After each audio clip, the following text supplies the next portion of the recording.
Hi, hello, hello. It's a mess. Hold on, I'm gonna move us to the ground. This is gonna be a long day, guys. Oh my god. Okay. You need to get the fuck out of here. Out, off. Okay, you know what? I'm kicking them out. They're out. Puppies out. Out. Get out. Get out. Out. Banished. No stepping on the fucking wigs while they're wet. And I just cleaned them. My god, monsters. Anyway, hi guys. Hello. Hey. Okay. So, I have a pile of wigs. They're all wet right now. Well, they're damp. I have to go through and detangle and dry them. So, that's what we're gonna do. Yeah, that's what we're starting with. It's gonna be slightly difficult because I haven't tried this method before, so we're trying something new. So we're gonna test it out first on one of the dry wigs. And then we'll see what happens. So yeah. But no puppies till the wigs are off the ground because I don't want them to fucking fuck it up. Sorry, they're just so lovely.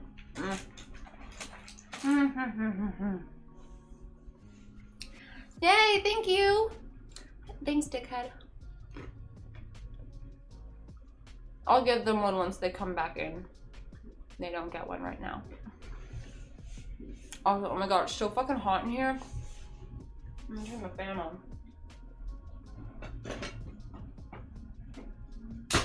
Come here, fan. Get the bitch. Oh, for fuck's sake. I can't wait till I get everything put away and I can use this room properly again. Oh my god. I'm losing my mind.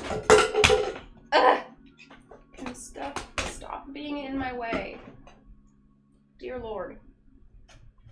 I just need the fan. Why is every single cord wrapped around something and then wrapped around another thing and then wrapped around something else that's stuck to something else and then, oh my god, why the fuck? Oh, Jesus Christ. Okay, it's fine.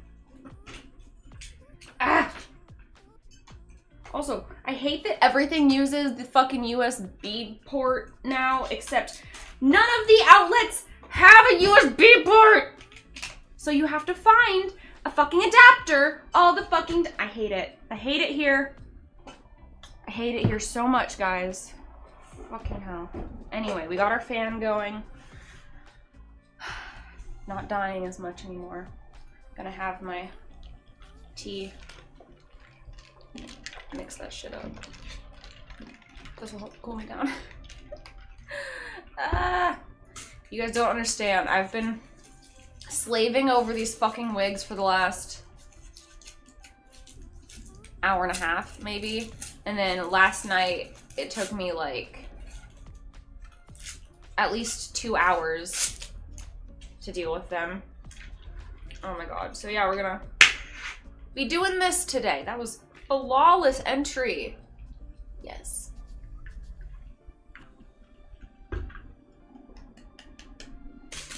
Okay.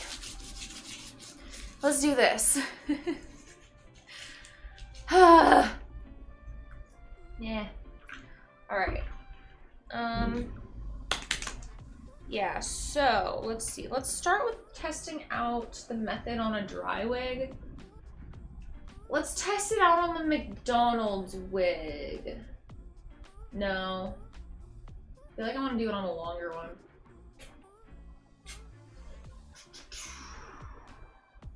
Maybe I'll do it on the CC wig. Yeah, we'll try that. So we're gonna do that. We're gonna, yeah, we'll test that out. And then we're gonna start combing these. Hopefully it's not too wet under here. I have a towel down under them, but you know, it's pretty. I went through 2 towels trying to get them to this state. But yeah, so the method is basically that I soak these in fabric softener overnight, in hot water and fabric softener. And then I rinsed them all off this morning, which took fucking forever. And then, well, first I tried to brush them all, which is what took so long. Then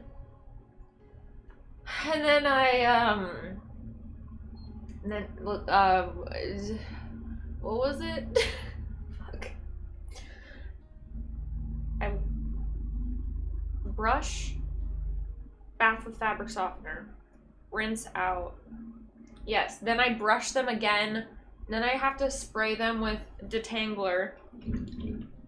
And then someone said you're supposed to put baby powder on after that and it makes it better. So we're gonna try that. I've heard some people just use the detangler with water.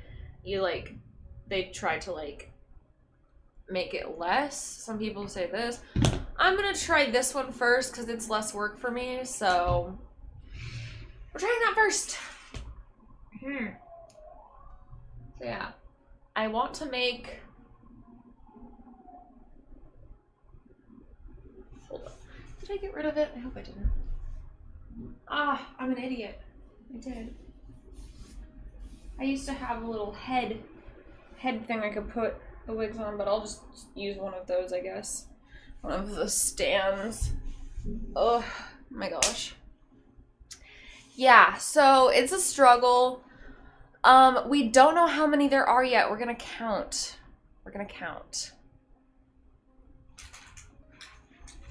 Soul's just sitting at the door whining right now. But bitch, you stepped on the wig, so out. No, Pebbles. This fucking dog. Anyway. Hey, you got a car? Hell yeah, bro. Honestly, I like used cars better. My car's used. And everyone always gives me shit for this. But okay, I guess I'm just not a car person either. I mean, I am. Cars are cool and stuff. I like the ones that are all souped up and shit, but I'm not a car snob or anything. So my car, it's just an Element, and so those are kind of hard to find sometimes. People really like them. But I found one used, and the owner before me, they had a big dog. I don't know what kind of dog. It was a big dog, and it had chewed a bunch of different spots in the fucking car. Up on the driver's side door, there's a foam missing from the fucking top of the wall. I don't know how that happened. There's scratches all over the fucking dashboard and shit. I like it though, it adds character, and it's a story, and it's fun. Also, it doesn't have its original seats, which I kind of like. I like the seats I have better, so. It does have a problem with its engine though. They replaced the engine with an engine and fucked up the wiring, so I had to go fix that, so that was a pain. But as long as you look into it more than I did when I got mine, you should be fine. Hello. Exactly. Cars are not worth buying new. They depreciate so quickly. Unless you get lucky and buy a car that just happens to hold its value because people really like it.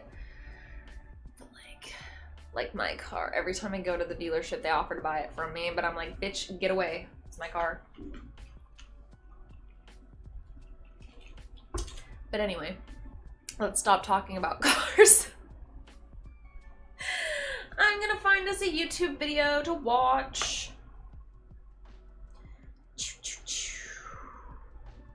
All right. Entitled people, let's go. Karen girlfriend refuses to pay rent. I hope we didn't see this one already. Hey there, Mr. Reddit here. Welcome back to another episode of r/Entitled Parent Stories. Today we have a very special episode for you. A compilation of some of the greatest entitled parent stories we read over the past year. And then I'm going to start all of these relax, and enjoy a few hours of the most entitled parents you've ever heard of. And by the way, Sharon assured me that if this video gets 1,000 likes, she won't try to speak to anyone's manager for an entire week. So please smash that like button. And if you're new, subscribe and turn on notifications for new stories from Reddit every single day. And become an official member of the Re-Army today, and I'll give you a shout out in an upcoming video. I guess I could shoot. I'm gonna keep this with my chat. Am I the jerk for wanting my girlfriend to share it with me when she moves in? I, 31 male, met my girlfriend Sarah, 26 female, a little over a year ago. She's currently unemployed and has moved back with her parents after she and her ex-fiance broke up. I met her parents several times, although I thought it was a little early, but they seemed okay-ish. Last week, she told me that her parents have been wondering when I will make a move, meaning that I proposed to her. She said that she wanted to move in with me in my apartment. Now this may sound rude, but I had to ask her if she had found a job, but she said no, and has no intention to work anytime soon. I told her that moving in with me would mean more expenses, higher bills, besides the rent that apparently I'm gonna have to handle. Are you sure you guys should be dating? Doesn't feel like you're on the same page with shit. Like, she feels like maybe she wants to be like a stay-at-home trophy wife type of bitch, and you seem like you want a type of bitch who's gonna go 50-50 with you, but like, you're dating a bitch who's unemployed. I don't understand this. Like, listen, you should get a job and stuff and like be self-sufficient and everything, but at the same time, don't date people because of how you think they could potentially be. Date people for who they currently are, okay? It's not fair to be like, oh, I really want to date you, but like only if you get a job, and then hold it against her when she doesn't have one. Meanwhile, you fully were aware she didn't have one when you started dating her. And then like, so just say no and break up with her, because this is clearly not what you want. So there's no point in getting mad at her over this, because plenty of guys would be fine with paying for it. I explained that there was nothing like, y'all just aren't meant for each other. To share the rent with me, since we were planning on getting engaged. She got upset and had her parents call me to invite me to their house for a talk. Her dad did the talking. He laid out all the reasons why I should not make a condition to let her move in with me. A, I'm a pediatrician. I make a ton of money. B, said that since I need help paying the rent, that I should not have rented a furnished apartment, which is more expensive, and not rent an apartment in an expensive area, which happens to be close to my workplace. And C. I have a few questions. A, how did you end up getting to the point where you're engaged and you haven't had this discussion before? B,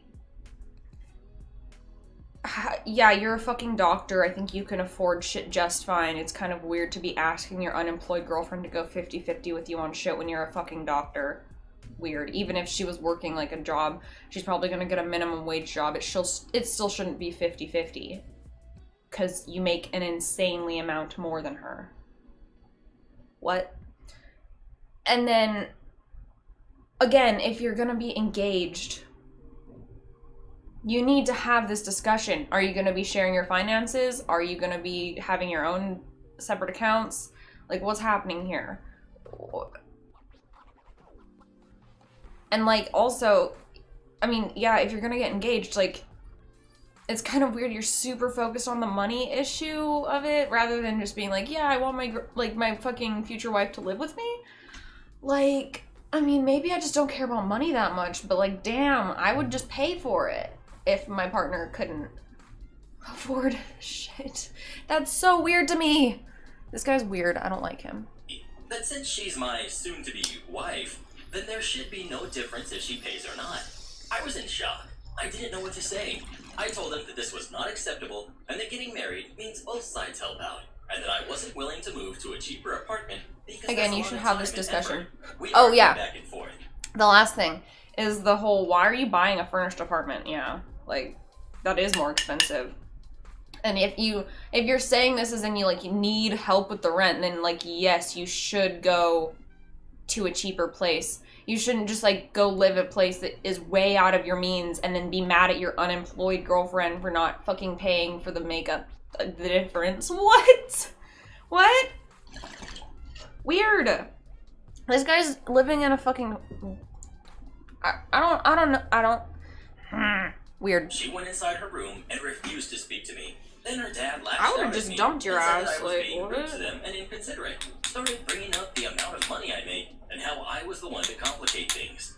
I left, and she's been calling, saying Kind of that have I to really agree with love the her, dad. I should just agree with her dad. Kind of have to Well, agree what with do the you dad. think? Is OP the jerk or not? Please let us know. He's lucky he's getting these signs early on. You better run, boy, or you're gonna be dealing with these folks for a long time. More like they're gonna be dealing with you and your weird focus on money. Cass, Like, he seems we've got obsessed entitled with money. mother-in-law. We've got entitled sister-in-law, brother-in-law's wife. We've got entitled brother-in-law. We've got my husband and me. Background.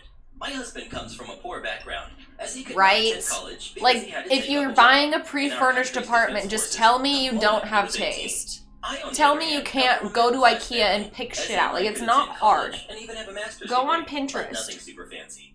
We were married, arranged marriage, when I was 24 and he was 25.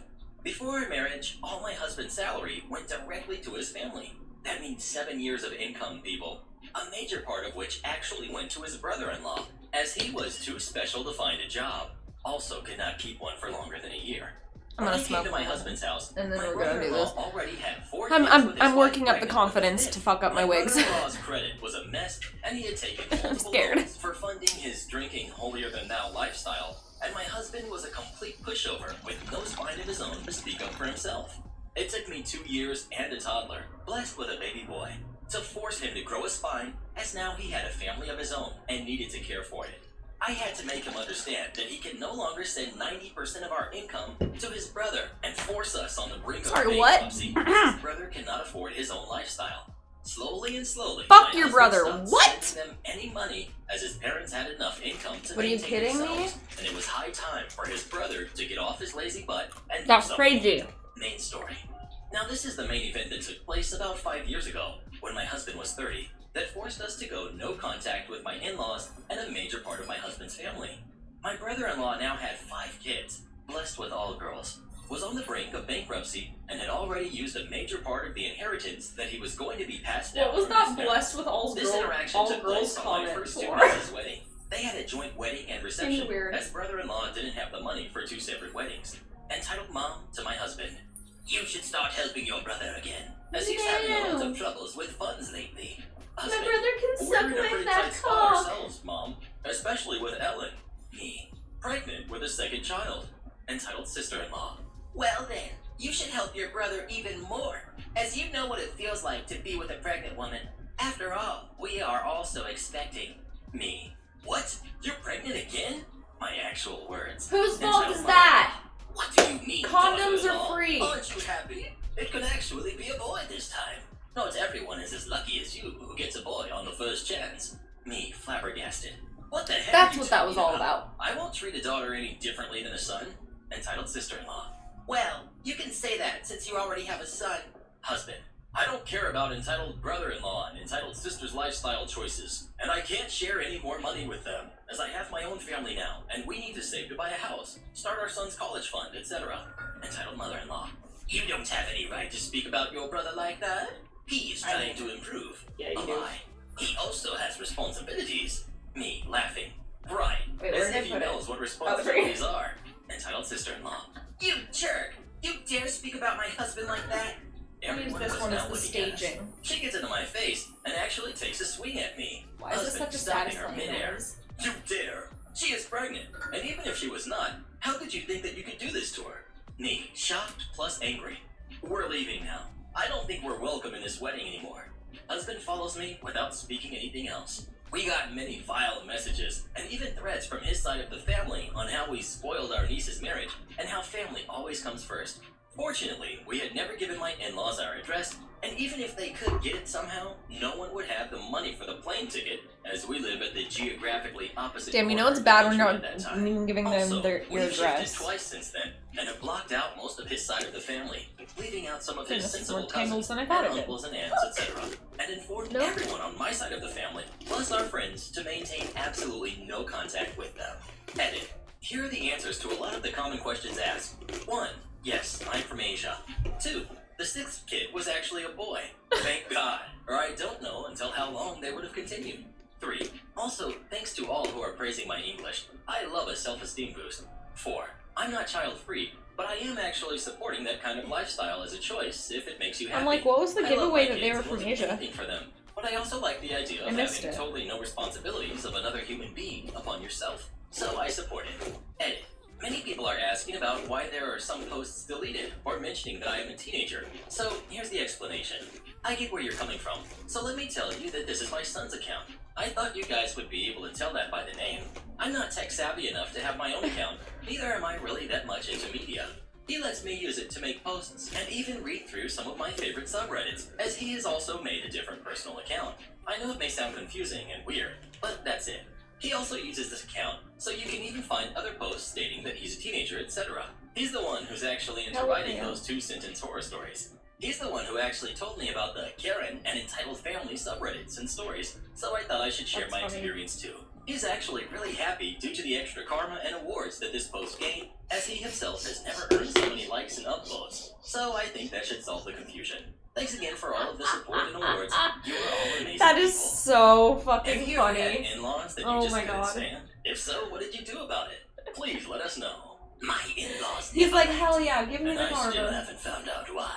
Entitled brother tried to trick me into letting him live with me. This happened around Christmas. My grandmother had passed away the previous year, and my brother had been living with her. However, after being told before my grandmother passed that the house would be sold, he refused to move out. I feel like I should get a "I'm straightener. working on it." I feel like I'm it'll sure he work was better if working I on it, like. but it didn't look like anything whenever can we came by to give straighten him food. He has a job, yet these. never seemed to buy food. I think I'll be He able to always called me defrizz up, them demanding better. some of mine, Let me or go to grab answer one for really my quick. mother. You guys Well, Christmas, I was listen to terribly ill. this. Tell me what I had happens, called out okay? of work and wrote on Facebook that I didn't want I'll to be be bothered. fast. The doctor said it was just a cold, but it was horrible. Whenever I breathed, I wheezed and rattled. I felt like I was in no fit state to do anything. However, my ever-loving family didn't accept sickness as a reason to skip Christmas. So my brother came and complained as he dragged me out to take me to my mother's. In the car, he smoked and said I was faking my sickness as I kept having coughing fits. He went on and on about how Mom was selling the house right from underneath him, how the house belonged to him, how Mom gave away Grandma's car to our sister when it was his, and so forth. I was trying to stay awake, but I wasn't well, and him telling me all of these things that belonged to him that weren't his was boring me. We got to my mom's, and it was a nice time. You ruined it. Well, I think it was. You ruined it I by fell stepping asleep on stuff. and was woken You up have for to dinner. stop here, baby. My brother was mad that he got yelled at for smoking near a sick person. Oh, but you're so Dinner cute. was the eye-opener. I'll It's give so you one more nice that chance. you're allowing your brother One to more live chance. with you. I had no idea you were One so more close. chance. If you step said on my it, mother. though, I'm gonna be mad. What? You're gonna get No. kicked out. I It's not started. for books. Have some more water. You sound terrible, Go lay in the, said my brother, go lay in the forcing bed. water onto me. Go lay in the I bed. was worried he had no place to stay. Just hang out But over we here, were okay? helping I'll him. give you a My snacky. mom Stay went over on. there. Yes, she is. Like Okay. a good big sister. She invited me to come take care of her. You know, Come because here, she's Biden. special and all. Bye, said my brother. No, I didn't. He's not, There we I go. tried to say, but ended up in a coughing fit. She didn't invite you to stay? Asked my mom.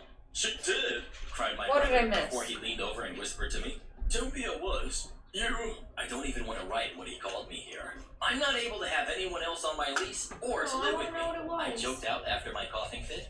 We'll lie. Said my brother cheerfully. I glared at him.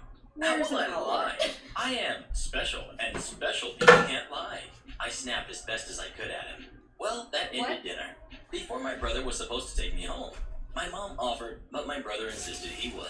I had learned from my sisters, other brother, father, and mother that my brother had been going around telling everyone that he was moving in with me. He had told them that I was going to get a bigger place, and he wouldn't even have to pay rent. I couldn't What? believe it. He drove me home. Bitch. I was mad, but he was going on about how homeless he was when we were going back. So, stupidly, after he brought in the gifts from others to me, I allowed him to stay the night. I figured, it's Christmas. It's a nice thing to do after all. This was a terrible idea. He smoked, so my place smelled like a smoker's place. He blasted the TV, even after I told him not to. The neighbors won't mind, Flower. he Is said. it? He raided my kitchen to the point I needed to go food shopping right away, and he wouldn't leave until I grabbed the phone and told him I was going to call the cops and then Mom. After his visit, he kept telling people he was going to live with me. I took longer to recover from the cold, and while cleaning up the mess he left, I found soup marks and even a needle with strange stuff in it mixed in with my cat toys. Mind you, I found that needle by the fact I almost got it in my foot. My home looked like a rock star trash bin. I've done it. My I friends found came an over outlet. and helped me finish cleaning. As the new year hit, my mom thanked me for helping my brother, and I told her I am not. I love him. For God's sake, I do love him. But he is not welcome to my home ever again. I'm so mad at him, I don't want to see him. But he's homeless. His fault. He had over a year to find a place. I found one in less than 30 days when you guys kicked me out of your house. But he is your brother. Bitch, he's your son. You do In something. my apartment No and fault. smoked around someone who can't breathe. Yeah, not having it. Also, there was a needle there. You're diabetic. Is it yours? No, I'll ask your brother. Thought that was the end of it. But a few days after that, my friend and I were at my place when my brother stopped in to check on me. As I was now mostly recovered, he explained that the needle I had found was slang for something that he had been using, injecting into his warts to get rid of them, and he demanded it back. I told him I threw it out. He offered to take out my trash, which I repeatedly told him I was fine. He finished by giving me a long-winded speech about how useful it would be to have him live with me. I literally had to push him out of the door and tell him I'd rather be eaten alive by piranhas than ever live with him again, as he is a nightmare. As it stands, it's been about 9 months since then. He's now mooching off his friend, and still telling anyone who will listen how he turned me down when I asked him to live with me. My mom is honestly getting a bit of a laugh out of it, since my brother has been changing the story so much over all this time. Bruh. I haven't seen him since I made him I would leave, lose it. and Hi, honestly, Meepy. I'm good Can with you guys that. fuck off? If your brother or sister asked if they could live with Go you, ahead. would you let them? And why? Go Or why ahead. not? Please Go let us ahead. know. I'd Go never ahead. let my sister Go ahead. Sharon live with me. Go ahead. She thinks the world Go ahead. revolves around her. Asked me to quit on the spot? Okay, I'll take you up on that. This happened 20 years ago, after I had just turned 18, and during my first real job as a cook in a franchise that has a very creepy clown as the mascot. You definitely After don't working there inject for 6 anything into months, your I warts. That was decided just I preferred drugs. to work as a bartender, so it was known that He's I was full of looking shit. to find some Okay. job in a bar. This is a bit relevant. Okay, we're with gonna what try. happened. We're gonna So I test was out supposed to clock the out at 4 p.m. straightener on As this. soon as my See shift how it ended, works. I punched my card. Yes, we used to punch cards back then. And I was on my way to change clothes so I could leave. As I was leaving the kitchen, a big group of customers, like 10 or 12, walk into the store. So one of the managers test demanded strand. I stay to help. No, she did not ask me if I could help. She Okay. demanded that Actually, I that help, works really even well. though I had Cool. already clocked out. Being 18 and nice, I agreed to stay and help. Around 20 minutes later, and I was still in the kitchen with several orders still to do. So I was really complaining to the second manager, who's also working the kitchen at the time, that I really needed to go. For some reason, the other manager, the one that demanded that I stay to help, overheard my complaints and starts yelling at me that I'm useless and that I should be grateful that I have a job, and that I shouldn't say these things as she knows I'm searching for another job and she could fire me on the spot. Mind you, she was not working the kitchen. She just entered the kitchen I'm and grabbed pretty sure some it's stuff. illegal to So I fire told someone her for that I had looking for already a new finished my job. shift and I was not getting paid for the extra time I was there, and that I was already late for the plans I had. So she yelled to me, "If you want to leave now, you might as well quit." Cue malicious compliance. I followed her instruction to the letter. I told her, yes, I want to leave now, so I quit. I took off my shirt and pants, as they were company issued, and went to pick up my stuff, wearing only my drawers. That's alright. Even Take after your picking pants up my off. clothes, I didn't bother to get dressed, just walked out the front door like that. My shoes were also on, so I was not barefoot. I walked to my car where I put on Not the rest the of my clothes. pants. This happened in full view of the customers, as the kitchen Not is in the direct fucking view from pants, the whole bro. store. She was dumbfounded, I'm gonna put and this some up customers higher, even because clapped and cheered because they had Oh, heard how whatever. nasty she was being to me. Later I found out that she was reprimanded by the owner, probably because everything had happened in view of customers, and I even got a small bonus on my last paycheck. Within the next couple of weeks, I found a bartending job that I kept for a few years, so in the end, everything was for the best. Edit, because people are asking. I'm not from the USA. In my country, you can legally walk in a bar at the age of 18. You're not And on the two, USA. because That I see a lot of explains people hang up on the people cheered part, when I left, the customers that were there told me that I did the right thing and clapped. I didn't say that I got a standing ovation, and I never said everyone. I just said some people. In my country, people cheer and clap for all sorts of stupid things. Glasses fall down and break, people cheer. People get in a fight, people cheer. What It's more country? common than you'd think. But even if you do not believe me, that's okay. I just wish that I was able to entertain you. Edit 3. Because people keep asking, I'm from Greece. Oh, I knew it! Fuck yes, I called it! Cheering for things that break is happening all around the world. I saw many people mentioning the UK and Australia. Am I the jerk for filing charges against my roommate and suing her for my hospital bill? This happened several years ago. I've known enough I Greek was a people, I guess. 20-year-old female and in college. I was living with my 2 best friends. One of them was moving out so that she could move in with her boyfriend. I placed an ad looking for another roommate. That's how I met Erin. Before she moved in, she informed me that she was vegetarian, but she wouldn't have a problem if other roommates weren't. She moved into our apartment a month later. The next day after she moved in, she cooked breakfast for us. I was surprised. We didn't ask her to, and by her own words, she wanted to do something nice. She had made pancakes, bacon strips, and hash browns. I am deathly allergic to a few things, so I immediately asked her what was in the food, but I didn't mention my allergies. Huge mistake. She listed the ingredients, and I didn't find anything I was allergic to. Edit. She told me it was regular bacon, not that it was fake bacon or that it had soy. I started eating, and everything tastes a little off. I tried the bacon, and there's definitely something wrong with it. At this point, she does a ta-da, and smugly told us, I bet it tastes exactly like me. I'm freaking out now. I told her I am severely allergic to soy, and asked her whether there was any soy. Now she's apologizing, and said she didn't know, and that she's sorry she lied, and blah blah. I'm experiencing anaphylactic shock, throat closing up, dizzy, the works. My best friend freaks out and calls an ambulance. I had to stay in the hospital for 2 days. With the US healthcare, the ambulance, plus my hospital stay, I racked up a lot of money. Money that I did not have. In the meantime, I also filed You're a probably complaint looking at with 10 grand right Food there, tampering baby. is a felony. I had a lucky break. My best friend had filmed the breakfast to post it on Instagram, and she got the whole thing on video. In the end, Erin had to plead guilty to some law degree of felony. She didn't get any jail time, but got community service. Once she was found guilty, I sued her for the hospital fees. I won that one too. I did get all any the money? legal things under the advice of my uncle's friend who was a lawyer.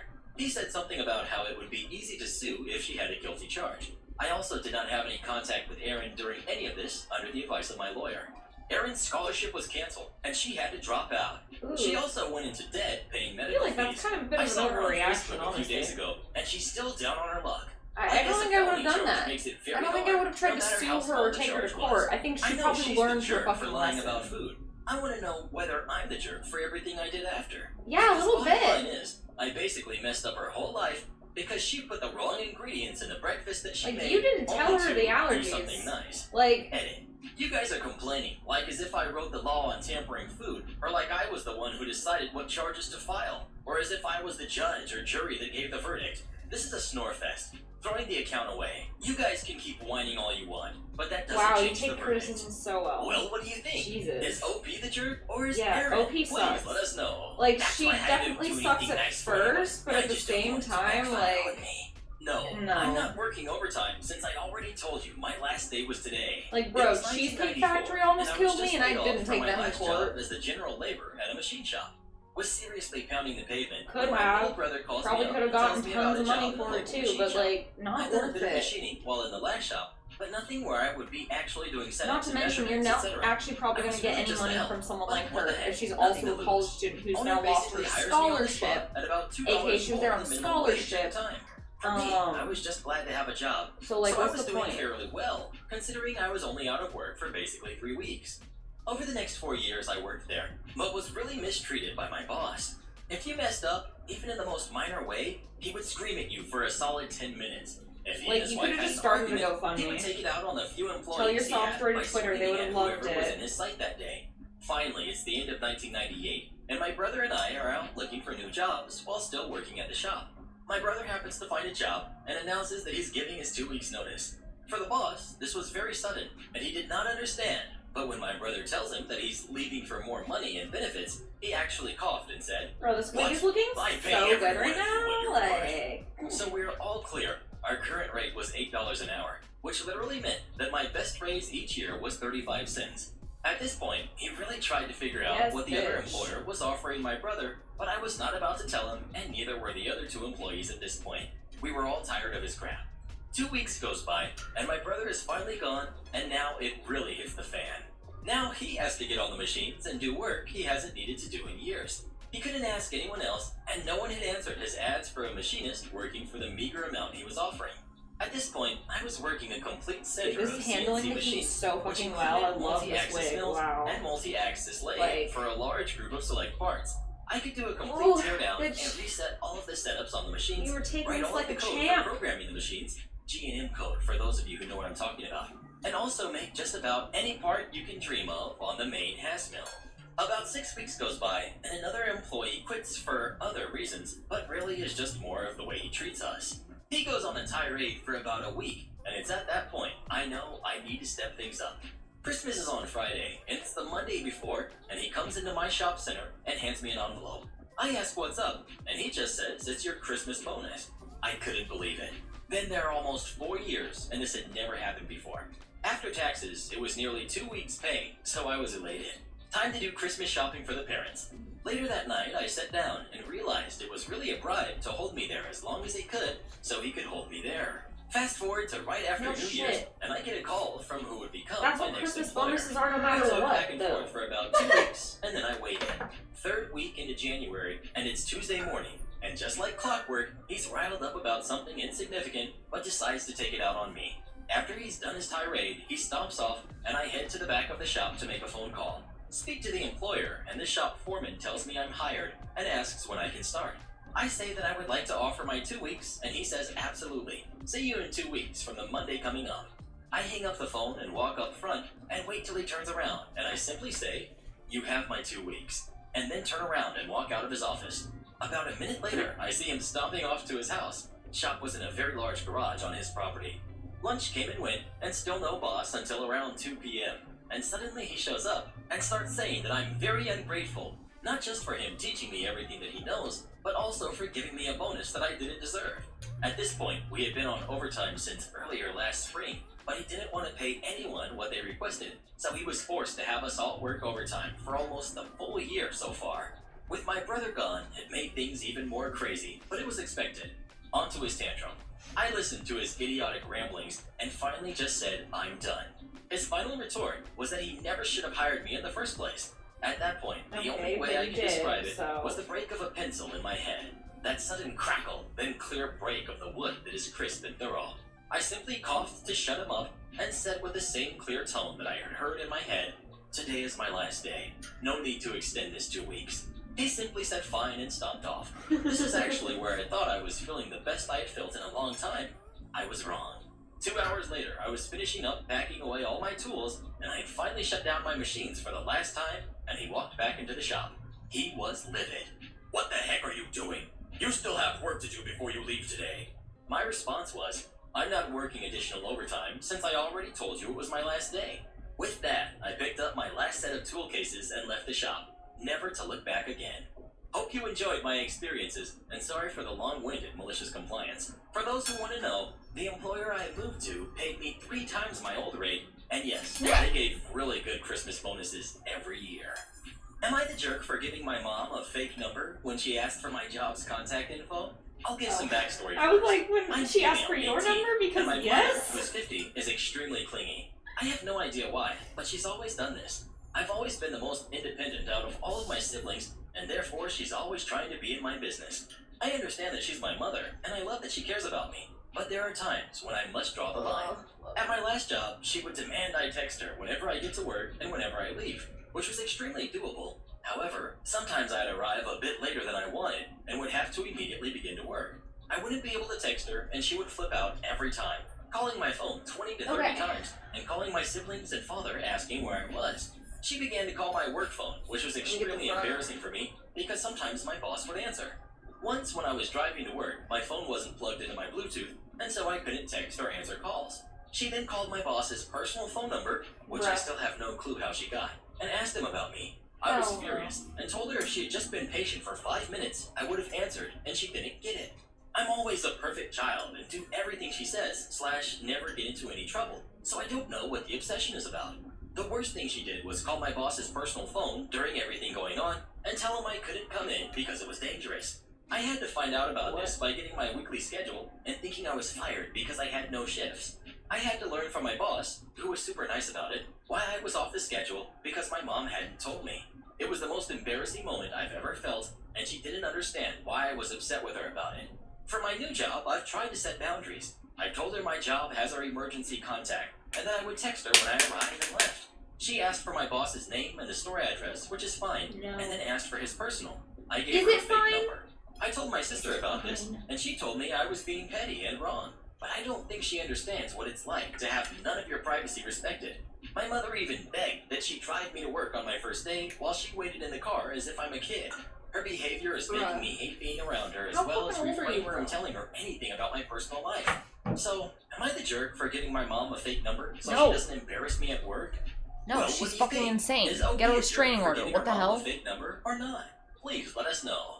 Man tells me our store hours. So, retail store setting, shortened due to what's going on. And that day, a lack of staff caused us to close pretty early. I'll put About something on 3 the or 4 ground. hours. I, the manager at the time, Just in had to case it stay gets behind messy. and process online orders leaving our store. I turned off all of the lights, yanked the metal doors closed, and proceeded you with don't get closing stuff just 'cause paperwork you cry / about it. deposits, as That's I will not how not it be works. selling anything for the rest of the day. All fine and good until about an hour after, when I'm in the stockroom grabbing items for this pesky order. I emerge from the back. I really to hope this find a man works. in my store browsing, knowing he has pulled open our closed gates, I'm gonna and to start sign apologizing small. for the inconvenience. Me. Hello, sir. I'm very sorry, but we're closed. Man. No, you close at 7. He continues on this shopping adventure. Me, trying to be as polite as possible. Unfortunately, not today. We had to close at 3 today due to a lack of staff. I'm going to have to ask you to leave. Man. Here. No, you close at 7. I'll continue shopping. Thank you. I don't need help. Me. Sir, again, we're closed. We have a sign up saying we're closed, and mall admin also knows we are closed early. If you don't leave, I will have to call security. This man gives me the dumbest look, literally drops the items he was looking at, shakes his head, and starts towards the door. Man. You really should have a sign up saying you're closed. As he opens the metal gates again and leaves, They do. I stood there, so astounded. I turned the lights, music, and outside store sign all off. The gates were closed, and this man just wanders in. Just why? Entitled Karen tries to That's claim my so phone weird. as her own. I had So that we were happen when sitting I worked at at Hall KFC, though. playing People on try my to do that phone all the when time. It's innocent like kids dark in saw there and though, asked so I what guess game it's I kind was of playing. more Hey, mister, understandable. what game is that? But Me. still. Oh, this? It's called Jetpack Joyride. You basically have to try to go the furthest without touching lasers or zappers. Oh, cool. And proceeds to go back to his mom. Mind you, I'm sitting at my table waiting for my food to be called. Entitled Karen. Excuse me, can my son play on your phone? You see, I don't have that game installed and can't find it. Apparently she doesn't know what Google Play Store is. Me. Sorry, ma'am, but I can't, as I just recently got this phone and don't want anything bad happening to it. But the app is on the Play Store if you want to download it. Karen, I have no data on my phone. She said this with a slight smirk. And my son really wants to And play whose it. fault is that? Look, I would if I could, but I also need my phone, as I'm waiting on a very important phone call, which should be happening any time now. This was a lie. I just wanted her to go away and leave me alone. Karen, obviously you're not, as I can clearly see you are playing a game. Me, yeah, I'm playing a game to pass the time. Doesn't stop me from answering calls. She huffed and stormed off. I heard my order being called and decided to go collect it from the counter. Me being me, I decided to leave my phone on the table, and boy, shouldn't have done that. When I got back, Yeah, why it was the gone, fuck would you and do I that? immediately looked at entitled Karen's table, and my phone was in her hand as she was giving it to her kid. I go to her table. Me. Excuse me, what the heck do you think you're doing taking my phone?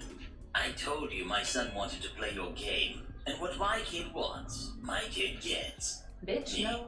You have till the count of 3 to hand it back before I get the police involved. Okay, so far Innocent this seems kid like it's goes to working. give me the phone back when entitled Karen takes it out of his hand. I told you my son wanted to play on your game. I start to count with my hand out.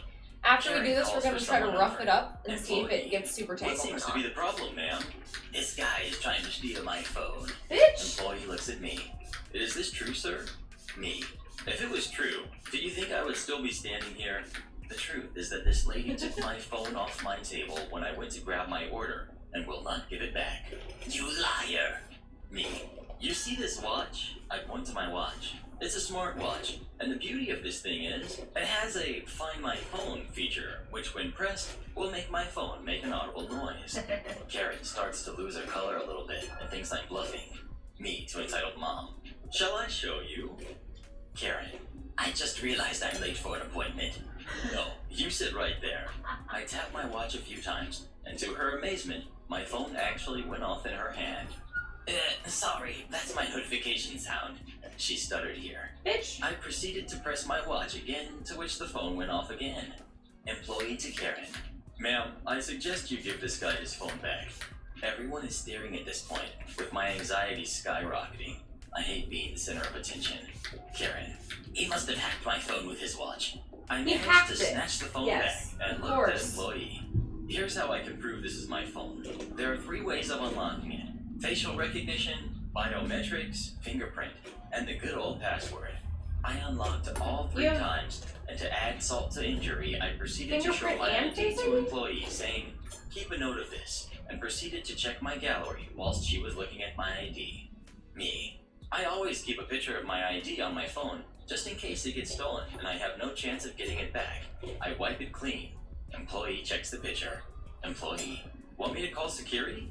Me. Yes, please. I get my phone back and allowed the kid to play a game or 2 whilst his mom was ranting and raving about how they should believe her, and I was allowed to steal her phone. Okay, now we're gonna Turns try out putting what the this kid on was it. telling me, this isn't the first time this has happened. My meal was refunded and basically on the house because of all Actually, the I trouble. wanna try, I wanna Now just let I this love dry for a Karen. sec first. No, We're gonna let that dry for a second, and and then we're gonna, This was quite a while ago. Over a year at least. I don't remember exactly. we're gonna how test long, it, but I still think about it from see time if to it time, only wondering needs what planet that, this or lady if we must need to have put come more from on to it think or a not. request such as hers was even remotely reasonable. I work at a gas station in a small town.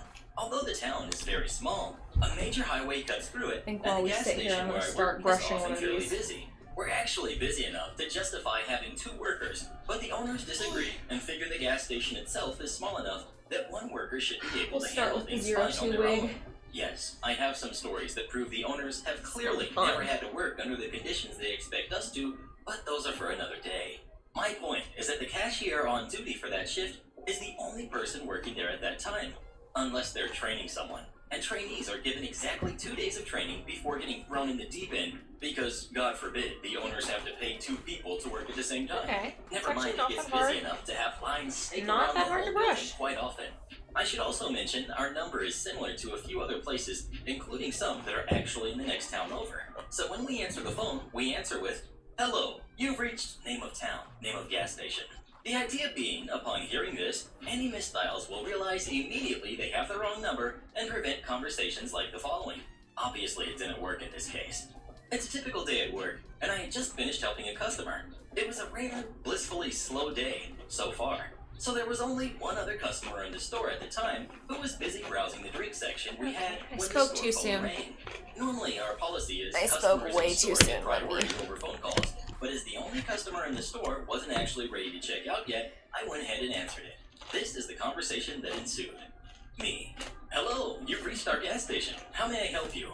Karen. Yeah, I want to call ahead my order so y'all have it ready when I get there. I want a McDouble and a large fry with me. Cuts the lady off. Ma'am, I'm sorry, but this is a gas station, not McDonald's. This isn't McDonald's? No, ma'am. It's the gas station. Karen. Are you sure? Me. Glances at the gas pumps outside, thinking, what the heck? Yes, ma'am, I'm sure. Well, I called because I want my order ready when I get there. Me. Okay. Well, then you'll need to call McDonald's. Karen, can't you just run over there and hand your phone to them? Or just order for me and I can talk you through it. At this point, I should mention the store phone is obviously a landline phone. I mean, yeah, it's cordless, but it has a limited range on how far you can take it from the base before it stops working. So not only is this request ridiculous, but it's also literally impossible. Me. I'm sorry, ma'am, but I can't do that. Okay, the Karen, puppies want out what do now, you of mean course. You can't do that. Why the not? puppies. This is terrible customer service. Now you Unintelligible wanna yelling leave? and What's ranting. happening? So yeah, she literally started yelling at me because Alright, of you her go. mistake and the fact she was apparently too lazy and entitled to hang up and dial the correct number, instead expecting me to leave my actual job in the middle of my shift, leaving the store unsupervised to help Like, her why would pre-order he her go McDonald's so she wouldn't do have that? to wait. Who, from her attitude with me, By the way, I don't only think yet she McDonald's would've even fucking immediately does complained that. it was cold. By now, the in-store customer is ready at the counter, and as the person on the phone is actually not even wanting us, it was time to cut this off. And while admittedly probably wasn't the right way to handle things, I needed her off the phone I would've so just I could hung help up. my actual customer. I completely dropped my polite retail persona and decided to be absolutely blunt. Look, lady, I cannot leave my workplace while I'm working. I have my own customers to help. The phone we're speaking on is a landline, as are most businesses' phones. And even if I wanted to help you, it doesn't have the range to go that far. As for customer service, you are not my customer. You are McDonald's customer, and it's actually not my job to help you order your McDonald's. Have a great day. The last part said in an overly sweet, sarcastic tone that I generally reserve for kids. I hung up without even giving her a chance to I respond. think everyone's and helped my wanted to actual do that customer. at some She point when never they work called back, retail. and I never got in any trouble. So she either didn't complain or complained to the wrong place. And I honestly have no idea if she ever did get her McDonald's. Probably not. Speaking of McDonald's, what's your favorite thing from McDonald's? Please let us know. Fries, Travis got me a photo obviously. week, bruh. Straight up. Disrespected, overworked, and underpaid employee gets the last laugh. I have always been a hard worker, thanks to my parents' work ethic and raising 3 kids on a shoestring budget. Ugh, My I'm dad getting took sprayed every with bit of water. overtime he could get, missing holidays and never using vacation or sick time, so my mom could stay home with us kids and have a hot meal on the table every night. When we were school-aged, my mom went back to school and got a job where she could be home when we got off the bus and shuttle us to every sport and activity we wanted to participate in. To this day, I still have no idea how they afforded it all. So it was natural for me, the oldest of 3, to apply for jobs as soon as I turned 15. I'm gonna landing a use retail my position where I camera worked every stand. hour allowed by my work permit. I saved See up if I enough to can't buy a used car put the before I wing was on even old enough to drive. And once I got my driver's license, I worked 2 or 3 jobs at a time to save up for college. I got a summer internship at my dad's company that led to me working my way up through the industry towards an engineering position, which I was already studying in college. At the beginning of my last year in college, I had already accepted a job offer with a company I'll call Jerks Inc. for a full-time engineering job after I graduated. As a salaried Jerks Inc. employee, I was not paid overtime, but still worked a minimum of 60 hours a week, and often 80 to 100 hours a week when I worked at remote job sites all over the US, which was about 80% of the time. These jobs had me outside all day in the scorching summers of the southern US to the frigid winters of the northern states.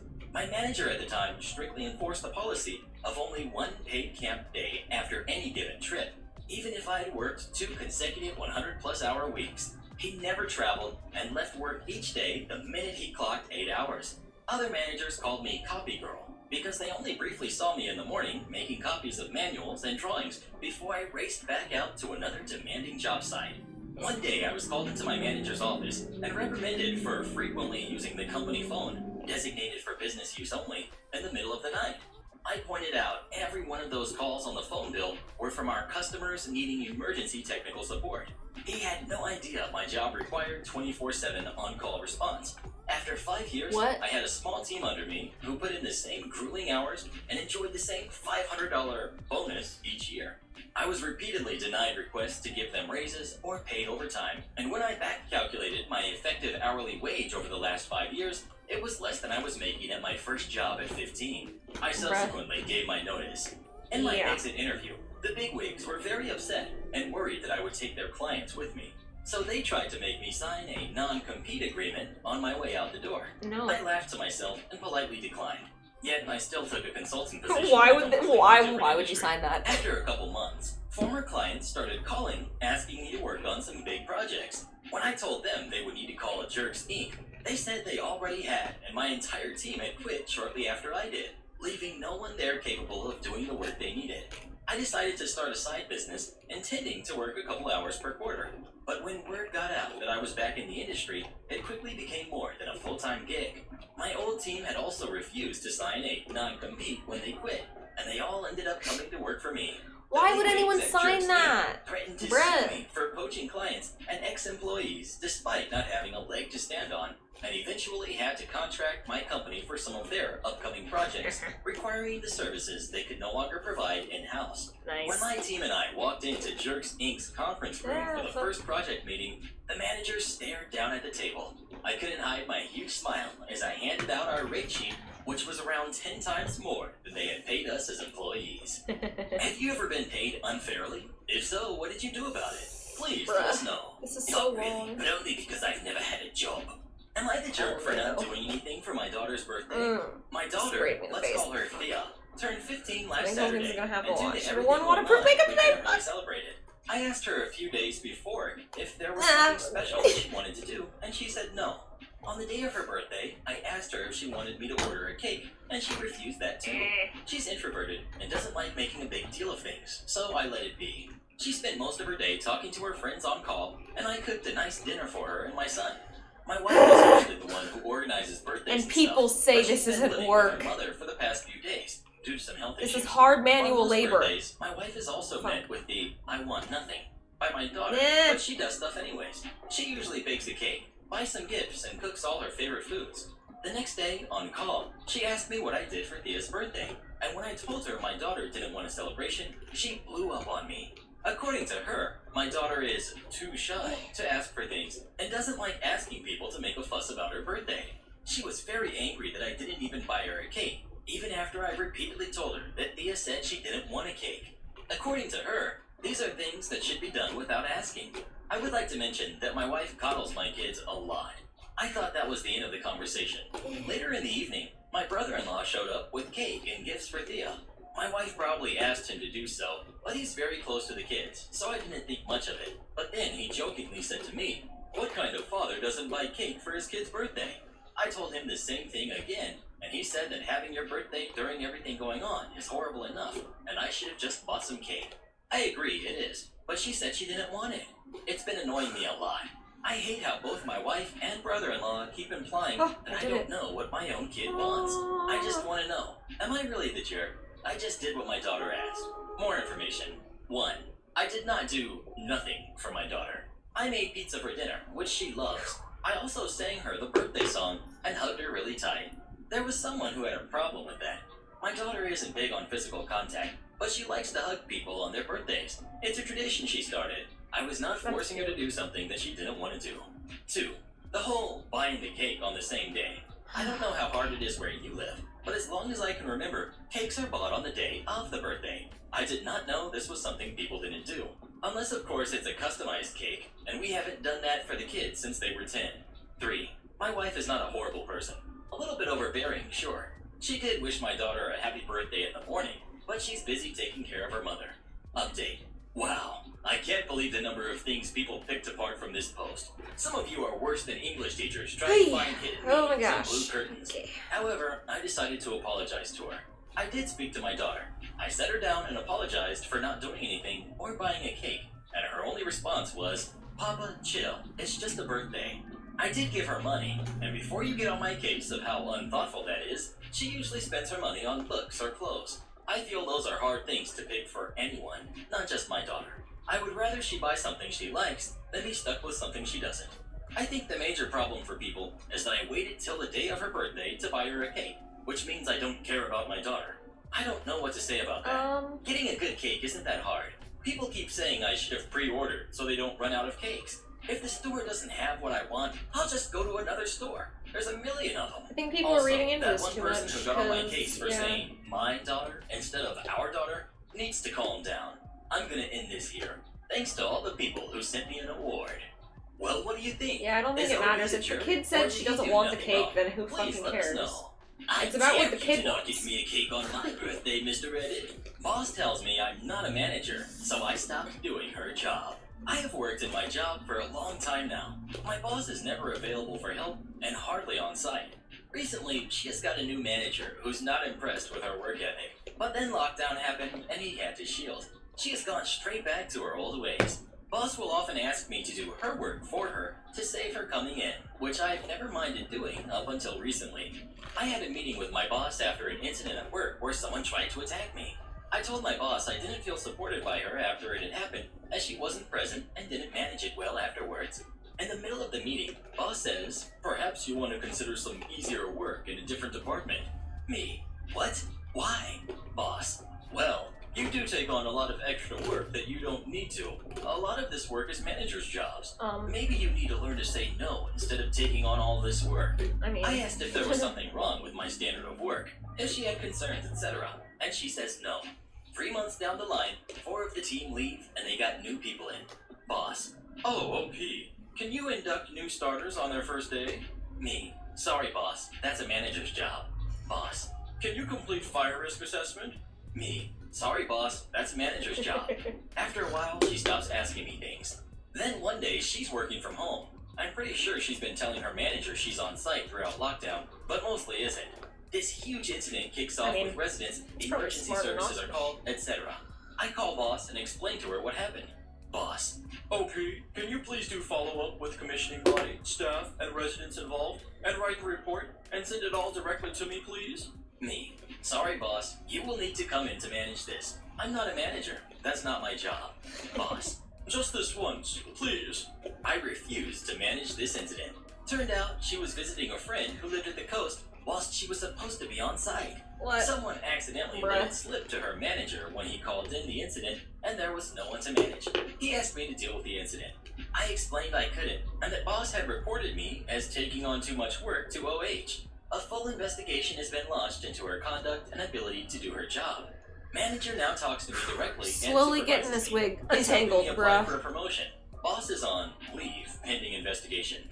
Edit. Again, to answer people who ask why I would do boss's work in the first place. The residents still deserve support and to be given the best chances. If I can make that easier for them by taking on extra work, I will. There's enough going on for people who come to us. They don't need things being messed up because others don't want to do their jobs. My eyes are okay, lady, but you might need an appointment with your eye doctor. So this happened earlier today at a Target-like store in India. For the record, store Okay, I was like a wear black Target-like polos with store. orange collars No, just and a the name of Target, the store embroidered in the same orange, black pants and orange masks. Now I went there today to get supplies wearing a bright yellow It's floral dripping. blouse, I think I a might blue go grab floral another face towel. mask, Hold and on. blue Let me ribbed go grab an jeans. extra towel As because I'm it's very carefully wet. trying to take my cart to the checkout counter, a lady zips across me and cuts me in line. Now because of her speed in cutting across from me, I didn't see her and my cart hit her accidentally. I immediately apologized because my cart hit her. I'm sorry, even if it wasn't actually my fault, because she was cutting in line. But this lady starts yelling at me. Are you blind? Me. I am sorry, ma'am, but you came in front of me. Watch where you're going. I don't know where these people are from. Who the heck hired you? I expect to see the manager. Me. Ma'am, I'm a customer just like you. I don't work here. Furthermore, I'd recommend not dashing across crowded stores if you don't want someone running into you. Okay. Lady, you swine. At this point, I wore my headphones and walked over to another counter, and the lady starts complaining, still screaming, to her cashier. Karen, you have no protocol as to how you hire people. I demand to see a manager. Cashier, ma'am, she's not an employee, and you did cut in line. I've had it with Now you I can people. do this. I need a discount for your rude behavior. I Yeesh. demand to see a manager. So much By this dripping. point, my cashier has already called for a manager and has finished processing my items. Manager comes, unbeknownst to us, she's seen the entire incident. She walks over to me first and says, I'm sorry, ma'am. On behalf of the store, you get 10% off on your total order, and motions to my cashier to process the discount. Manager then hands over to the lady. Lady, your employees are not only blind, but also rude. Manager, sorry, ma'am, but the man in the yellow is not an employee, but a customer. As you can see, our uniforms are very different. I'm sorry, but we cannot issue you a discount, but I can recommend an excellent eye doctor to you. And manager walks away. I don't know what happened after, because I was Oh my god, paying she's a and fucking exit. savage. Otherwise, What the I would hell? have the line. The Oh my god, conversation recommends is an translated eye doctor, from Hindi to bruh. English, so the dialogues aren't exact, but are as close as I could get them without changing the meaning. Am I the jerk for taking away my pregnant wife's That credit is card so- because she keeps ordering food that's bad for our baby? My wife is 6 months probably. pregnant, and cravings are hitting her hard. I sympathize with that. But unfortunately, it seems like her cravings are all for things that our doctor has specifically told us to avoid for the health of our baby. She just can't seem to control herself when the cravings hit. She ends up door dashing the forbidden items. It's not like she's done this once or twice either. And the last week, she has ordered Subway 4 times and sushi twice. This has been going on for months. I've tried to convince her to make these things at home with approved ingredients, but she says they just aren't the same. I've asked her to consider the health of our baby, and she says that her mental health is more important. I I can't help but think that this is a ridiculous I mean- notion. Foregoing uncooked lunch meat and seafood isn't going to give her emotional trauma. Listen. Postpartum depression's a real problem, and prepartum depression is also a real problem. So that cannot be ignored, and also for the health of the baby, you definitely want the mental health of the mother to be like tip-top shape, or that baby is gonna have a lot of problems. Oh, thank you, Vincent. They're coming along slowly. But like, you definitely want the mental health of the mom to be better. I think instead of just taking the card from her, which is, I'm assuming, what he ends up doing, I would get her in with a nutritionist so then they can work on figuring out a better solution so then she can still like have food as a coping mechanism, as well as eating stuff that's not going to be harmful to the baby, because like it's definitely not great to have like sushi and stuff, but also at the same time, like if she has sushi one time, it's not like the end of the fucking world. But if he's saying she's doing it like all the time, then that's kind of a problem. So like I said, I'd get her in with a nutritionist, but I wouldn't be like hounding her for this or anything, because that could give her an eating disorder and a lot of fucking issues, especially if she's already having mental health problems. So, you know, I'd tread lightly on that one, just because, again, when she has the kid, if he's like still hounding her about food or anything, yeah, it's gonna go bad real quick. So I would, yeah, I'd be careful. The main breadwinner in the house and decided to cut off her access to our cards for the time being. I think this might make me a bit of a jerk because it makes me feel more like her parent than her partner. But I am a soon-to-be parent. I need to protect my kiddo. Edit. Sushi and Subway aren't the only things that she's been eating on the forbidden list. Those were just the examples from the last week. I probably should have included that in my OP.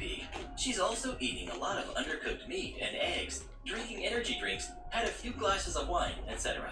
Edit 2. Okay, Doctors- hold up. If she's doing all of that, she might not want to be pregnant. You might, yeah, I think get her in with a therapist. Because that sounds like she might not actually want to be having a kid, and she's trying to ruin it. Like I said, post and prepartum depression are huge issues. Informed of her diet choices, he sternly told her that she needs to change that. She refuses to listen to him about this too. Edit 3. I accept that Reddit thinks I am the jerk. However, I still feel this is justified behavior. I will not allow my wife to have a credit card until she agrees to follow the doctor's recommendations for Okay, the you're health not of her our fucking child. parent. She still has access No. to our Amazon account with the card saved and is free to shop for whatever needs she has. But the only food that will come into the house That comes is what I off bring as home from the abusive. grocery That's shop, financial only if abuse. we plan to get takeout together. Oh, and all the people recommending that book, Expecting Better, by Emily Oster, no thanks. She is an economist, not a medical doctor, not even a scientist in the field of biology. I will continue to go by the guidelines set forth by medical professionals. Well, what do you think? Is OP the jerk or not? Please let us know.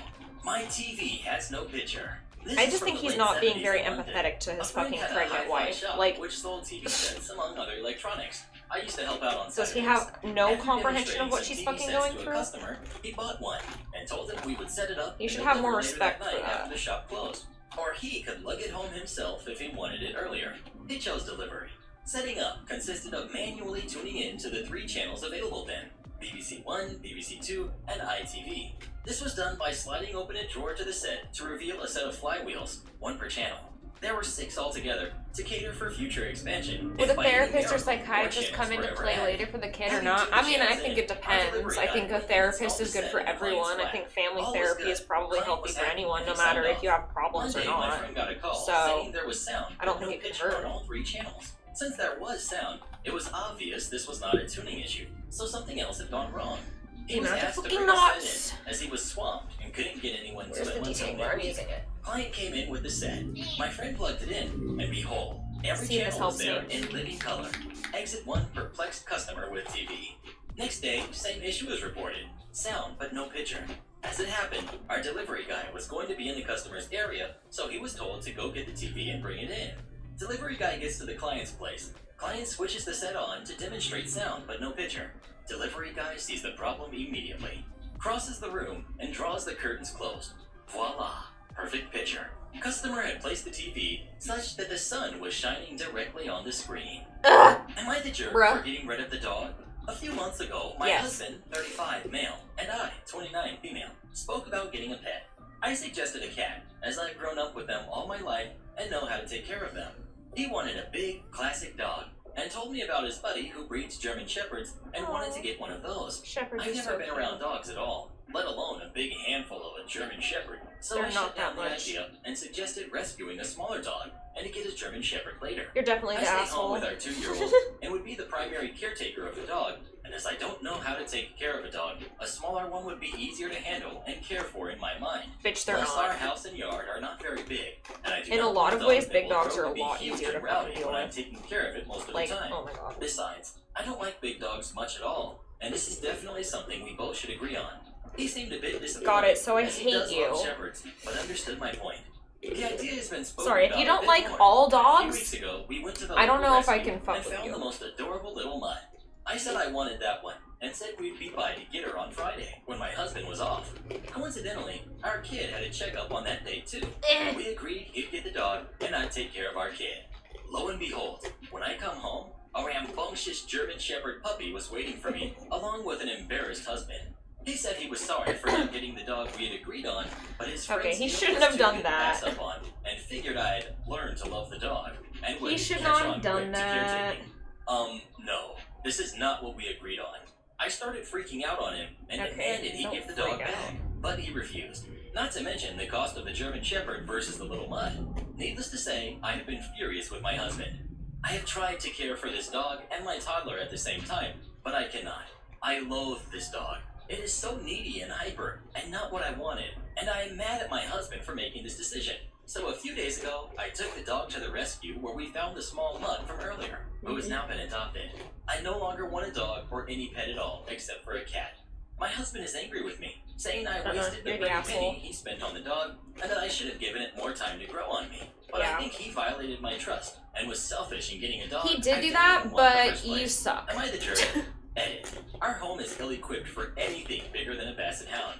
We played with the mutt we were planning on getting a few times, and she was old and very calm. It's a lot easier to get a small dog to stop doing something than a German Shepherd. I don't know the breeder friend of my husband's. He knows a lot of people, and since I had no interest in a German Shepherd for right now, I didn't ask. I couldn't have taken it back to the breeder. I don't know who they are. The German Shepherd could have ended up anywhere. Please don't judge me on what could be. Edit 2. Breeder was almost we're definitely gonna not judge you. reputable. The dog came with no papers, and my husband got him for $350. It's because it was his down friend, from an you alleged absolute $900. moron. The rescue seemed to be the safest Duh. and easiest option, and assuming he What are has you not been talking adopted about? already, I will contact the GSD rescue in the Obviously, he's not morning and gonna, alert them on the like, do puppy, it as one officially if commenter it's his suggested. friend. Speaking of dogs, He said what's his your friend just favorite had breed of fucking dogs? German Shepherd Please let us puppies. know. Like, Poodles all day, What? bruh. Let me speak to your manager, young man. I hate I will her. have you fired.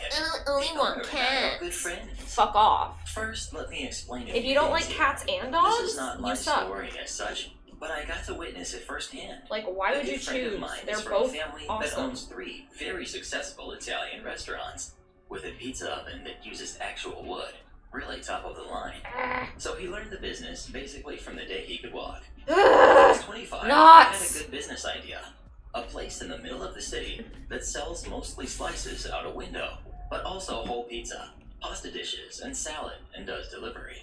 Plus a few small tables inside if someone wants to eat there. So he created a solid business plan and had his eyes on a prime location.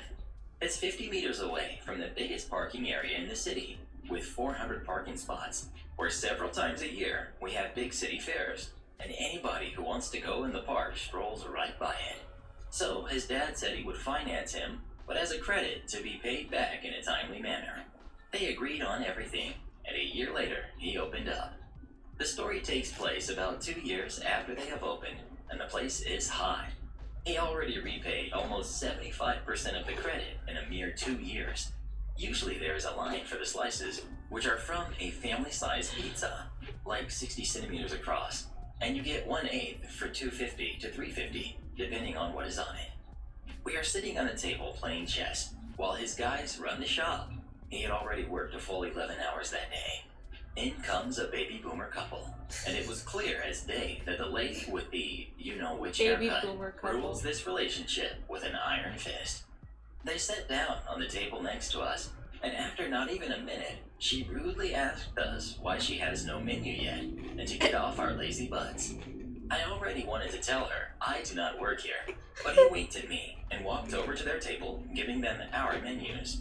I'll call her entitled lady, and my friend just friend.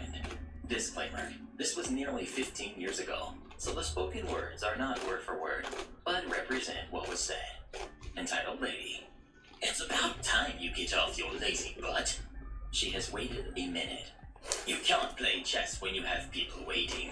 What kind of crappy service is this? So he took their drink orders. Why would you and assume walked that behind people the playing bar to chess make their work drinks there? right away. They had to wait maybe 3 minutes for their drinks. They ordered beer that takes a bit to do correctly. Hefeweizen for you Germans. This story takes place in Germany. Ah. About time. Did you have to brew it first? Or was it taking so long? My friend's patience is starting to wear thin, but he still stays friendly. You saw me walk to the bar and make your drinks right away, then return right away. Those beers take a bit to pour correctly. I'm sorry, but there is no way I could have brought those to you any faster. We are customers, and this is how you talk to us? Ever heard of the customer is always right? How can you be Yes, so and rude to everyone paying hates customers? Now my friend really had enough. I was very respectful towards you, while you were very rude from the moment you came in here. The moment he said that, she got this weird grin on her face, and you could tell this was exactly what she wanted. Shut up! How dare you! I will have you know, me and the owner are old friends. I will have your job over this. Now get me your manager. Friend, Please, I need this job. too late. You should have thought about this before you treated guests this rude. Now, get me the manager. Friend went behind the bar and had a short talk to one of the older guys working there. Let's call him OG. Both returned to the table. OG. What seems to be the problem, ma'am? Entitled lady, suddenly playing the sweet old lady that is so nice. When we came in here, your server sat there with someone and played chess. We waited and waited, and finally asked nicely if we could have a menu. He rolled his eyes at us and gave us the menu from his table. Then we ordered drinks, and he walked over, made our drinks, and then just stood there for a good 10 minutes before he brought our drinks. When I politely asked him to bring our beer, he was really rude to me. Since I know the owner, we eat here all the time, and usually the service is excellent. I demand you fire him and comp our meals. OG, turning to my friend. Is that really what happened? Friend. Of course not. She came, entitled lady, suddenly, all the mask of friendliness gone, starts screeching. What are you asking him for? I just told you what happened. Are you calling me a liar? Yes. Wait till the owner hears of this. At this point, my friend and OG could no longer hold it back, and they started laughing. You think this is funny? Never have I been so insulted. Friend. Yeah, I know. Wait till the owner hears of this. Oh wait, the owner already did hear of this. I am the owner, and I have never seen you in my life, nor have you ever eaten here.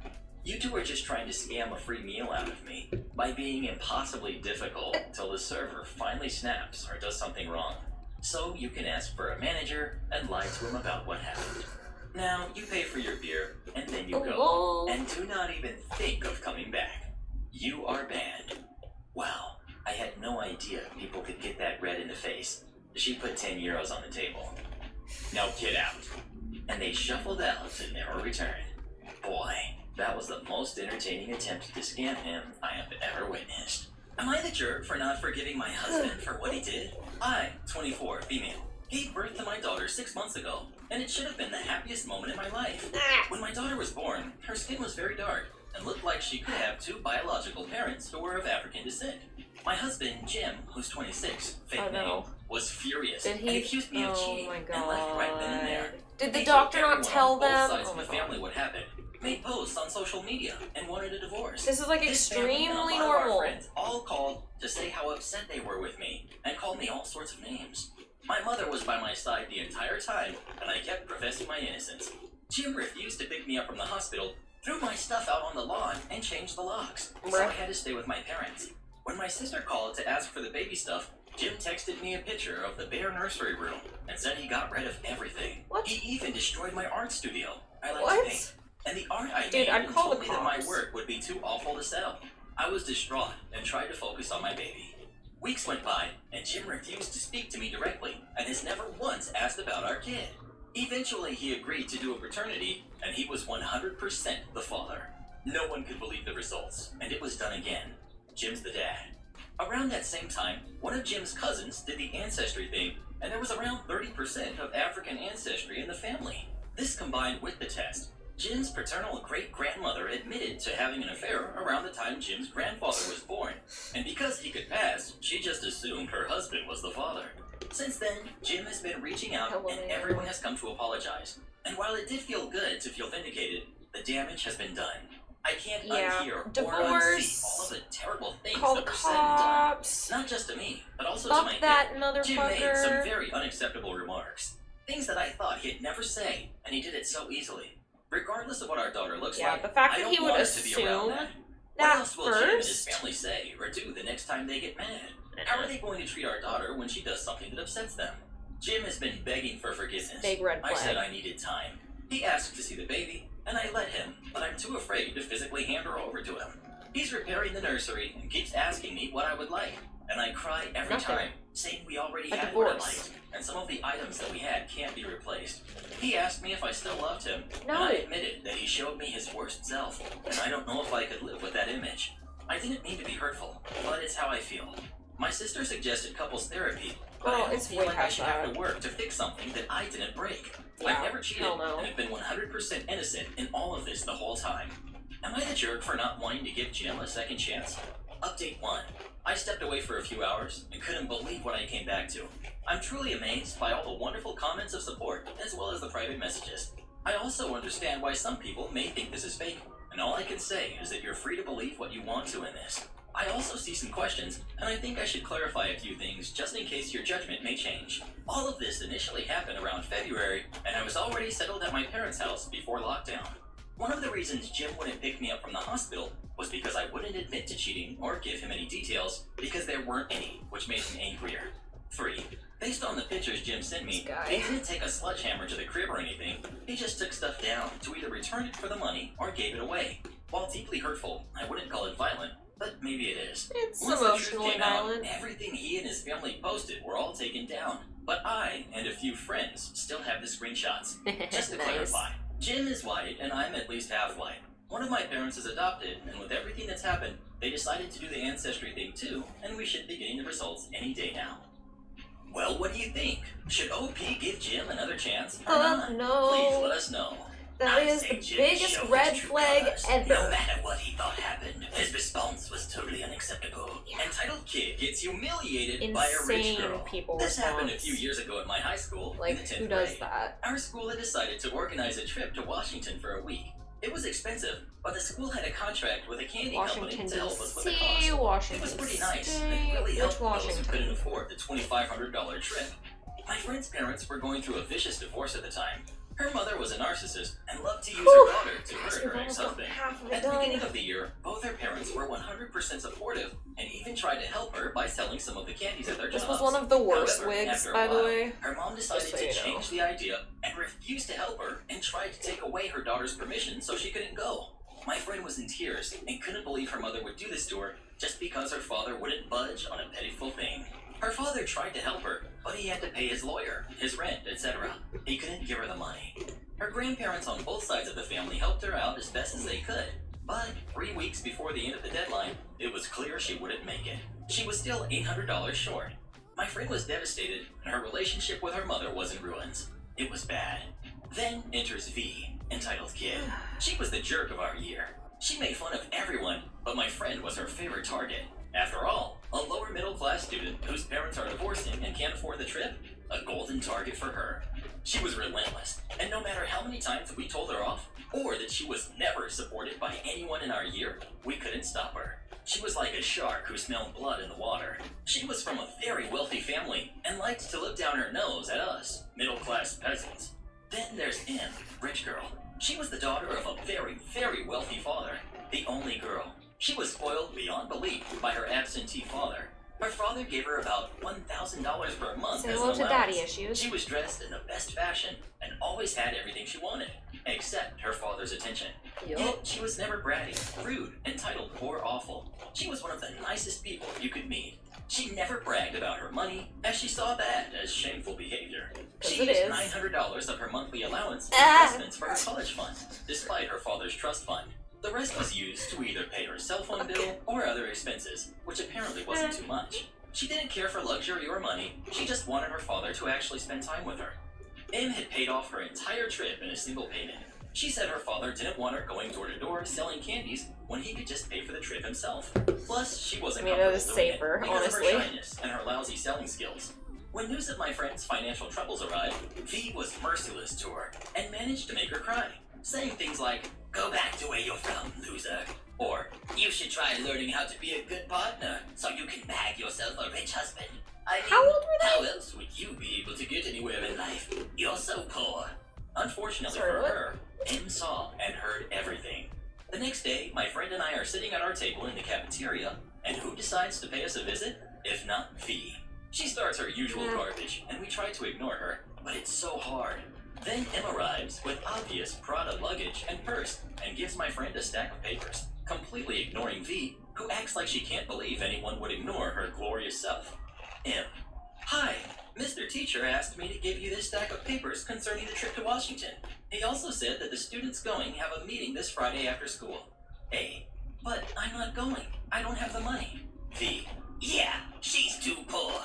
Honestly, how stupid are you? And what are you doing with the bags? You stole them. You know they're fake, right?" M turns and tells V to shut up, because the sheer amount of BS coming from her is nauseating. Complete silence. No one has ever been this rude to V before. Her parents, who think she can do no wrong, would have destroyed them. M goes on to tell her that she can't just talk to people like that, and the only reason she targets A is because she has no social life or friends due to her god-awful and toxic personality. "You can't talk to me like that. I'm better than you. My father's the VP of this company, and I'm rich. I can do whatever the heck I want. I'll destroy you, you jerk." M: "Yeah, I know. That's why I showed the video of you being an awful person to my father, who just so happens to be your father's boss. Or are you so entitled that you never noticed me at the company's events? Your father is my father's employee and was very interested in the video I gave my father. Now buzz off." M turns back to my friend and tells her that her entire trip was paid for by V's father as an apology for his daughter's behavior, as proven by the receipt for the trip and the stack of papers. M continues and says that V's father was so embarrassed that he gave A the luggage and purse that he was going to give V for the trip. Oh my god. He had asked M to give it to her because he knew that she would be happy to do it. V doesn't want to believe because there's no way her dad would ever do That is some great fucking karma. Holy that shit. She called her father to check if it was true. V left and was not seen for the entire day. Turns out her parents were absolutely I love when mortified by classy their rich daughter's people behavior and beat the refused shit to out let of her go on the trip. unclassy rich She had people. to publicly It's apologize amazing. to A in front of the whole class, with her parents standing next to her to make sure she did as they told You her know, to. not literally beat V the did shit out not of come them. back after that year. She had been sent to a military school for problem kids. A ended up coming to Washington and got to live with her dad. M had asked if her brother, who was a lawyer, would help A's father in the divorce settlement for pro bono. It was greatly appreciated because her mother had started to go crazy in the demands, and when she hadn't got her way, she had struck A in rage. A and I are now in college and are very happy. A's dad is getting remarried. V, last we heard, got cut off from her parents and now has to live on social welfare because she doesn't have the skills to keep a job for very long. Something about not having the proper mindset or having a clashing personality with her coworkers. Am I the jerk for not wanting my dad to walk my fiancé down the aisle? My fiancé and I have been together for almost 6 years. We got engaged late last year and cannot wait to get married. My father-in-law has been to jail. He's got several face tats, multiple tattoos, tall, buff. He looks like the average depiction of a gangster. Okay, My fiancé moved around from low-income area to low-income area for most of her life and didn't live a very lavish lifestyle. Despite all this, my fiance and him have a really close relationship. My fiance's older brother is HOH. He's also pretty tall, buff, looks like he could easily beat you in a fight. Like, but maybe he's a really good dad, chill you and don't know. guy. They both mean so much to my fiance, and I'm happy that they're in her life. The first time my parents met my fiance's dad, it didn't go well, to say the least. They wouldn't touch his hand, backed away from him, clutched their purses, etc. Needless to say, my fiance was rightfully upset and embarrassed that they would act like that. I then made the decision to go very low contact with them after I yelled at my Okay, parents for good. being disrespectful. Over these last few months, my mom has been in and out of the hospital. It's been a very scary time for our family. I started Sounds to talk like to my fun, family more because of this, which was weird, considering I hadn't spoken to them properly in a long time. I refrained from talking about my fiance, as I was afraid they would voice their unacceptable views again. My mom got out of the hospital and is making a full recovery. And though my fiance doesn't like my mom for indirectly insulting her dad, she still wanted to go visit her to make sure that she was Indirectly? alright. I thought it was a nice gesture, and although I didn't want my fiance I to didn't call know, that directly, based on their but treatment okay. of my fiance's family, she promised it would be only for a few hours. When we got there, it was my aunt, my sisters, plus my brother-in-law and my parents. When we had settled in, my aunt started asking about the ring, about our wedding plans, etc. Then they asked the question, who's gonna walk her down the aisle? My Her fiance, dad? who was pretty confused, answered, my dad. My mom then asked her if she's afraid of his face tats and intimidating appearance, ruining our wedding appearance. What? Everyone in my family agreed, and when my fiance tried to stand up for her dad, they would either shut her down or reiterate my mom's point. I would have just Guests left would be at too that scared point. to be next to him. My dad then mentioned how he was the only viable option to walk her down the aisle because she was family. What? According to him, her brother wasn't capable enough to do it. Once my fiance excused herself, Bitch, I what? yelled at them for being so disrespectful Good. and ended my argument with the line, stop forcing her. Now everyone is mad at me. My fiance is Good less than half, upset. Because now, all they will continue to do is make fun of her family. And of course, my family is upset. Edit. HOH is hard of hearing. I'm sorry for the confusion. Well, who do you agree with? OP or his family? Please let us know. I'm thinking of getting some face tats myself. Entitled Mom expects me to clean the house with a wounded hand. Around February, Entitled Mom got a husky and just never went and trained it. Essentially, he growls whenever anyone gets close to his food Oh, or whenever huskies he's are asleep. so cute. Now, last week, I was just walking by him and picked up a paper on the floor, and he went and bit me, wounded 2 fingers, index and middle, of my dominant hand. Obviously, Entitled Mom is never home and was with her boyfriend, like she always is, and did not want to take me to get my hand checked out at all. When the dog bit me, it took off the skin, etc. Yet, I'm supposedly overreacting. Since I had no car, I couldn't go myself, and I've been cleaning the whole house by myself, struggling The bus, with my maybe? non-dominant hand for a week. Take Today the she bus? gets home and starts yelling at me that it wasn't mopped, so we start arguing. She's saying I never clean when I'm actually the only one who cleans, because that's why I had you do the chores, Girl, not move to sit out. like a petty doll. I'm obviously saying, look, I can't mop with my non-dominant hand. Then she argues, saying I'm overreacting. It's been a week. I'm lazy and I'm making stuff up not to clean. Now she got me mad, so I say, you were too busy with your boyfriend and didn't even bother taking me anywhere to get my hand checked out when the dog has no vaccine. Then she argues, saying I could have taken myself, and I'm like, the closest hospital is over 2 hours away. How am I supposed to get there by walking? 2 hours? Knowing she can't argue with that. This is since why the you dog don't bit live me in the at night. country. Then Holy she switches shit. the topic, saying, you act like if cleaning is such a big responsibility. You act like I keep you tied up at home. Keep in mind, I've never been allowed to attend any high school party, go out with friends, or do any extracurriculars at school. Sounds like you So were tied I up go at off home. on like a 5-minute rant, saying I've given up my whole teenager years taking care of my siblings, basically being their mom more than she ever has, and Whew. never have any time Look for at the the difference, typical y'all. teenage experience. I don't know if you Then can really she just tell, goes and but calls me names it's because a lot she knows better. she It's cannot crazy. argue with the truth that those words held. Am I the jerk for telling my sister-in-law to stop pushing her BS on my relationship? My sister-in-law is in her late 30s. He zoned out after Myself this and my episode. husband, her brother, are both 26. I've been married to him for I feel going on that. 6 years, and we have been together since the end of freshman year of high school. Very briefly, we stayed with her. I think we moved in when we were 19, and we Yeah. left about 6 months later when we bought our first home. Throughout the entire time we were there, she did nothing but complain about my husband. She was constantly speaking horribly of him because of the decisions that he made before we started dating. She continuously told me to watch my back because she feared for my happiness and feared that he would do me over. Needless to say, my husband has been fantastic to me ever since the very beginning. So I had dealt with this for a while, had multiple discussions with my husband, and he basically just wanted to leave it alone. He chalked it up to her just being a negative person due to her marriage slowly failing. He refuses to help her with anything, but he also goes about it like she has never said anything. His way of coping, I guess. Last weekend, we were invited over for a barbecue. A few family members showed up that I had yet to meet. However, my sister-in-law at one point started bashing my husband in front of everyone the second that he walked away to go help her son with something that she refused to help him with. Her comments ranged from him being a terrible husband to having zero work ethic. He's been with the same company for almost 7 years. The whole family was tuned in, listening to her bash him, and not one person spoke up. I was trying desperately to do as he wanted and just leave it alone, but her final comment of, "He will always be a nobody," really struck a nerve. I looked at her and said, "Do you not have anything better to do with your life? Do you seriously think that anyone wants to hear you openly bash a man who's done nothing to you? Your own brother, no less?"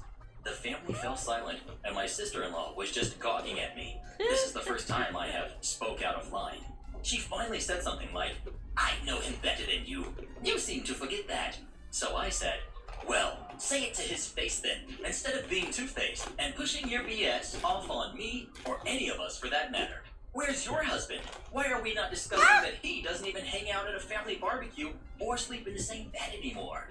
She stormed away from the table after telling me that my disrespect was disgusting. Apparently, she was crying in the bathroom when my mother-in-law found her. Everyone in the group started saying things like, "Is she always like this?" Or, "He seems like a good man to me." Or, "Yeah, where is Chris anyways?" Chris is sister-in-law's husband. So needless to say, everyone was on my side, except my other sister-in-law, who's gone to great measures to make sure I know that she now hates me and thinks I'm dumb. Okay, I'm a bye. jerk.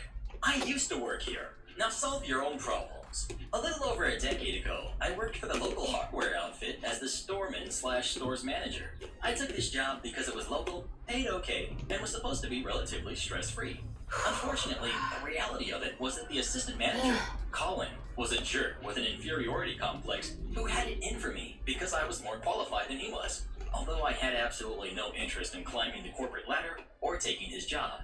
The job itself was overtasked and understaffed, and things were only getting busier as there was a building boom happening in the area at the time.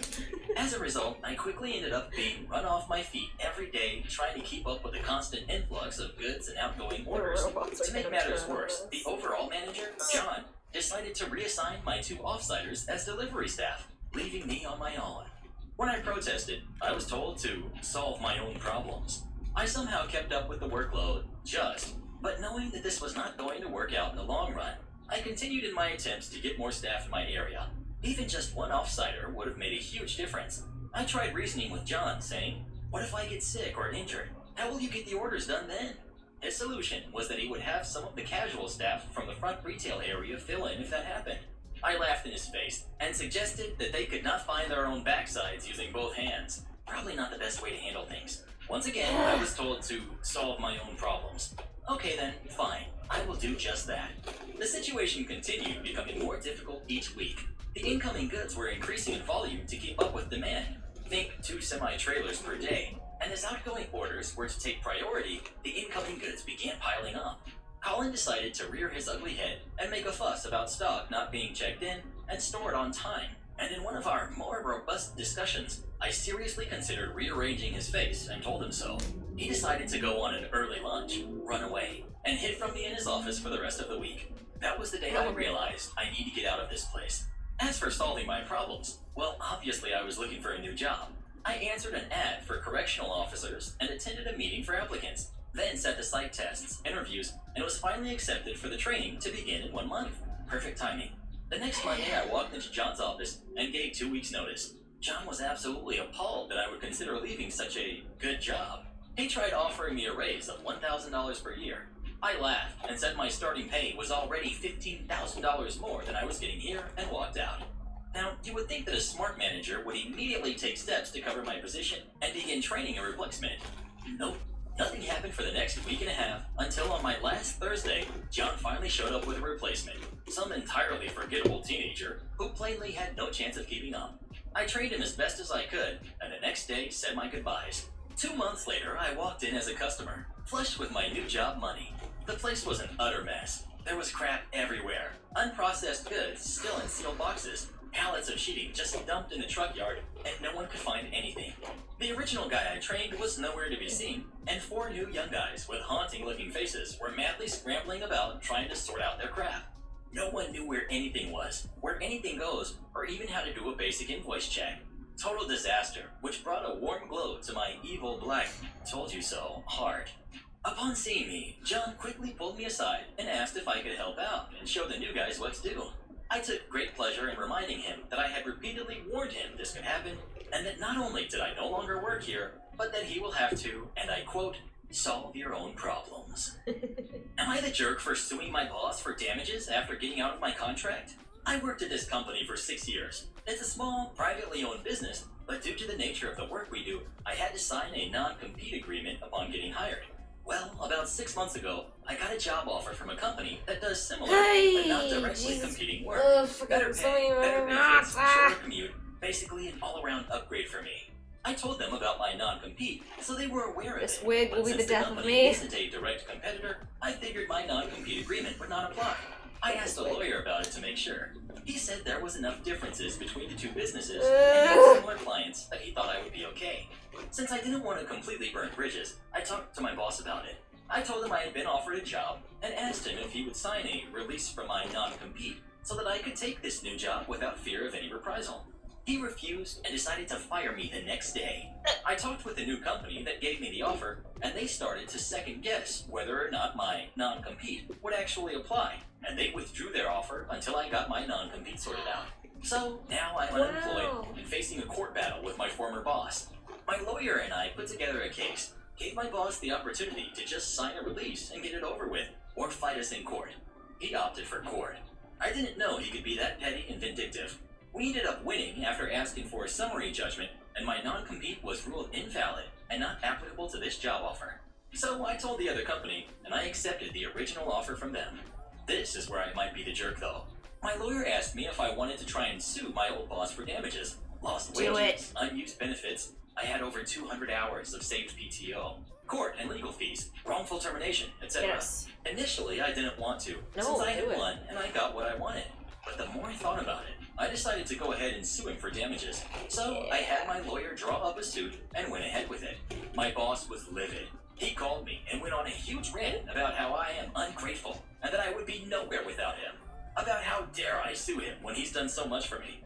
I told him he had the chance to How does just this let not me keep go, but he reappearing? opted to Oh my fight. god. So in a way, he brought this on himself.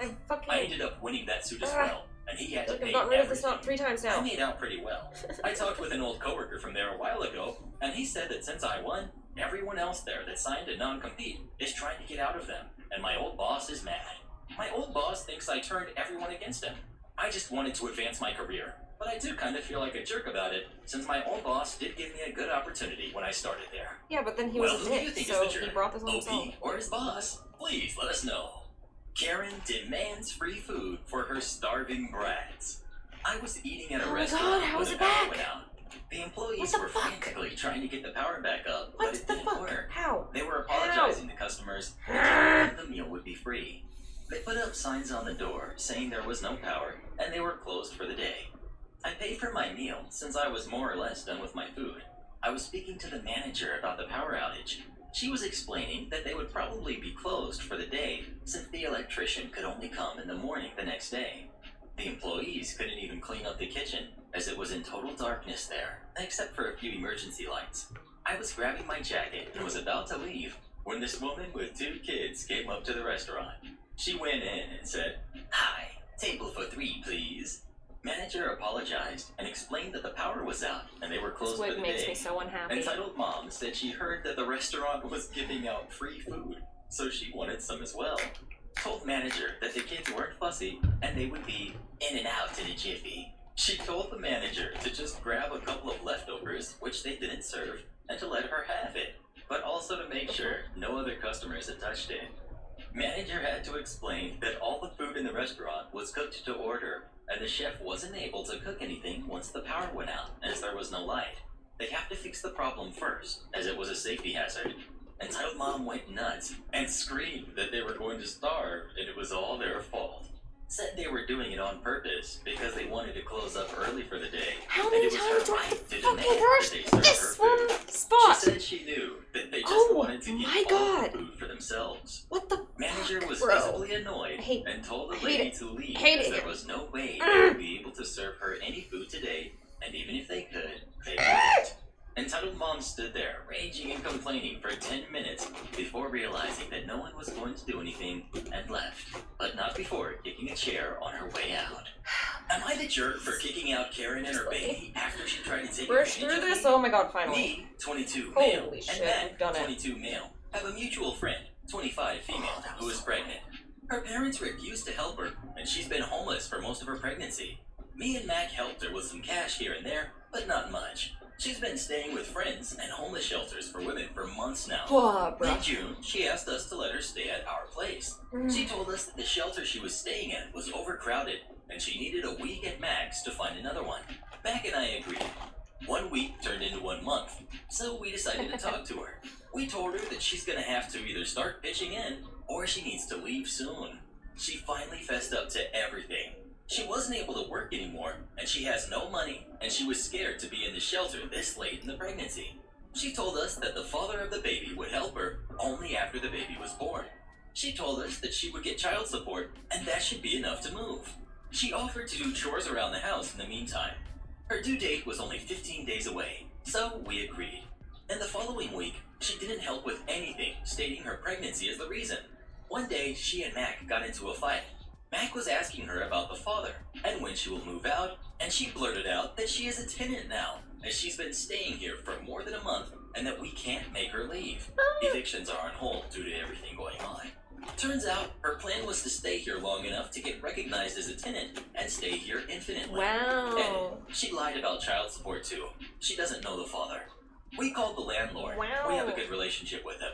After yelling at us for being stupid, he offered to forget about the notice period and advised us to move by the end of the month. He had another empty apartment in the same building for us. Smart. We told her the same.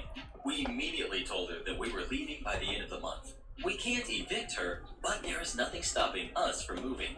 After that, we just ignored her. She gave birth That in the is beginning of August, super right funny. after we moved out. Landlord told her that if she's been staying here for more than a month, then she is a tenant, and she's on the hook for the full rent once we leave. He also got her to sign the standard monthly rental agreement for the apartment. While he cannot evict her if she doesn't pay rent, he promised to sue her for rent when everything is over. She is also having a ton of medical bills from giving birth. She's probably unable to afford the utilities bill. She is constantly trying to come over or call us, sometimes to apologize, sometimes to ask for help. We have refused to even talk to her. Good. I saw a very similar story, and I thought I would post mine and see what everyone thinks. Am I the jerk? Well, No. what do you think? Is OP the jerk, Fuck or is that Karen? bitch. Please let us know. Like, you're the one who It got made me have to pregnant start without off with such a sad planning. story. Like, Shady boss lies about me to my coworkers. Fuck I have you. her fired and in debt for several years after. This happened back in 2011 to 2012, when I was the Just ripe about old to age hit. of 19 years old. This is a long one, so do strap in. I got a part-time job at a fast food place specializing in subs. Not Subway, but very similar, when I was 17. It was located in the town's it mall Quiznos? and was fairly busy. It's a national chain where I'm from. When I started there, the owner at the time was really nice, and she started that branch in my town. She was very strict on following all of the cleaning requirements and took real pride in her shop. The way it was set up financially was that the franchise taker basically had to work from open to closing, 9 a.m. to 7 p.m., to even have a chance at making a decent living, and preferably only have one part-timer helping for a few hours when it was at its busiest. It's like the MLM of fast food. Why anyone would take on such a business wager is beyond me. I actually don't mind digress. franchises. However, the owner actually managed It makes it to so make you money don't off have it. to deal with the A startup year or so after I costs as started, much, the owner and you don't decided have she to would plan move to a out different stuff. part You of don't the have to country do the and sell her logistics of brand getting a and have business someone else running. take over. That All you lucky have to do is, individual like, was my keep it coworker, running, who was 3 which years is a older lot than me. easier if you've From ever now tried on, running a boss business. lady. She had worked there since it opened and was the natural choice to move up the ladder. Because she didn't have the money to pay for the share in the franchise, about $5,000, and nobody else was willing to pay that and have to work their butt off for minimal revenue, headquarters allowed her to take over while they bought the old owner out, and headquarters kept the share. Now, boss lady had no idea how to run a mile, much less small things started happening quite soon after she took over. I would normally work there after school by myself, but she would often hang around the mall when she had finished work. Boss Lady always complained about how little money she made, and would often come by when me or the other part-timers were working and tell us to give her $20 to $100 right out of the register. What? Considering total daily sales never reached more than about $1,200, that was a lie. I barely made $12 an hour, so my motivation was too low to care, and neither did the rest of the part-timers, so we complied and gave her the money. My spider sense was tingling a bit, telling me it was fishy to grab money right out of the register, even if she was the owner. But if she wanted to dig her own grave, that was fine by me. I was friends with Boss Lady, and we would hang out and often hung out on the weekends, and we worked Saturdays together, which meant we would go out on Friday nights, we would drink, and work the next day hungover. Oh, to be young. I would only go out during the weekends and never missed a day of work, no matter how hungover I was, and Saturdays were the only days I would be hungover. Besides school and work, I was in a dance company and had dance classes every day, mostly after 7 p.m. But a few days I had them cannot wait earlier till this and week is couldn't done, work guys. no matter Holy what. shit. This is important. Every night we would count the register, leave $100 in change and small bills for the next day, and deposit the rest in a safe at the mall. I'm not entirely sure, because it's been a long time, but I do believe Boss Lady would tell us to take the difference out of the $100 for the register, somehow believing the money would magically show up the next day. After a while, we started having problems with distributors. We were not allowed to order Next on we'll work on an credit and had to easier go to the wig. bank to pay the bills in person, Holy etc. shit. After that, things started getting really weird, and Boss Lady refused to let us make the cash deposits at night, insisting that we put the money bags in one of the cabinets inside the shop, which after a month or two culminated to a lot of cash. We had also had trouble a few months with getting paid on time. Since I worked the most out of all of the part-timers, I had the biggest salary, and the people who administered pay decided to pay I'll the start smaller crying checks before first. this is over. This girl had bills to pay, so that did not sit well with me. I was also the hardest worker out of us all, Boss Lady included. Then one lovely Tuesday while I was at school, one of the other part-timers asked me to cover her shift, to which I said I wasn't able to, because not only did I have back-to-back dance classes, I also had a paper to write for school. Later that night, I got a text from the girl saying, "If you were hungover, you could have just said so. You don't have to lie." And I'm like, "Excuse me? I don't drink on school nights, and there's no way I would have had the time to do so last night with dance class right after work and working on my paper." To which she just answered, "Yeah, sure. Boss Lady told me you were out last night." The funny part is, this was a fairly small town, so there's nowhere to go on weeknights. So even if I wanted to break my own rules and party on a school night, I couldn't. This really upset me, and I figured I would stop playing nice and saving Boss Lady. Cue the revenge. One day out of the blue during summer, Boss Lady declared she was going to go on a last-minute 2-week vacation to the States and told me to take care of the shop while she was gone. I said fine, but would like more notice next time. I also asked her how she paid for it, considering she wasn't able to take out any salary from the shop, and she just said, "Oh, I had some savings." I just thought, that's weird, considering you actually don't make money, but didn't say anything. The first day I was in charge, headquarters called, and the conversation went like this. Headquarters: "Hey, is Boss Lady around?" Me: "No, she took a last-minute vacation to the States and put me in charge. Didn't she tell you?" Headquarters: "No, she did not indulge that information. But maybe you can help me. Do you know what happened to all the cash deposits from the past few months?" Me: "Yeah, they're in one of the cabinets here. Boss Lady told us not to deposit them. She even yelled at me when I was about to, because I felt really uncomfortable knowing we had what must have been more than $15,000 lying around in the shop, and gave me an excuse about having to look them over." Headquarters: "Are you serious?" Me: "Sure am. What should I do?" "I know the previous owner is in town. Maybe you can call her and ask if she can come help you. She knows what's what. And please deposit all the cash today." Me: "Sure, no problem. I'll look over all the cash bags to see how much there actually is and make sure they're all there and deposit them ASAP." And we hung up. I called the old owner and told her what was up. She sounded really surprised and was there within 10 minutes. Together, we quickly looked over all the cash, but didn't count it. They were in these little pouches that had a form at the front where you filled in how many of each bill and coin was in it. So we figured the right amount would be in each bag. They weren't sealed, because Boss Lady had told us not to seal them before putting them in the cabinet. I then put them all in a bag and discreetly made my way over to the safe where we deposited them. It was on the other side of the mall, and the mall Why was wouldn't you open, count so my what's heart in was it, racing. bruh? I felt like everyone knew I was carrying a load of cash.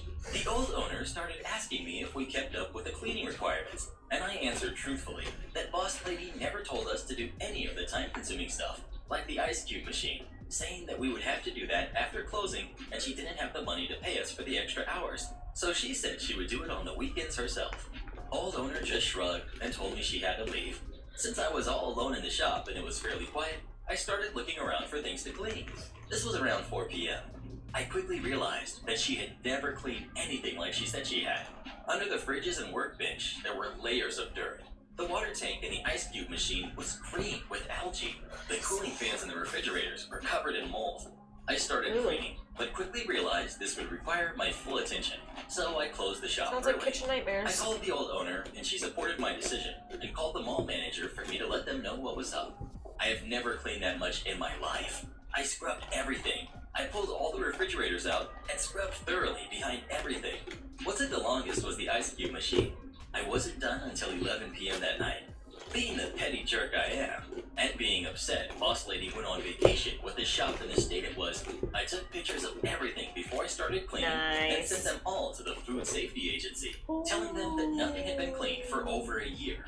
I also got to No. clock all the hours I spent cleaning, getting an okay from headquarters.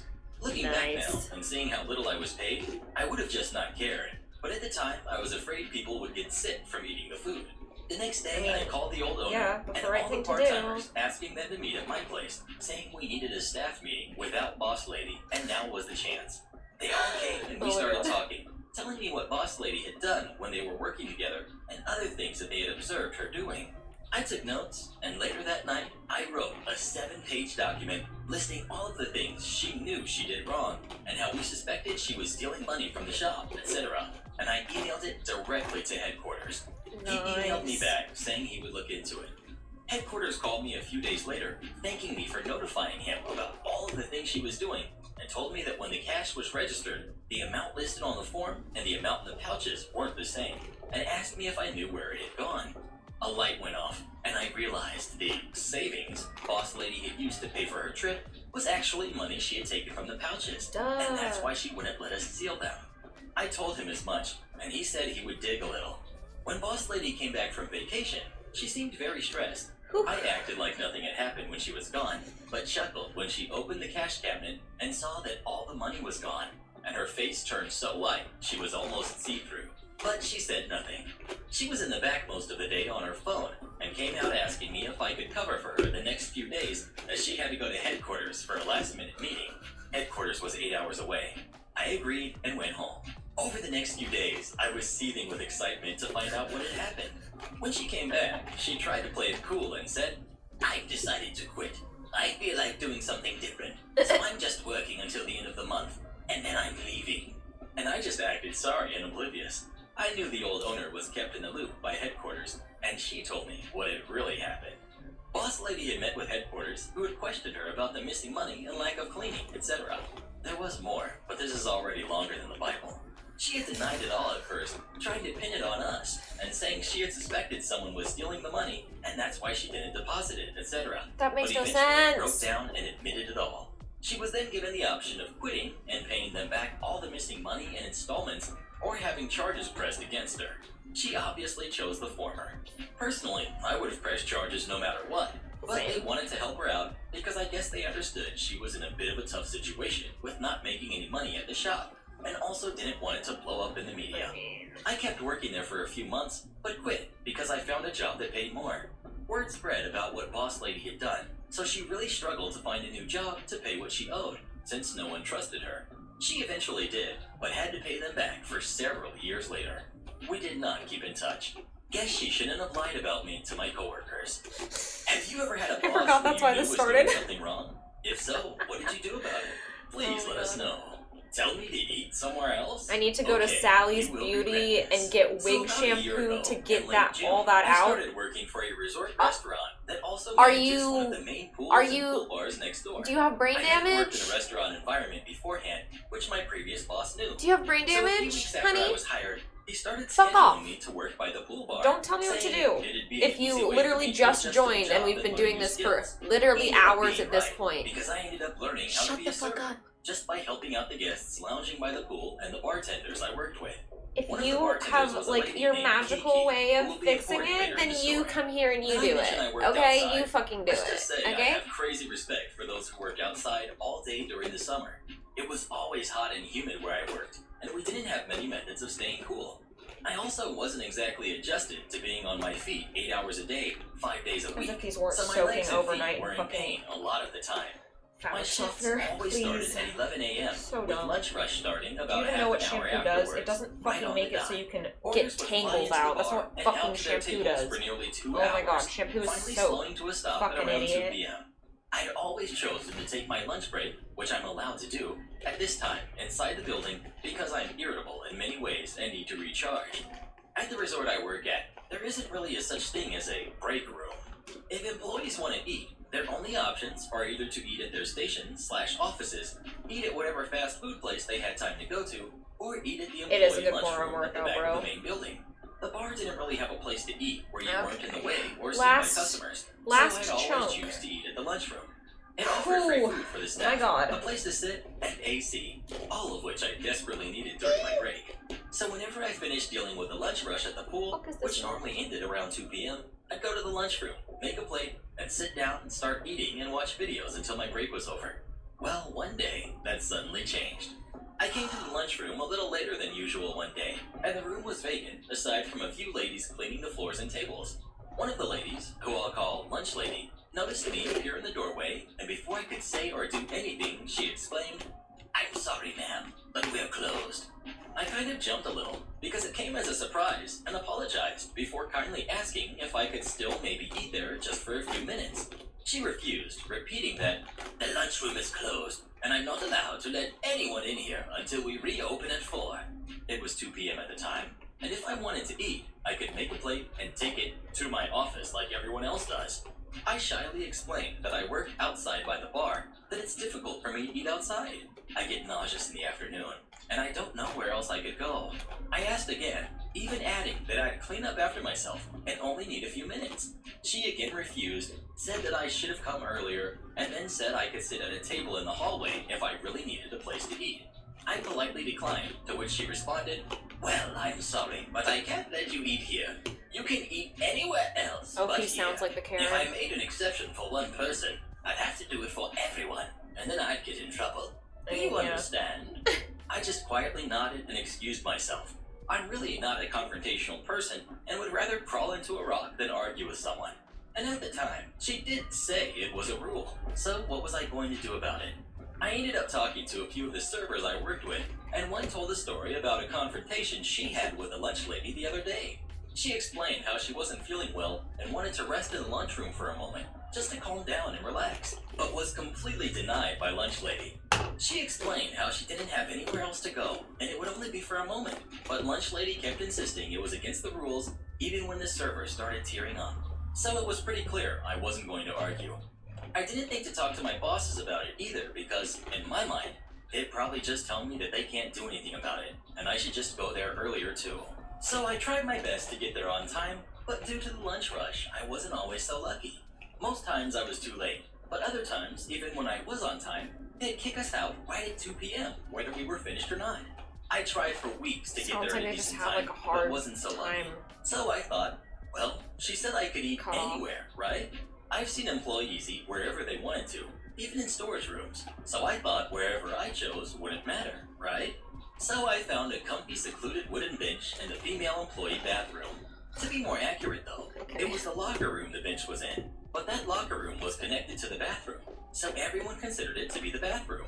I really didn't care too much, as long as not many people saw me, which during 2 p.m. was pretty common. Even when people did see me, no one asked. For the first few months I worked, I didn't really talk to much of the staff outside my department, so most people who saw me ignored me. I did this for about a month, before someone finally noticed. This is when Kiki appears in the story. Up to this point, I always felt somewhat intimidated by her, because she always looked frustrated and she didn't look too patient with her new hires. But after this, I started realizing that on the inside, she's a kind of motherly woman who was only stressed out because of her job. Kiki was heading to the bathroom and was just passing by the bench I was sitting at before she noticed me, then the plate of food on my lap. She stopped in her tracks, and her expression turned from tired focus to a bizarre kind of confusion. "What are you doing?" she asked in a quiet, confused voice. "Eating lunch," I replied casually. "Why are you eating here? Why not eat in the lunchroom?" I explained the conversation I had with Lunch Lady and what she told me. Kiki's face got red. It was red already, but now it was visibly getting redder and redder, like a sunburn slapped her face. I noticed this along with the awkward silence and added that I'm okay with this though. I've done it for a few weeks already. That wasn't the best thing to say because she said, Well, you don't like getting this your hairbrush? isn't okay. Pick up You your don't like stuff. getting your We're hairbrush, going Bubbles? to talk to this lady. You don't like it? I sheepishly did as I was told and just followed her. Lunch Lady was there, as she always was, cleaning up a dark lunchroom on her own. Why you make a and mess? around the corner. Don't do this, Kiki please. started arguing with her about Kiki, why not she again. wouldn't let one person into the lunchroom, why she wouldn't even compromise, how the rules are crud, and then said, "Did you even know that this girl was eating in the bathroom for a month because you told her that she couldn't eat here?" Lunch Lady's face looked like a mixture of confusion, shock, and pity, but she kept explaining that if I made one exception, I'd have to make more. Kiki then noticed two things.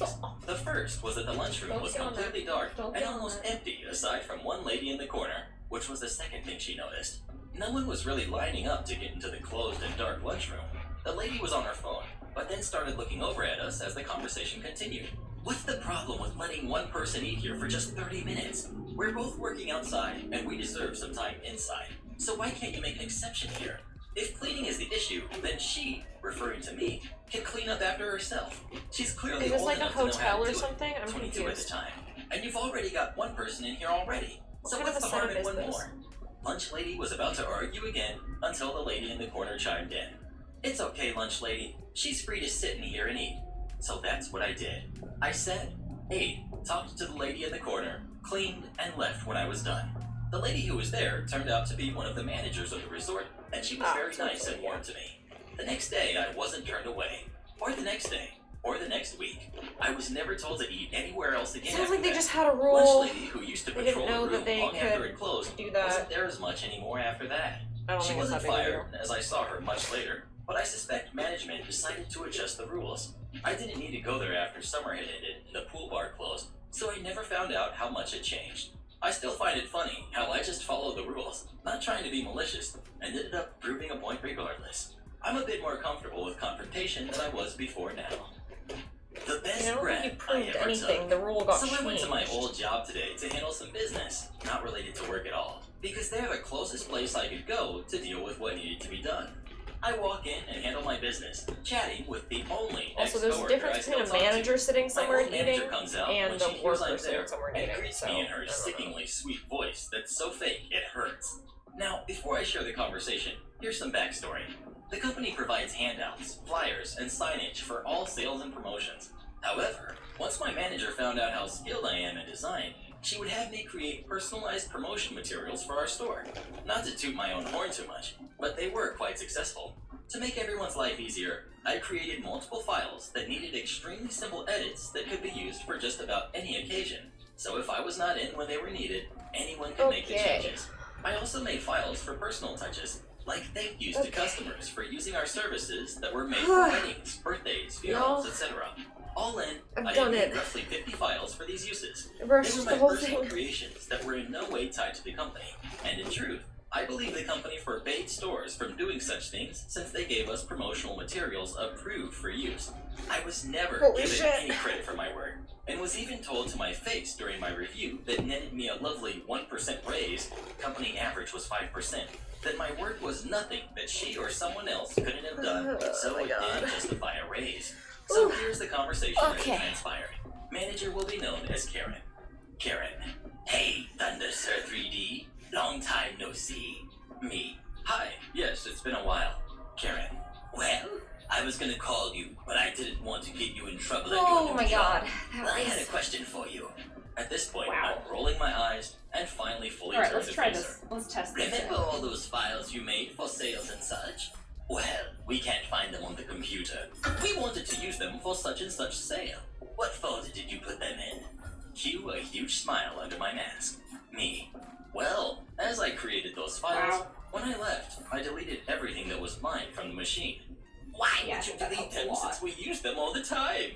You made it quite clear that my work was unappreciated and nothing I did was special. As you felt that way, I didn't think you needed my files for use, since it was apparently something that anyone could do. Karen, this is a serious problem. You deleted our work files without permission. Me. Actually, I deleted my files. Okay, time to I be clear created to every women. last one of them. Not one was created by the company, nor were they approved for use by anyone higher than you. There's nothing wrong We're with gonna me straighten deleting anything that was made by first me and for my finish personal brushing it use. out. Besides, there was nothing that you or anyone else couldn't produce, right? Stunned silence. Me. However, if you want those files, And I since can this give is you what my I'm design filming rate in this for week, each one, and you can submit it's them actually as a good we're store doing this one expense. first. I'll be happy to recreate them for you once I have a paid invoice for the work. You have my number, so let me know. I said see you later to my coworker and walked out. The breath of fresh air never felt more satisfying as the door closed behind me. Entitled sister says I'm wasting our mom's money, even though it's mine. My older sister, the entitled person, she's 28, has always had something against me, 17, female. She's always said that I'm the favorite child and that I'm a spoiled brat. She thinks I'm the favorite because our mom and I are always doing stuff together, like watching movies and TV shows, and going out to big shopping centers together, and saying I'm a brat because I have all these new clothes. I'm a cosplayer, and how that's wasting all mom's money. 1.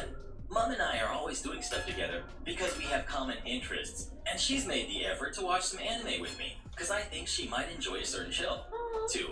I have in total maybe 20 cosplay items, counting wigs and uniforms and all that. And out of all of it, Mom only bought me 3 or 4 things, even after I insisted that I pay. 3. The money I get is all from saving up cans.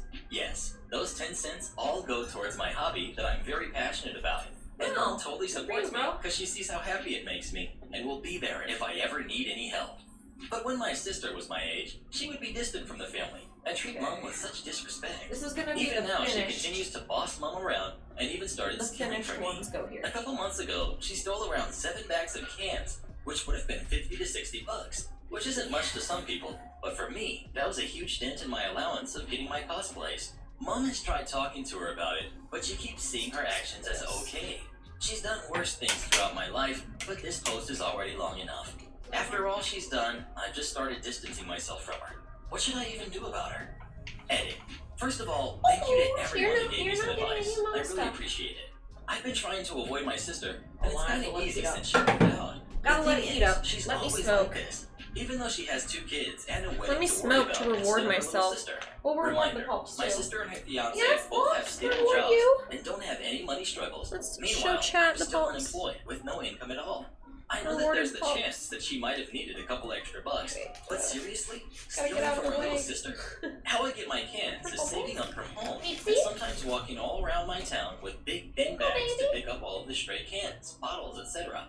And I have tried talking to Mom about it, and she's still a pushover for my Do sister. not steal. A few years Do back, not do my it. sister was the queen bee of Don't the do house, it, Boo and always bossing Don't poor do it. Mom I'll around, brush you saying again. that she had to do this and can't If you do that. it, I'll brush you Mom's again. still kind of like that, but I told her that she doesn't I'll have do to it. I'll keep brush asking you. me if she can do stuff. I will but brush she you. forgets. Don't test me. Recently, my sister found my TikTok account Don't test and me, started Bubbles. yelling at me about how I'm a Don't spoiled test brat me. I will do and how I it. have it easy, even though she knows I'll my brush bad past and that I hate getting stuff in general because I've grown the Here, you mentality wanna- that I you don't need a deserve path? it at all because of her. You need a pass, This caused doggy? me to have a panic attack and delete all my videos, which I Need a highly path? regret now. But I started cosplaying and uploading again. I saw that someone said I should do something with her so we can have even ground. Thanks, but it won't work. My sister judges every little thing about me. I can't like or do the smallest things without having her say something about it. Sounds like she's Except jealous. When my sister was younger, she was into Sailor Moon, but grew out of it. Then I found the old anime, and it's my favorite and my comfort show. She says that liking it and anime in general is stupid and childish. Even though her fiance is into anime, I want to have a good relationship with my sister since I've been separated from my family for a long time. Sounds like And I she's just wanna feel like insecure another about family. But even if my sister is liking like this, I still anime. have a pretty great relationship with my Because mom and obviously older if she brother, liked Sailor both Moon of before, whom she I probably call does my like best it. friends. So No, my sounds like coffee she's just is insecure. always free. This happened about 7 years ago Therapy, when I was working family at the local therapy. convenience store. We've got the crazy lady, and we've got the coworker. I got in around my normal 11 p.m. time and settled in for a slow night of training with my coworker who was on his last day with the company. Things were quiet and going pretty smoothly until around 1 a.m. Steve and I were jamming to some classic rock, but turned it off when Karen enters. A small, frail-looking lady in about 20 jackets comes in carrying a duffel bag. She set the bag next to a shelf, which sat behind the register. Fuck, I bro. couldn't see the bag, so at first I didn't even notice Alright, it let's was see if it's behind heated me. up. Karen went straight to the self-serve coffee and pulled out a coffee mug from underneath one of her jackets. She seemed out of it, Okay. talking to herself and muttering under her breath. But I'd be out of Please it too at don't 1 a.m., melt. so I let Karen just do her thing. Until her bag starts to bark. I'm confused as heck, Jesus Christ. since I hadn't seen her place down the bag and certainly didn't think there would be a dog inside. My coworker lets Karen know that we don't allow animals inside the store and she'll have to take him outside. This is as close as I can remember to what was said. Karen: "But I don't have a dog." Coworker: "Lady, we can hear it barking. It wants out of the duffel bag." "I'll let it out, but it's not my dog, just my bag." Coworker: "Well, regardless of who owns the dog, you brought it in, so you'll have to take it out." "Fine, I'll just take my coffee and go then, since you don't want me here." "Okay, so it'll be $1.50 for the coffee refill. Thanks for understanding." At this point, I can see Karen shaking with rage. Her eyes may have well rolled back into her head. Yes. "No, my Ooh, that coffee worked is well. always Okay. free." Steve: "No, it's not. All refills of drip coffee are $1.50. "But he said I could have it for free." "Take it up with the big man, not me. I get mine for free." Coworker: "Who are you talking about? There's just been my coworker and I." "What big man?" "I don't want to say. That man upstairs. He told me." The man Coworker: upstairs. "Lady, this is a What? one-floor building. We don't have an upstairs." God told me in a dream that I could come here and always have free refills. Are you going to Sorry, tell God no?" At this point, my coworker had enough and told her just to go. Sorry, But if she what? came back, God we would call told the you. police on her. Bitch, I never saw her God again. is not talking Well, to in you. that store anyway. Dog seemed fine when she took it out of the duffel bag. It was a small Pomeranian. Karen Dog. calls me out for being pregnant to teach her daughter a lesson. Pregnant me walks into a convenience store, and I go to wait in line Calls behind a you out teenager for and her being entitled pregnant? How do you mother. call someone I out for being vaguely hear the mom whispering to her daughter and looking back at me. But just like any good city person, I'm completely minding my own business. Until the woman turns around to me and starts to point at my belly and tell me how I need to tell her daughter how embarrassing it is and how hard it is to be a teenage mom with no father for your baby. Wasn't wearing a ring at this stage. Fat fingers. Or maybe she was just assuming that too. How my life is ruined because of what I did and how I won't get to go to school. "Tell her what mistakes you have made to get yourself in this kind of trouble," What? she tells me. She looks back at her daughter and says, "You don't want to end up like her, do you?" None of it makes me mad, just annoyed. Maybe at the same time flattered because she thinks my pregnant self is a teenager, but more annoyed by the condescending tone of her voice and the audacity that she would confront a teenager like that and embarrass her kid. She has been done checking out at this point, but I guess was waiting for an actual response. I was fully prepared to ignore her, and typically I probably would walk right by and not engage, but pregnancy leaves you with less patience. I look at the girl and tell her that her mom's advice is pretty solid. You don't want to get pregnant as a teen. I'm sure it isn't fun, especially when some people are really judgmental and would be trashy enough to continue for it. But since I'm a 30-year-old, I upped my age a little, and was happily married, I didn't really feel embarrassed by it. Not as embarrassed as your mom should be for making a jerk of herself for assuming. Did a slight stare down at her mom as I walked past them and out of the store. My daughter is now 12, and I still laugh That at this is story with so people. fucking I wish I funny. had a wittier retort, but my brain froze for a minute, even trying to comprehend what the lady was talking about. Am I the jerk for humiliating a man and his entire family when he proposed to me? I, 28, female, came from a very traditional Indian family. I left them when I came to the US for uni because I knew that if I accepted their help in paying my fees, they would hold it against me later. And I got a part-time job, along with the financial aid I was receiving. I maintained low contact and didn't visit them in person until I was 26, when they contacted me on my younger brother passing uni. For the past 2 years, I visited them 4 times, and each time they've been talking about marriage, although I stated very clearly that I wasn't interested. They brought up kids, and how finding guys willing to marry older women was hard. I said no problem, because I'm child-free, and I don't need/want them to find a guy for me. January this year, I went to visit them, and they said that they had something special for me, and that I would absolutely love it. Oh The boy. day after I reached their home, they said that they were throwing me a Really? welcome home party. I thought that they were trying to fix our relationship, and I just let it be. They That's invited sad. a lot of people, and it had obviously already been planned. An hour in, my parents introduced me to a man in his 30s, F, and his parents. So next thing I know, F goes down on one knee and Oh, whips out a F is beautiful his ring. name. I'm surprised and angry at my parents I for thought you still were just trying saying to control F, my life the by fact putting he's me in 30. such a situation. I said no, but then our parents began to push my buttons and I exploded. I called him, his parents, and my parents lowlifes for trying to trick me and basically insulted their views, calling them disgusting. Told them to go forget themselves and I left. I packed my bags and went to stay at a hotel until it was time for my flight.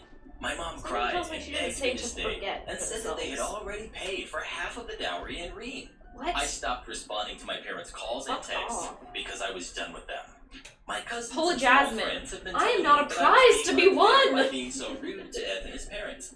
Thing is, they were in on it. They expected me to say yes and sent me a lot of insults when I Fuck refused to them reconsider. bitches. They were humiliated, and in their tiny group of small-minded people, my parents were being ostracized for raising me. F and his parents were also humiliated because they were rejected by me. Am I the jerk for being so rude? I feel like I should have handled the situation more delicately, rather than blowing up at all of them. No. Edit. Wow, I did not expect so many not the jerk responses. When I said that they were in on it, I meant that my parents had told them that I hadn't met the right guy, and that I would come around, which is why they kept trying. My parents expected me to surrender all my savings and money to F, live with him and his family in India, procreate with him 3 times, and do all of the housework, when I can't even make a poached egg. About letting me go to Bitch, college, rather I jump told them off a 2 cliff weeks in before Minecraft. leaving for it, and I lived at my friend's house with all of my important documents because I knew that they would do pretty much anything to keep me from going. They called my uni and said that I wouldn't be joining. Uni contacted me and I cleared it up. That's why I didn't talk to them and declined to let them pay.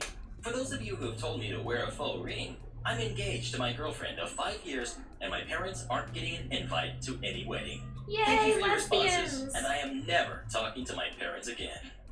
Entitled mom can't accept that her 3-year-old isn't a prodigy. Last week I started a job as a teacher. Perfect ground for finding entitled parents. Here's some background to start off with.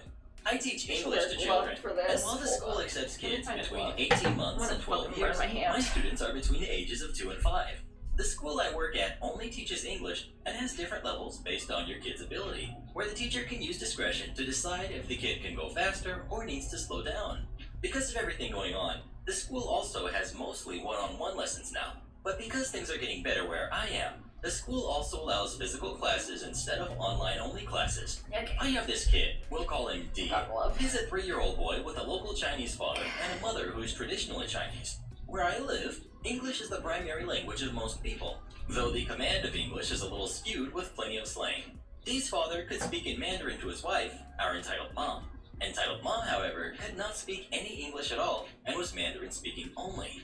This is where problem number 1 is. While I am local Chinese, I only grew up with English-speaking parents and grandparents, which meant I have almost no command of Mandarin, even though I studied it as a second language for 12 years. Once I was out of school, my brain wrung out any knowledge of Mandarin like water out of a sponge. I can speak it at a barely conversational level, but can't explain anything in depth. The second lesson D came for was also my first day working there. While I was briefed on entitled mom, as she had been the one to sign D up for the lessons, I was informed by my coworker that Dee's father would be the one dropping him off and picking him up. This was good news Guys, for it's me, looking because really when good, we let though. the kid Holy go at the shit, end of like, our lesson, oh my God, we this take is a gonna few be minutes to so go through with pretty. the parents and guardians Everyone's on gonna what be the kid jealous of my learned, wigs. what they did well, and what they can improve on, along with any recommendations for them, like speeding up or Like, do slowing you guys down. see how smooth It's hard this for me to looks? You explain can't see any it of from that there in that Mandarin. well, but like, So if Dee's trust father was me. the one coming Mwah. to pick him It's up, looking real then nice. talking to him was simple. Unfortunately for me, that was absolutely not the case. On Dee's first lesson with me, entitled mom was the one to drop him off. He's only 3 years old, so we were doing a foundation class with him where we basically teach him 1 letter per hour-long class, how to say it and write it, what sound the letter makes, and some simple words that start with said letter. Given that that was his first time seeing me, he was almost entirely unresponsive to anything I said. He kept trying to go out and find entitled mom would want me to open the door, and when I wouldn't, because he couldn't just be running off, he'd try to shove his fingers in the gap in the door. He would not repeat after me or mimic my actions, and overall did not manage to learn much. I did manage to get him to say 4 words that started with the letter B, but that was about all we managed to do in that hour. For all my Southeast Asian people out there, you know how our parents can be. You also know traditional Chinese parents are even worse, and entitled mom was just horrid. When I let D out to go back to entitled mom, she was at first cordial, asking how he did in the class and what he learned. I explained to her that because this was D's first lesson with me, he wasn't as responsive, but that he did manage to say 4 words that I taught him. Now, during classes, we have 4 flashcards with the phrases they're supposed to learn, and we give these cards to the parents to keep in case they want to revise with their kid at home. I prefer to give these cards to the kids to hold to reinforce that it's their responsibility to keep the cards safe. Plus, it helps them develop their motor skills when they have to hold stuff. When I gave D his flashcards, entitled mom snatched it out of his hand and immediately pointed to the first one, bubbles, demanding loudly for him to say the word. Since D was no longer in an environment where it was just me and him, he clammed up and wouldn't say anything. Entitled mom saw that as my failure. Cue our first terrible conversation.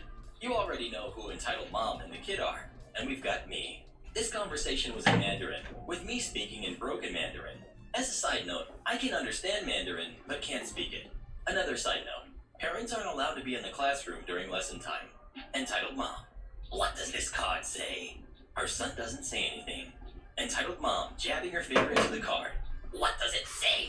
When D doesn't respond, I get a death glare from entitled mom. Why doesn't he know how to say it? What do I pay you for? Me. Ma'am, since this was his first lesson with me, I think he was shy, and we didn't manage to get far in the material today. I assure you that, what do I pay you for? I sent him here so he could learn English. Entitled mom glares at her son and demands that he say bubbles again. But he is entirely clammed up and just shakes his head. Me. Look, ma'am, you need to understand that it was his first time seeing me, and he's 3 years old. He was able to copy what I said during class and point at the pictures associated with words. Then why can't he say it? Son, tell me what this card says. Oh my god. Me? Possibly because we're no longer in a quiet environment where it's just him with a teacher. He should warm up to me soon within the next class or 2 and become more receptive to the lessons. I'm sorry if the class today wasn't up to your standards, but please understand it is his first time with me. Entitled mom snorts at my command, grabs D, and walks off. I share some words with my coworkers, mostly us complaining about entitled mom, and my mentor confirming that she was just like that during D's very first lesson at the school with her. That concluded my first time meeting entitled mom. But oh no, we're not quite done. Now it's time for today's lesson. She was even more horrible this time. She showed up 10 minutes late, thankfully with D's father too, and released D into my care. Today I taught him the letter C, including the words car, cat, cow, and crab. He was a lot more receptive now that I figured out that he was more into physical actions and was able to say all 4 words, plus match the words to the pictures. The class itself was fun, but releasing him to his parents was not. Since D's dad was around, I spoke to him almost exclusively. I explained to him that D was doing well and became a lot more receptive to me in my lessons, but struggled with the penmanship since he couldn't get a good grip on a crayon and had a very light touch, so his movements were shaky. I also explained that he struggled to say car sometimes, since he mixed up how it sounded with cow, but D's dad was very understanding. I recommended he guide D and how to properly hold a pencil at home, and D's dad relayed all this in Mandarin to entitled mom. Entitled mom looked mad at me when D's dad mentioned to her my comments about D not being able to hold a crayon properly, but said nothing. The school also gives the kid the activity book to bring home, and D's book today had a page with a car drawing for you to cut out. My coworker had cut out the entire page so she could cut out the car itself with ease, and the page was colored in by D. Entitled mom only noticed the bit of the page that was still in the book and blew her fuse. Entitled mom, where is this page? How can you give him such a terrible book, huh? Where is the page? Why did you give my son something so terribly made? Me, ma'am, that page was cut out because there's a paper car cutout we needed to use. Here, the car's right here. I flipped the book over to the front page where D's messily colored car cutout was tucked between the cover and the first page. Entitled mom's rage subsided a little, but she gave me the nastiest death glare. Oh, so he couldn't even color it properly. I wonder why I'm even paying you when you can't teach him how to color a picture. Bruh. Let me say, teaching kids to hold a pencil is not my job. It's the parents' duty. And if they only expect them to practice for an hour every Saturday, that's their problem. Sounds nasty, but it's true. At this point, I'm exclusively speaking to Dee's dad and barely even looking at Entitled Mom. Entitled Mom has also gone back to jabbing her finger at the flashcards, demanding that Dee say what the words are. Entitled Mom shaking the car flashcard in Dee's face. Say it! Say what this word is! Dee is visibly stressed, clutching his toy car and staring at Entitled Mom, but saying nothing. I decide to intervene. Me, pointing at Dee's toy car in his hands. Dee, do you know what that is? Dee immediately flashes a big grin. Car! I clap for him and give him a high five, offering Entitled Mom a smile that only makes her scowl deeper. Pretty sure her muzzle lines and crow's feet are permanent now. I also notice that anytime Entitled Mom talks, Dee's dad looks at her with such tiredness in his eyes, like he's regretting his marriage now. I finish explaining to Dee's dad on my recommendation for him to practice his penmanship at home. He thanks me, while What is Entitled Mom happening? grabs Dee and Are yanks you him off. monsters? The school admin apologizes to me for even convincing Entitled Mom to sign Dee up, saying he knew she was going to be trouble during the sign-up process. I just say it's fine, pack up and leave. Now, 3 hours later, I'm sitting here writing this, thinking if Entitled Mom keeps her trash behavior up, she's going to end up with a son that I can't believe I have to see Entitled Mom every Saturday now. I hope she pulls Dee out, even though I love him dearly. Break it up. Entitled Mom is just going to keep making trouble every single week. No fighting. And find some Off. reason to Out. throw a crap Out. storm. Sorry this got so long. Go Thanks fight. to everyone for Go reading. find the living room. Being a teacher is just a great place for finding It's entitled not moms room like enough for you this, fighting. and I'm sure I'll have something new next week when I see her again. Edit. I cannot let him down now, because it's clear he won't get the love and attention he Freaking needs from monster. entitled mom. I will do right Why by are you him. like this? Love you all. Out. I told you, fight out Entitled there. mom can't accept that her 3-year-old Good. isn't a prodigy. Part 2. The These little termination. motherfuckers. Here's the cast, because today's show involves more people. We've got Dee, a 3-year-old student. We've got entitled Mom, Chinese national, very traditional and stubborn. We've got entitled Dad, local, very much a liar. We've got school admin. Did and she the say poor very bloke much that a got pulled liar? into this unintentionally. We've got coworkers 1 and 2. Coworker 1 is the manager of the outlet, while coworker 2 is a no-nonsense type lady. They're both very nice in general, but not so much to parents who try to exploit their newer staff. And we've got me, the clown that had to entertain entitled Mom and entitled Dad. Here we go again. First things first, entitled Mom and entitled Dad showed up 10 minutes late with Dee. I know this, and that entitled Mom and entitled Dad are both liars because I come in and out of the classroom every minute or two to check if my students are here, usually starting this routine about 5 minutes before class begins. Some parents like to drop their kids off early, so I'd rather be there to take them into my care in case they show up a few minutes early. When entitled Mom, entitled Dad, and Dee finally show up, Dee just starts to take off his shoes, get his temperature taken, and receive some hand sanitizer from school admin. This is all important because it proves why entitled Mom and entitled Dad are liars. School admin is always outside at the front desk to receive students. He'll bring students in if the teacher is inside preparing for class or attending to another student, since we're not allowed to leave any kid alone at any given point. If Dee had shown up on time, school admin would have brought him into my classroom, assuming I wasn't outside. He would also have done the temperature check and hand sanitizer when they showed up, and not 10 minutes late. This proves to me that they were indeed late.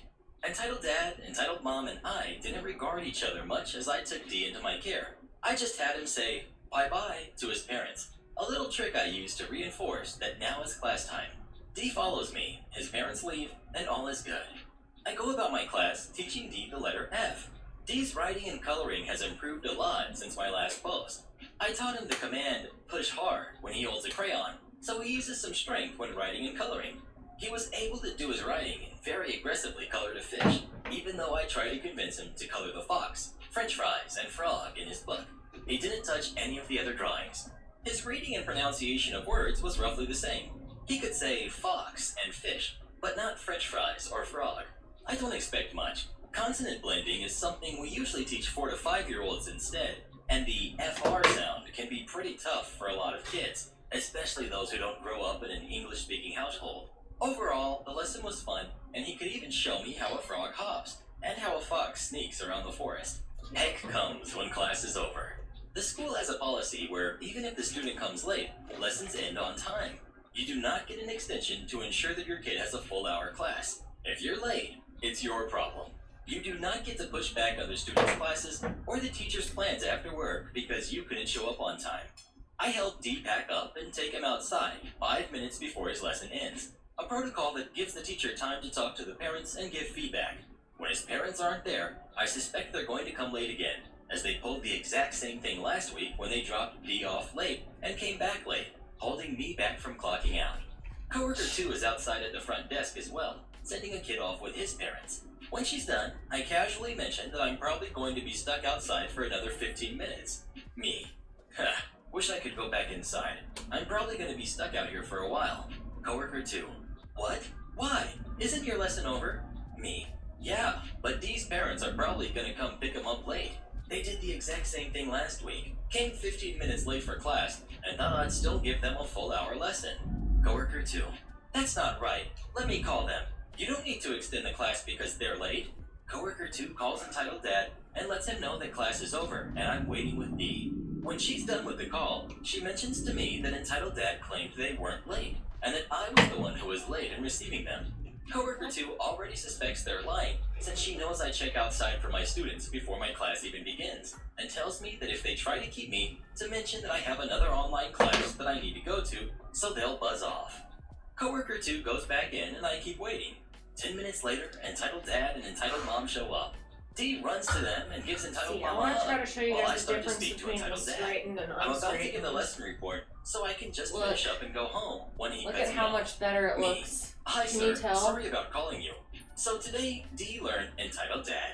Hey, what was this I couldn't about run us my being late for fingers class? through it, yo. We weren't late. That We were shit was standing not right possible here. an hour You ago. were the one who was late in receiving us. Me. I'm sorry, sir.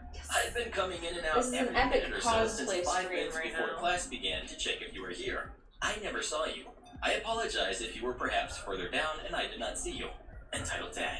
This is ridiculous. We were standing here. No one came to receive us. Me. Okay. Sir, I can assure you I was coming in and out and checking frequently. I did not see any of you out here on time. At this point, school admin is coming back from buying his lunch. Entitled dad stops him, and admin looks very confused. Note that admin's lunch begins halfway through my lesson, so he was definitely at the front desk before and when my lesson began. Entitled dad. Hey, you! You saw us standing here, right? We were here on time. The teacher failed to come receive us on time. Admin. Sorry, sir. I didn't see any of you. I would have brought your kid in if OP wasn't outside to receive you. Sorry, I need to eat. Admin excuses himself from the inferno I'm desperately wanting to raise against these schools. I want to just move past it, give the lesson report, and go home. But entitled dad decides he's not done. He has no idea what he's talking about. It was another guy who saw us then. Me. Sir, he's the only male staff we have on Saturday. You couldn't have seen another male staff behind the counter. But it's okay. I apologize. It's on me this time. I must have missed you if you were here on time. Anyway, here's the lesson report. I deliver my report, showing entitled dad that D could write and was more enthusiastic in his coloring. Entitled dad notices that none of the other pictures are colored except for the fish. Why didn't he color them? Me. I repeatedly asked him to color, but he just kept coming back to the fish. This isn't a bad thing. It just shows that he has an interest in one thing over another. He was also able to write better, even though I still have to push down his hand and guide him in using more strength when writing. I show entitled dad the book and mention that it isn't finished, because I tried to focus more on arts and crafts to see if D would catch on to that. I made him a paper circlet with fox ears he colored in and was wearing. Us teachers don't have to make our students finish the book, since it is our discretion as to how fast the class should go. Most parents prefer it so they could see that something was accomplished, but most parents understand when we explain that they weren't into it that day. Entitled dad has very little reaction, so I continue and mention that the lesson reports are now all digital. We used to use a hard copy, a sheet of paper we ticked off and had the parents keep. However, we've since decided to switch to our online reports, so it's all done on an iPad on our teacher's portal, and the parents are emailed a copy. As I'm clicking around on the iPad and filling out my report, entitled mom buzzes over to me and gets uncomfortably close to me. She's leaning over my shoulder to see what I'm doing, though I'm pretty sure it was useless because she couldn't read English. I also have no idea why she wanted to lean so far over me. It's not like I'm tall. I'm 159 centimeters, 5'2", and she's at least 167 centimeters, 5'6", and heels, so there was really no reason for her to peer over my shoulder like that. Once I'm done with the report, I turn the iPad around in my hands so Entitled Dad can read it. Instead of just reading it, he grabs the iPad out of my hands instead, almost making me drop the book and flashcards I was also holding. Entitled Mom snorts in contempt as I quickly grab Dee's stuff so nothing would fall. Once Entitled Dad is done reading the report, he shoves it back in my face so I can submit it. I pretend to be cordial, say goodbye, give Dee a genuine wave and a high five, and head back inside to grab my stuff and go home. I would have just left right then and there, but admin asked me what was up and to fill him in.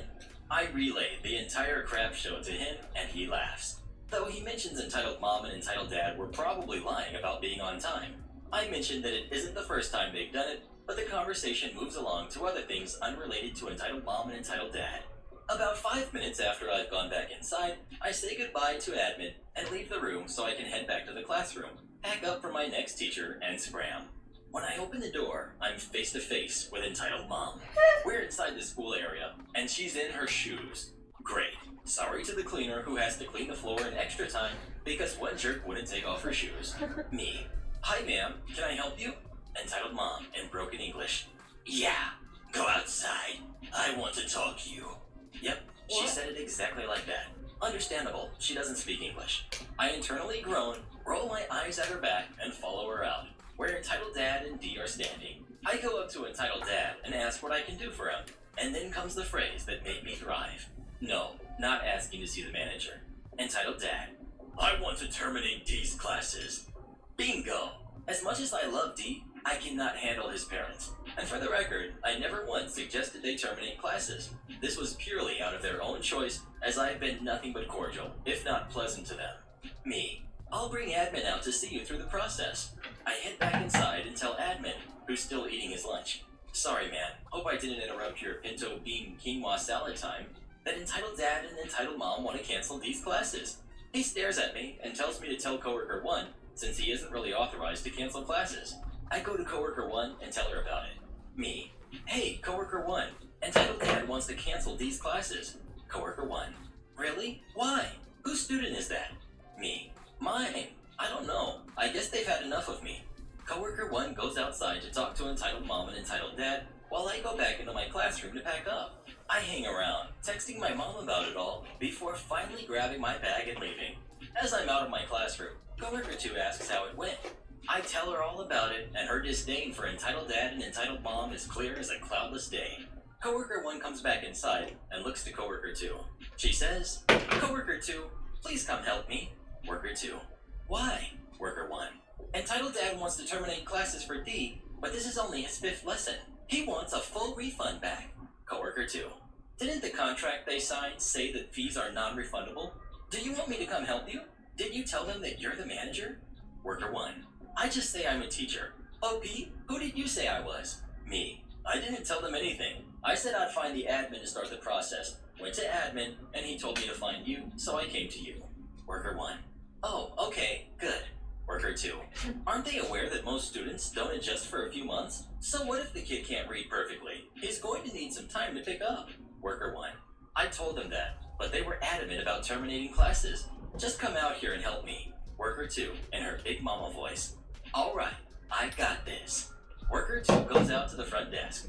I ask Worker 1 what went on outside, and she tells me Entitled Dad and Entitled Mom were demanding a full refund, even for the classes they already had.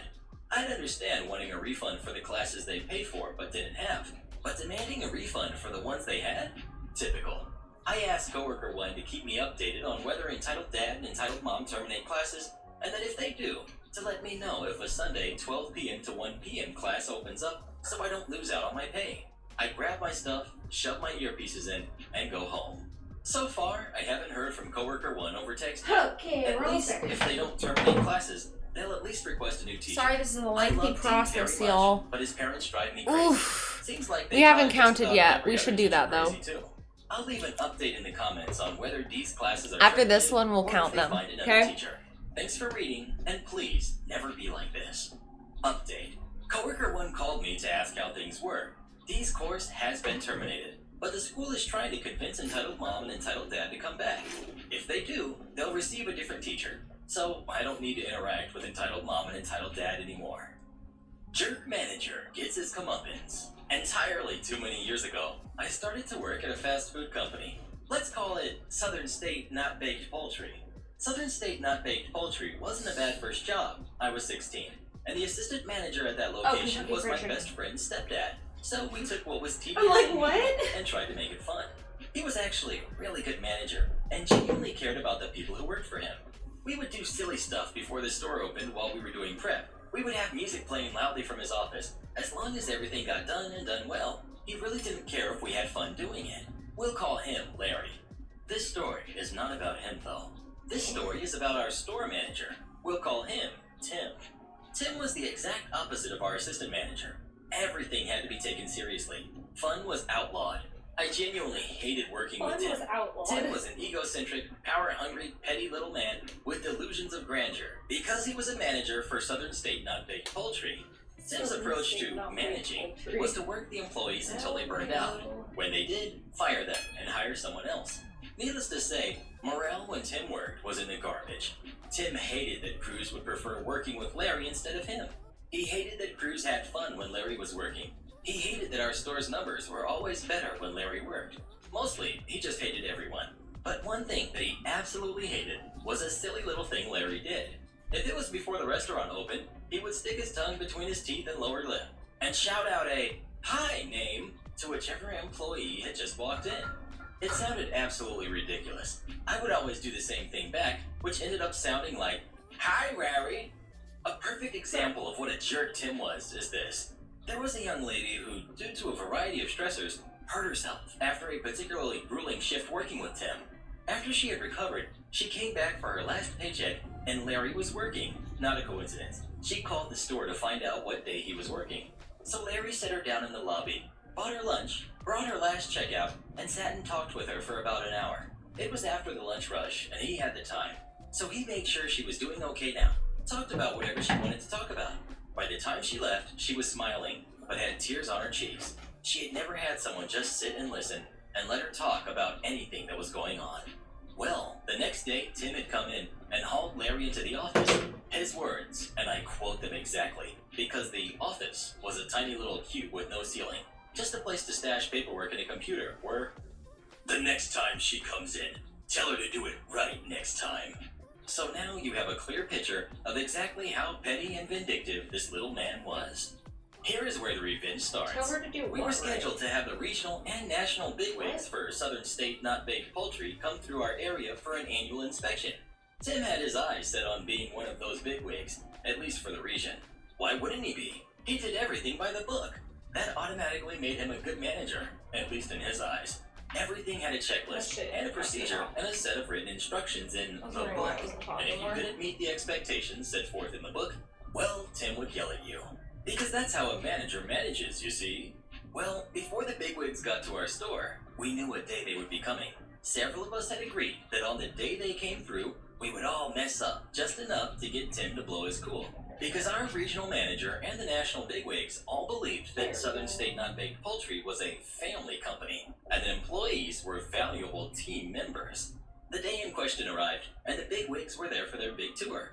Whoops, one of the fryers hadn't had the oil replaced last night. Oh look, the shaker table hasn't been cleaned. Darn it, we've got way too much coleslaw made up, and we won't get through it before we have to toss it. Crap, we don't have enough poultry in the cooker to fulfill the lunch rush. Man, someone forgot to preheat the second cooker. You get the picture. After the second time I took a minute too long to get a basket of poultry into the cooker, Tim absolutely lost his crap. Yelling, throwing things. He actually physically pushed me away from the breading station in the middle of the lunch rush, while the regional manager and several bigwigs from National stood there. While we had a line several people deep at both cash registers and a lobby full of people eating, Tim stood there, gulping like a fish. His mouth was moving like he was trying to say something, but no sounds were coming out. The room was absolutely quiet, other than the beeping of a fryer that was done. I looked at Tim. This was the moment we had all been gearing up for. I looked down at where he had pushed me, a set of handprints and flour on my chest, and I cut loose into him. Yelled at him that I quit. Took off my apron and threw it at him. Told him I was tired of his crap, of his poor management, of how he single-handedly drove morale through the floor every time he walked through the doors, how he was a crappy excuse for a manager, and that if he didn't have Larry and a couple of good shift leads, he'd have driven the location out of business a long time ago. All the color drained from his face, and he bolted to the office queue. The national and regional folks ended up comping everyone's meals that were in the restaurant. Interestingly enough, Tim was not fired, but he was demoted to assistant manager. Larry was promoted to manager. About 10 years later, I was working at my current job as an EMT. We had just dropped a patient off at the hospital that was across the street from the same restaurant, and my partner was hungry, so we drove across the street and pulled in.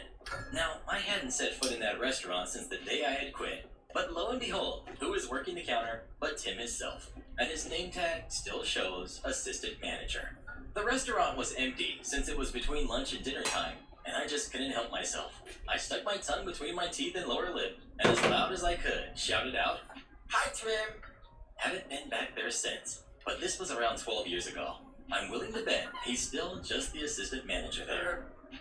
So, Karen, what did you think of today's stories? They were horrible.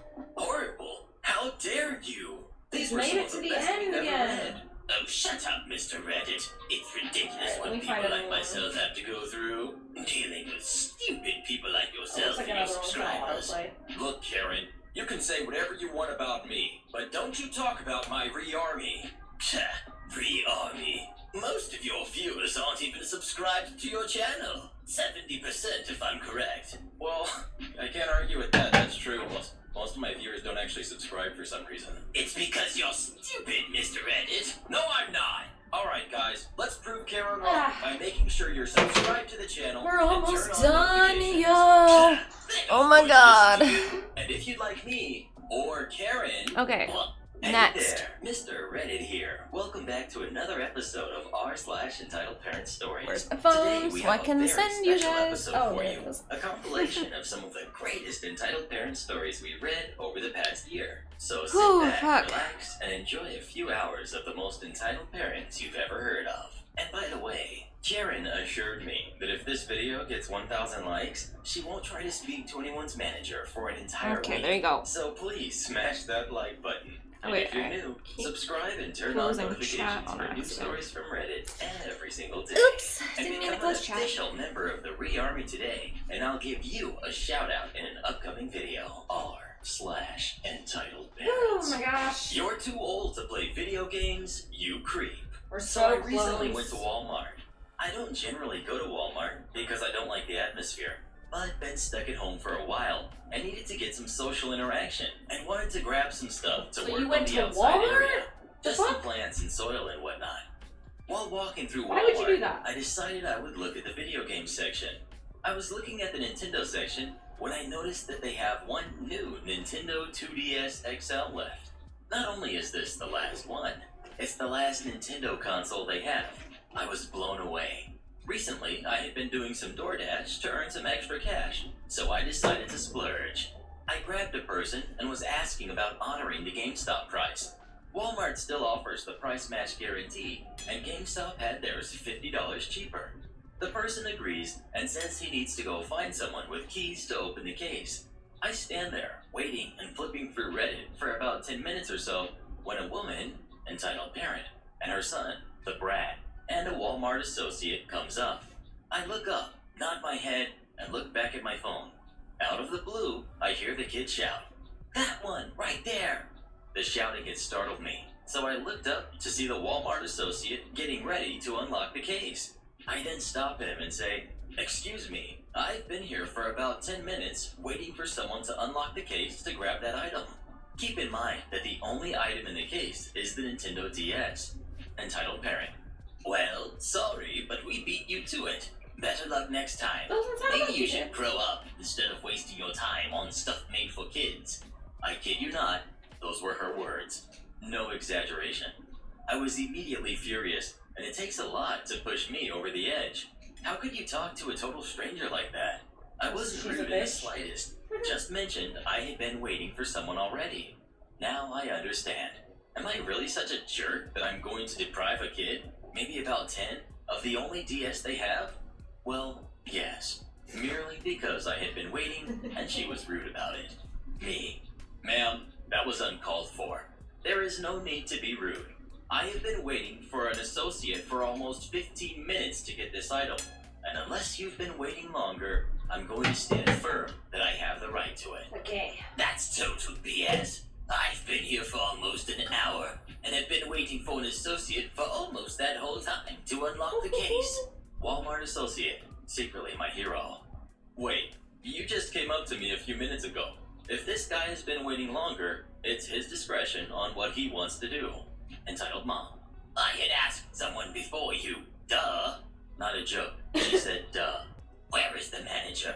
This is ridiculous. I'm not going to tell my son, who has wanted this for over a year. He can't get one because some creep wants to play with toys. I'm gonna do the shit on the back of it, and then I'm gonna this. But this story is true, and there's very little to no exaggeration at all. This woman really was this crazy. Brad. Mom, tell him to get it. Tell him to get it. At this point, the kid keeps chanting this because the associate has stopped until the manager arrives. Wow, you are really going to make a child cry over your selfishness? You really are a piece of work, you know that? Do you know how sad it is to let a kid cry? Because you literally are taking a toy right out of his hand? Associate. Ma'am, please calm down. There is no need to be nasty. Tough shit, the manager lady. will come and we will see who inquired first. This whole time, I kept completely quiet. Associate, the first one I had asked to open the case, comes up. We'll call him Associate 2. Associate 2. Sorry that took so long. I couldn't find a key. Is there a problem? At this point, the two associates are discussing the situation.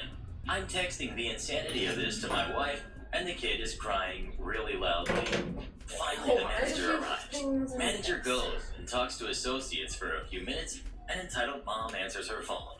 I know I'm taking too long. Some creep is trying to take the last toy, and a moron at Walmart is actually trying to let a grown man take a toy away from a kid. I know, what a joke. It's okay, the manager is here. Manager then signals for me to walk over away from the kid and the mother. Manager. So, based on what I know of this situation, you were here first. Now, that means it's up to you what you want to do. I understand this lady has been very rude, but I just wanted to talk with you for a second. I am keen to keep things calm over here, so what I can do for you is give you the original discount plus $20 off when the next round comes in if you're okay with waiting. Me. I'll admit, I'm not stoked about it, but I appreciate your help. Manager. Thank you. This entire time, Entitled Parent went off on the associate, claiming that this was by far the most insane thing she's ever seen.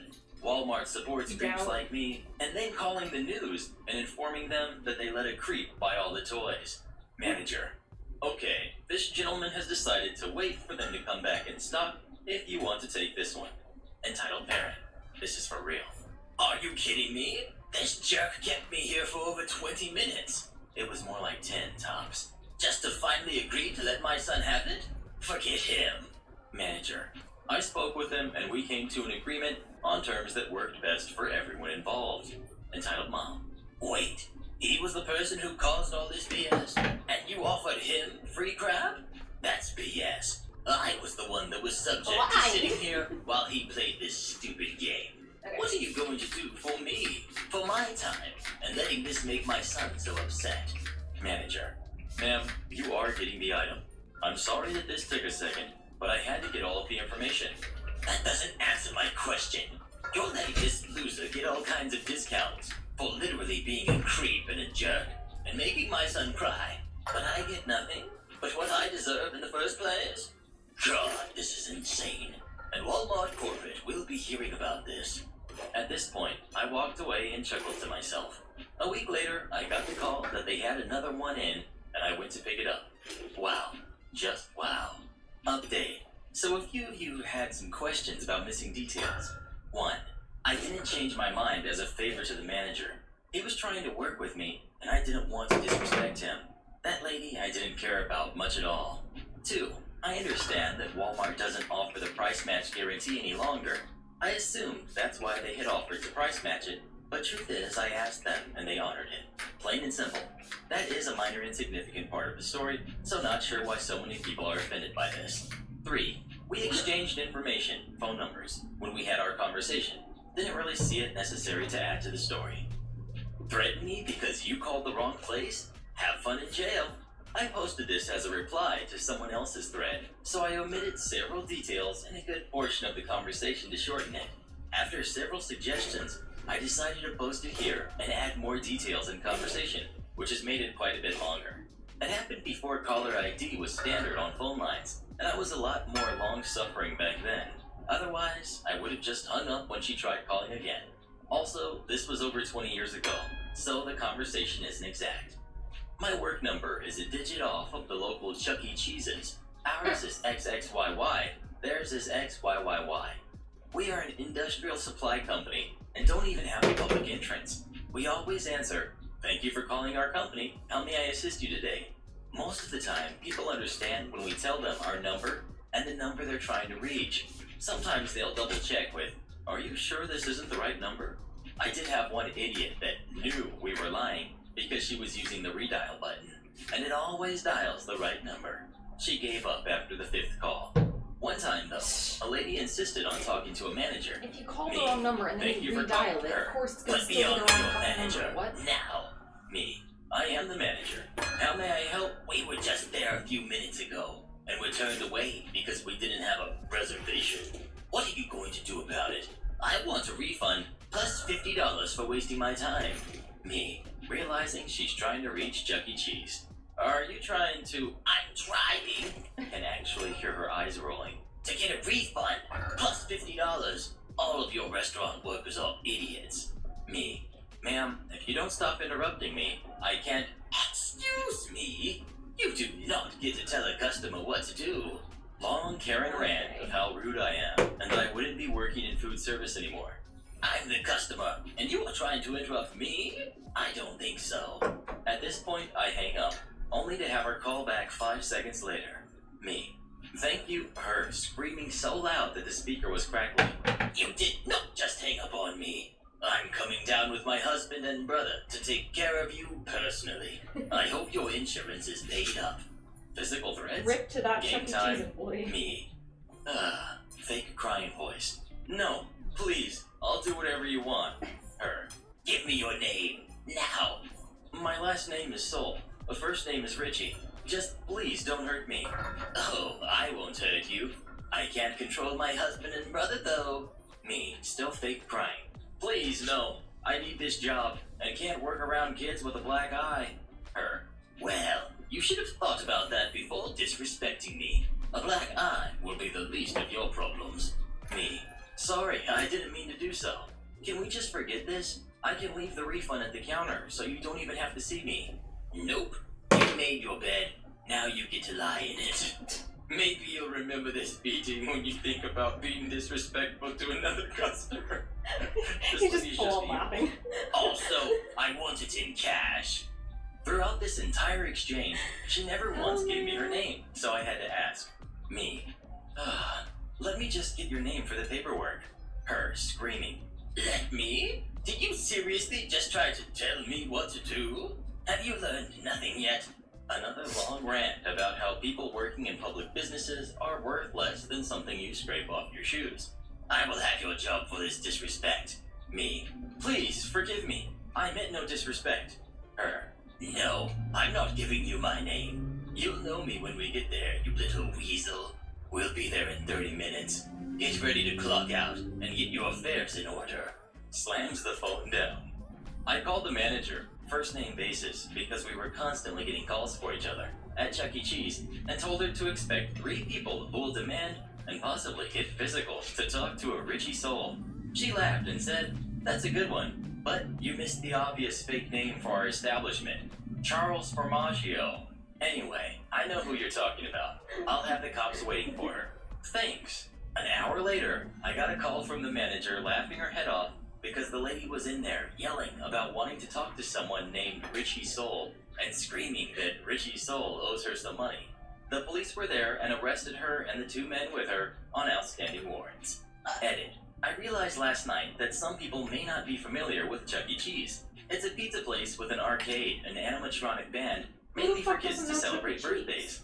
They require a non-refundable deposit to reserve their party rooms. Apparently, this lady thought she had a reservation, was denied, and felt that she was owed her deposit back. plus something extra.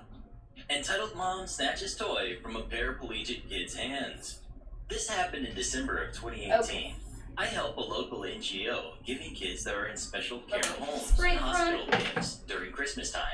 We get a lot of presents, which is nice. And sometimes people are very generous and buy pretty expensive and giant toys. This is not that nice.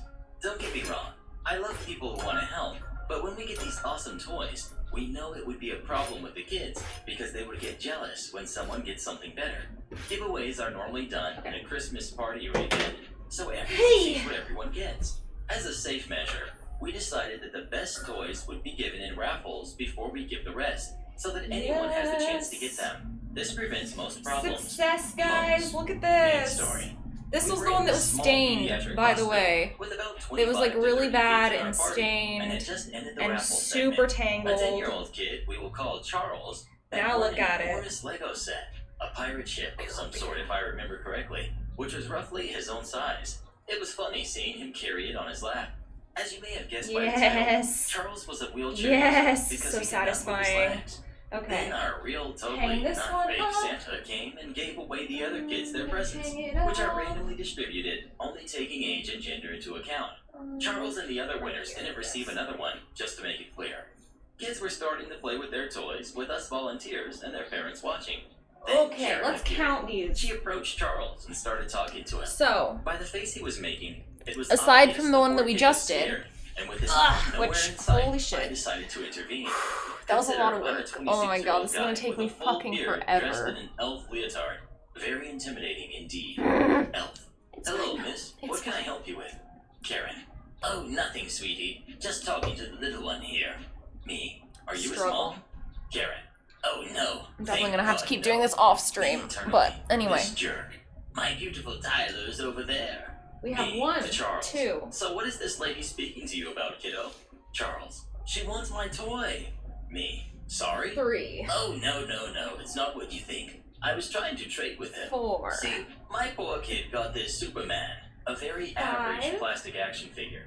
But he is not that into superheroes, yet he 6. loves Legos. So I thought, why not trade them? 7. You like superheroes, don't you? Charles. 8. Not really. Karen. But all boys love Superman. 9. Me internally. You just said yours, didn't 10. Me. Everyone Well, who miss, guessed that this is is wrong. Charles' toy. But I think we have some 11. others left in the bag. We can go check if you like. 12. That's awesome. Do you have another Lego set? Not really. This one was a special surprise. 13. But maybe your kid would like a car, a ball, or another action figure. 14. Karen. Then thanks, but no thanks. I would take this 15. one. She tries to take the box, but Charles wheels 16. himself backwards and is now hugging it tightly. 17. Karen, you 18. little me. Stop it, miss. 19. It's obvious he doesn't want to trade it, 20. and he wanted fairly. 21. Who cares? 22. He can't even 23. play with it. 24. Look at 25. him. 26. I see he can use his hands. We have so stay 26 back. wigs. I put myself That's in just the what was in the bathtub, by the Karen, way. Weird high-pitched sound.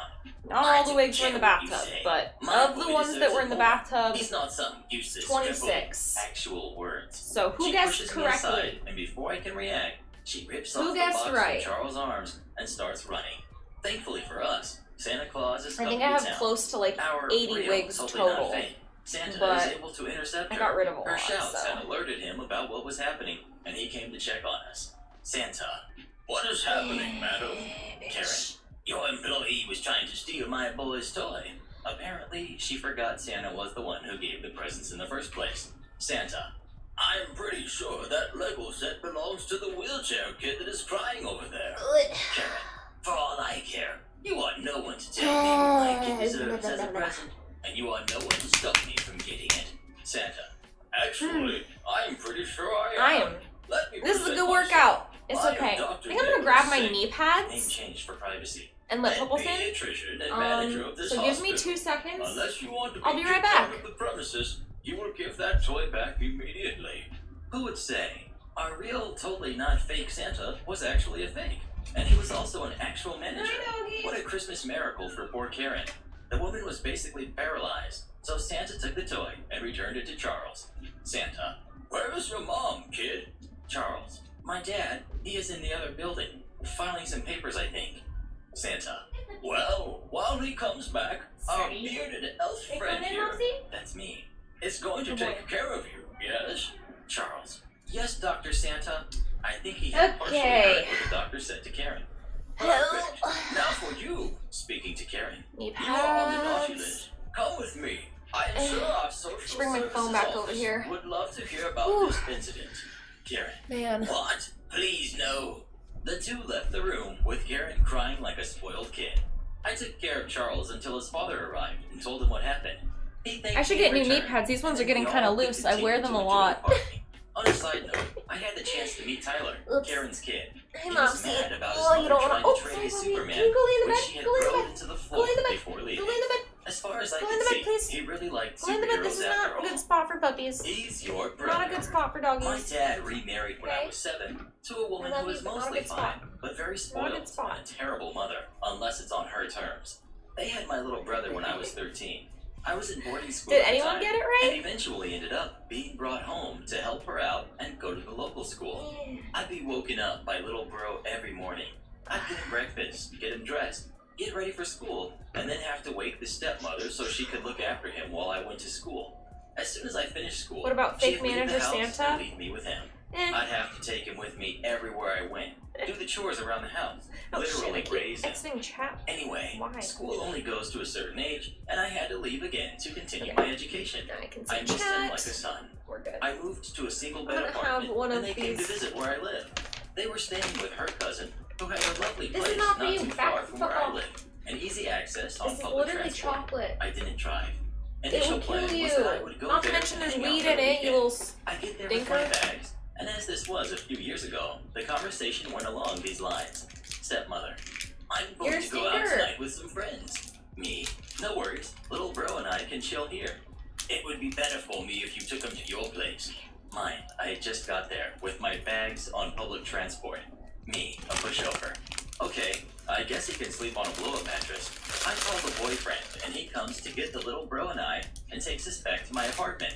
He plays with us for a bit and goes home. Around 4 the next day, Saturday, my It goes good stepmother with calls and says she'll collect little brother on Sunday. And can I meet her somewhere halfway, as she doesn't want to drive all the way to my Okay. house. Let's try to do a curly I say wig. We'll fine. see how that I want goes. to spend time with my little brother, because even though she's a crazy lady, he's an ace kid and I love him. Go to meet her on Sunday. We have the following conversation. Me, it's little brother's birthday soon. What are you getting him? He wants a PlayStation. Me, while you're here, I'd like to take him to the toy store and let him choose a present. Oh, well, why don't you just buy it for him if you're going anyway? Note, I am an 18-year-old paying for her own apartment, studying full-time and working nights. I haven't taken a dime from my family since I was 15. I'd saved up just to get him a present and had a budget, and getting him a present meant that I would have another month in shoes for work that had holes. Me, I can't afford that. Stepmom, you can afford an apartment. Plus, he's your brother. What? I was gobsmacked. There's no great comeuppance. I just said again I couldn't afford it and changed the subject. Hello? I still wish, 15 years later, that I'd Yes? said, It's not for you. he's your son. Crazy lady blames me because she can't read a sign. So last year I was working at a car valeting lot in an office business park. On this business park, we clean nearly 70 people's cars, so it's hard to remember who's who. However, on this very special day, this happened. There were 4 of us working. Okay, we're gonna We've all try just to brush arrived at through the lot, this. set up all See if the we can equipment, preserve the curls. unpacked If we all can't, we're just needed, gonna straighten it and out and I'll the 3 recurl went to it the later. surrounding offices to collect keys from office workers who have used us for years and trust us to move their cars ourselves. One of us always stays with the equipment just to be safe. When a woman slowly drives up past our valeting lot, seemingly looking for a specific office building, when she pulls up right next to me. Now, I'm 6 feet tall, wearing the red polo of the company, on my phone and checking my bank account to see if I got paid from the previous month. Pay was due the day before. Back turned to the woman at this point. Not being rude, just knowing that we have signs up saying what we are and how to contact us to book your car in for a wash. I hear her lightly cough 2 times, but think nothing of it. Okay. Then she I'll clears her stay. throat a little louder for me to turn my head to look at her for a quick I think second. I'm gonna spray When this she on grabs me while by I'm my doing shoulder, this, because I'm turning me not around, gonna be looking me up straightening and it. down, then smacks my phone out of my hand and yells, "Well, I should have known. Ignoring me for your phone. That phone shouldn't even be in your hands or at this place of work. It should be in your locker." I look at her, confused, like what the actual heck, lady? I shrugged my shoulder to get her off me. stepping back, trying to comprehend what had just happened. I'm sorry, she cuts me off. Here, take my car, you inconsiderate brat, and park it up at Office 3, Base 6. My personal parking space. Nowhere else. Office 3, Base 6. She walks off towards her car. I pick up my phone and check it over for any damage. It's fine. When she storms back over towards me, we'll call this woman Crazy Lady. We've got me, we've got the site manager, and we've got my boss. Crazy Lady walks up to me again, shaking her head, looking like she's frothing from her mouth in anger and pure rage, snatching my phone away from me and throwing it away from us. Me, what the heck, lady? That's a brand new phone. I told you, you shouldn't have it here. What? Me, it's my own personal phone. And you have, she cuts me off. I don't give a hoot if it's your phone or not. I'm in charge here, and I'm telling you now. What? Take my car and park it up in Office 3, Base 6. I love when he Crazy starts Lady laughing. then proceeds to throw her keys at me and points to her car before yelling, "Now move it." Out of instinct, I caught the keys, then said, "I don't know what you think we do," but I turned around with my arms out. But we don't move people's cars around for them unless she screams at me. A literal primal scream. Go move my car now, you jerk. I'm going to the manager and getting you written up for laziness and refusal to work. So, Me. Listen, miss. Stop talking back to me and move the car. At this point, the site manager arrives on scene to check around all the offices, make sure everyone's okay, and see if there's anything that might need some work done, so he can organize any repairs. He's a nice guy.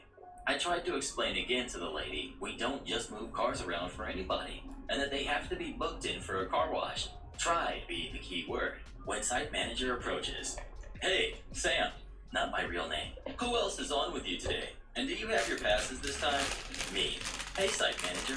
Yeah. They're yeah, in the office. he did Once to crack. our little shack where we take breaks and keep I things knew till you started organized. laughing. And it's just me, Brian, and John today.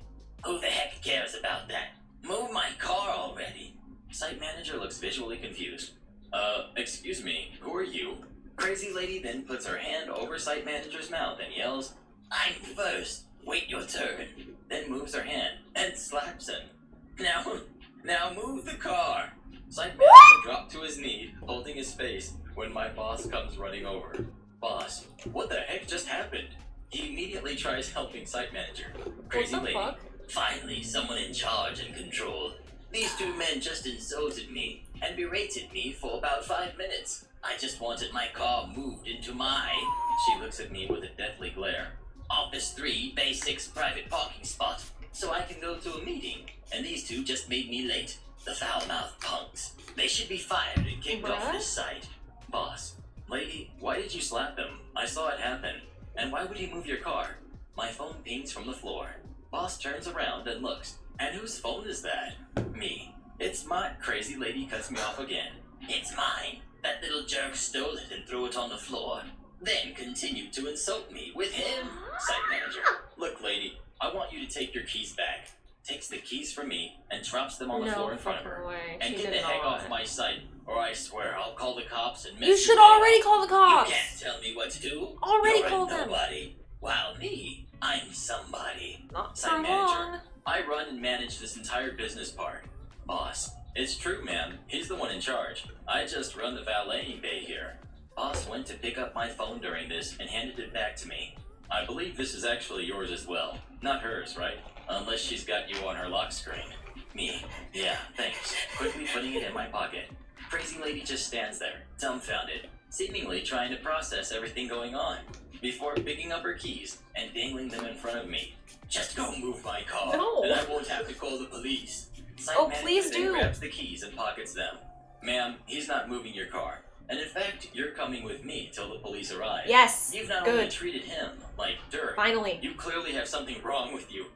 And you even slapped me for no apparent reason. What was the office number again?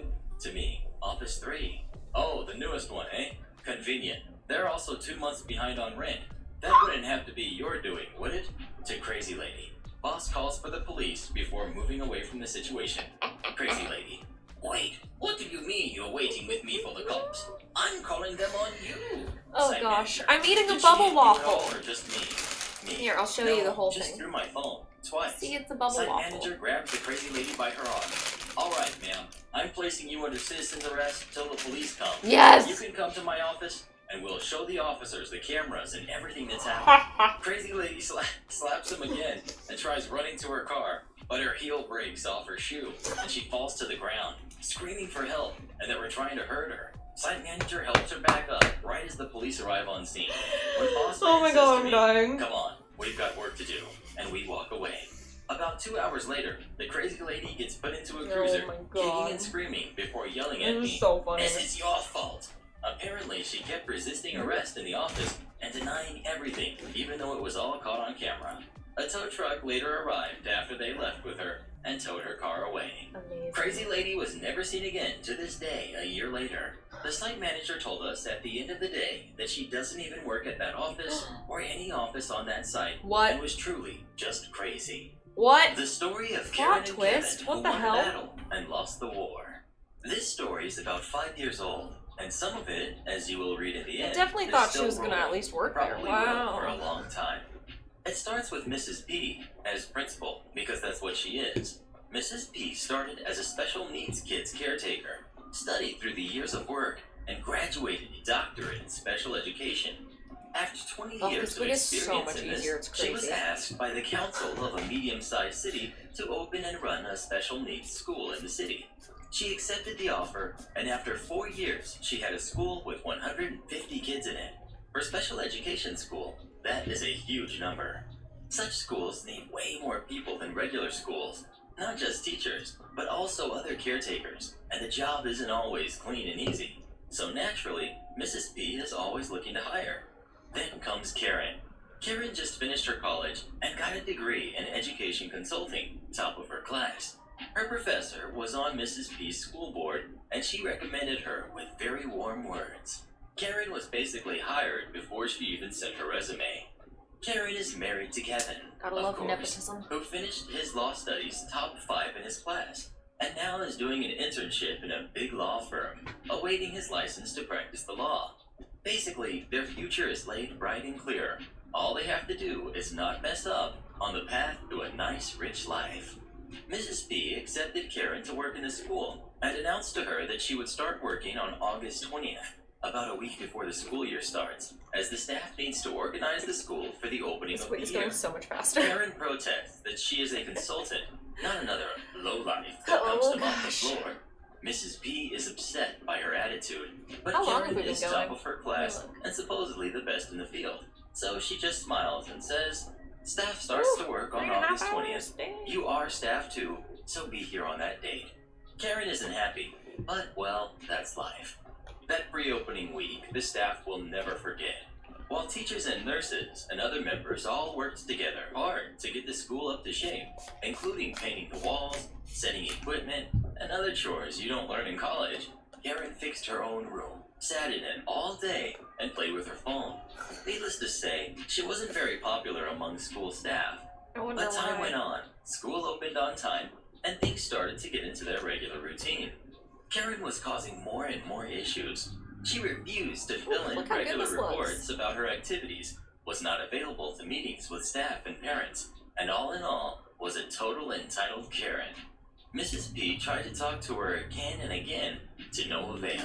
Eventually, Mrs. P asked the professor, the one who gave Karen her degree, the one who was on the school's board, to sit with Karen daily and coach her on how to actually work and function in a real school environment, as apparently she didn't learn that in college.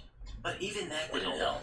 Karen was hated by all of the school staff, and her work was done poorly and getting worse every week. Mrs. P had a meeting every week with Karen and the professor to discuss her performance and how to do better. Meanwhile, important reports and other documents were This not is why you filled, don't hire and the people care just to because the you know them. students was getting worse every day. Until eventually, a parent filed a complaint about the poor treatment his kid got, and the board became aware of the issues. A meeting was set with the board, Mrs. P, and Karen. The professor promised Karen that if she will set orders to her paperwork and act respectfully, it would be alright. Karen knew she was on the hook She's now, definitely not gonna do but that. just couldn't stop being a Karen. So the day of the meeting comes, and Karen is a no-show. No call. She just didn't come that day. And the day after, and the Oh. week after. Without Karen, the board can only hear what Mrs. P has to say, but they already knew it. So the meeting is delayed to a time when Karen will show up. Needless to say, this doesn't help her case at all. Anyway, Mrs. P and the professor tried to get Karen on the phone, but it went straight to voicemail. Eventually, Mrs. P has no choice. Karen is a no-show, no call for over a week. She has to have a really good explanation to not get fired now. She calls Karen and leaves a message in her voicemail that she hadn't heard from her in over a week. She is very worried, and please be in contact ASAP, as finance wants to cut her Did you pay. get murdered, bitch? Finally, Karen called in. She has been guess sick not. the whole time. She will return you didn't to call work in? 2 days. Oh. Good. Mrs. P marked the date and set a meeting with the professor and Karen first thing in the morning.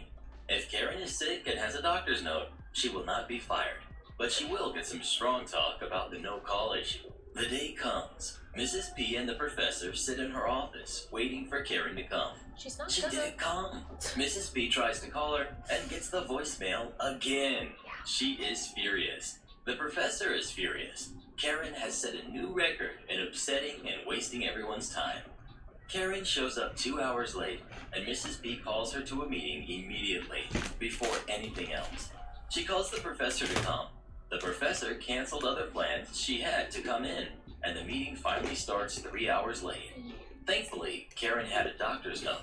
She is okay on that, but she is going to get That's the strong surprising. talking to now. About 10 minutes into the meeting, Karen burst into tears. The meeting is stopped to cool things down, but not over yet. After a few minutes, everybody comes back into the yes, room, the and old Karen cry opens. until it goes away I'm still method. not okay. I still feel sick. I want to go home now. Mrs. P is silent, and the professor comments, as a board member, I must say, as long as you are sick, your job is safe. But it is your first year. You have not saved anything in sick days or vacation days. You will not be paid for this. Karen just said, we will see about that, collected her things, and left. Karen is sick for another 2 weeks, and her position is vacant. Mrs. P does what she can to fill the void, as do others. But it's clear, an employee is missing, and the position needs to be filled. Eventually, Mrs. P calls Karen again to ask how she is and when she will be back. And Karen says she can't handle the pressure and wants to quit. Mrs. P is stunned by this. Wow. Karen is only in her first year. Quitting in the middle will risk her future, and finding another consultant in the middle of the school year is almost impossible.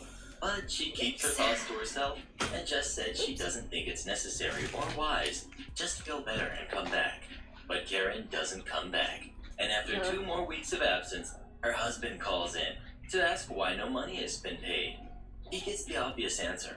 Karen has no right to paid sick leave. He gets angry and promises to check his options, which in lawyers' terms is, I want to sue you. Now it's clear that the bridge was burned and Karen will not be back. Mrs. P started looking for replacement, and the options aren't great. Eventually, she convinced a retired consultant to come back from retirement just to save this year. The replacement starts working, but can't get paid. The position is still officially occupied by Karen, who is still on sick leave. Board members are now calling Karen, and it's clear she will not talk to Mrs. P. They ask her to come back, and when she refuses, they ask her to submit her resignation to allow them to keep the school running. Karen claims she is ready to come back only if she will be paid for all her sick leave, but nobody's willing to pay that. The mess is growing bigger and bigger. The parents start to hear rumors, and overall climate is not very good. Until finally Kevin, Karen's husband, calls in and says he wants to sue the school for the payment. He gets to talk to the city lawyers that explain to him that Karen cannot sue the school or the city while she is still sick or still registered as an employee.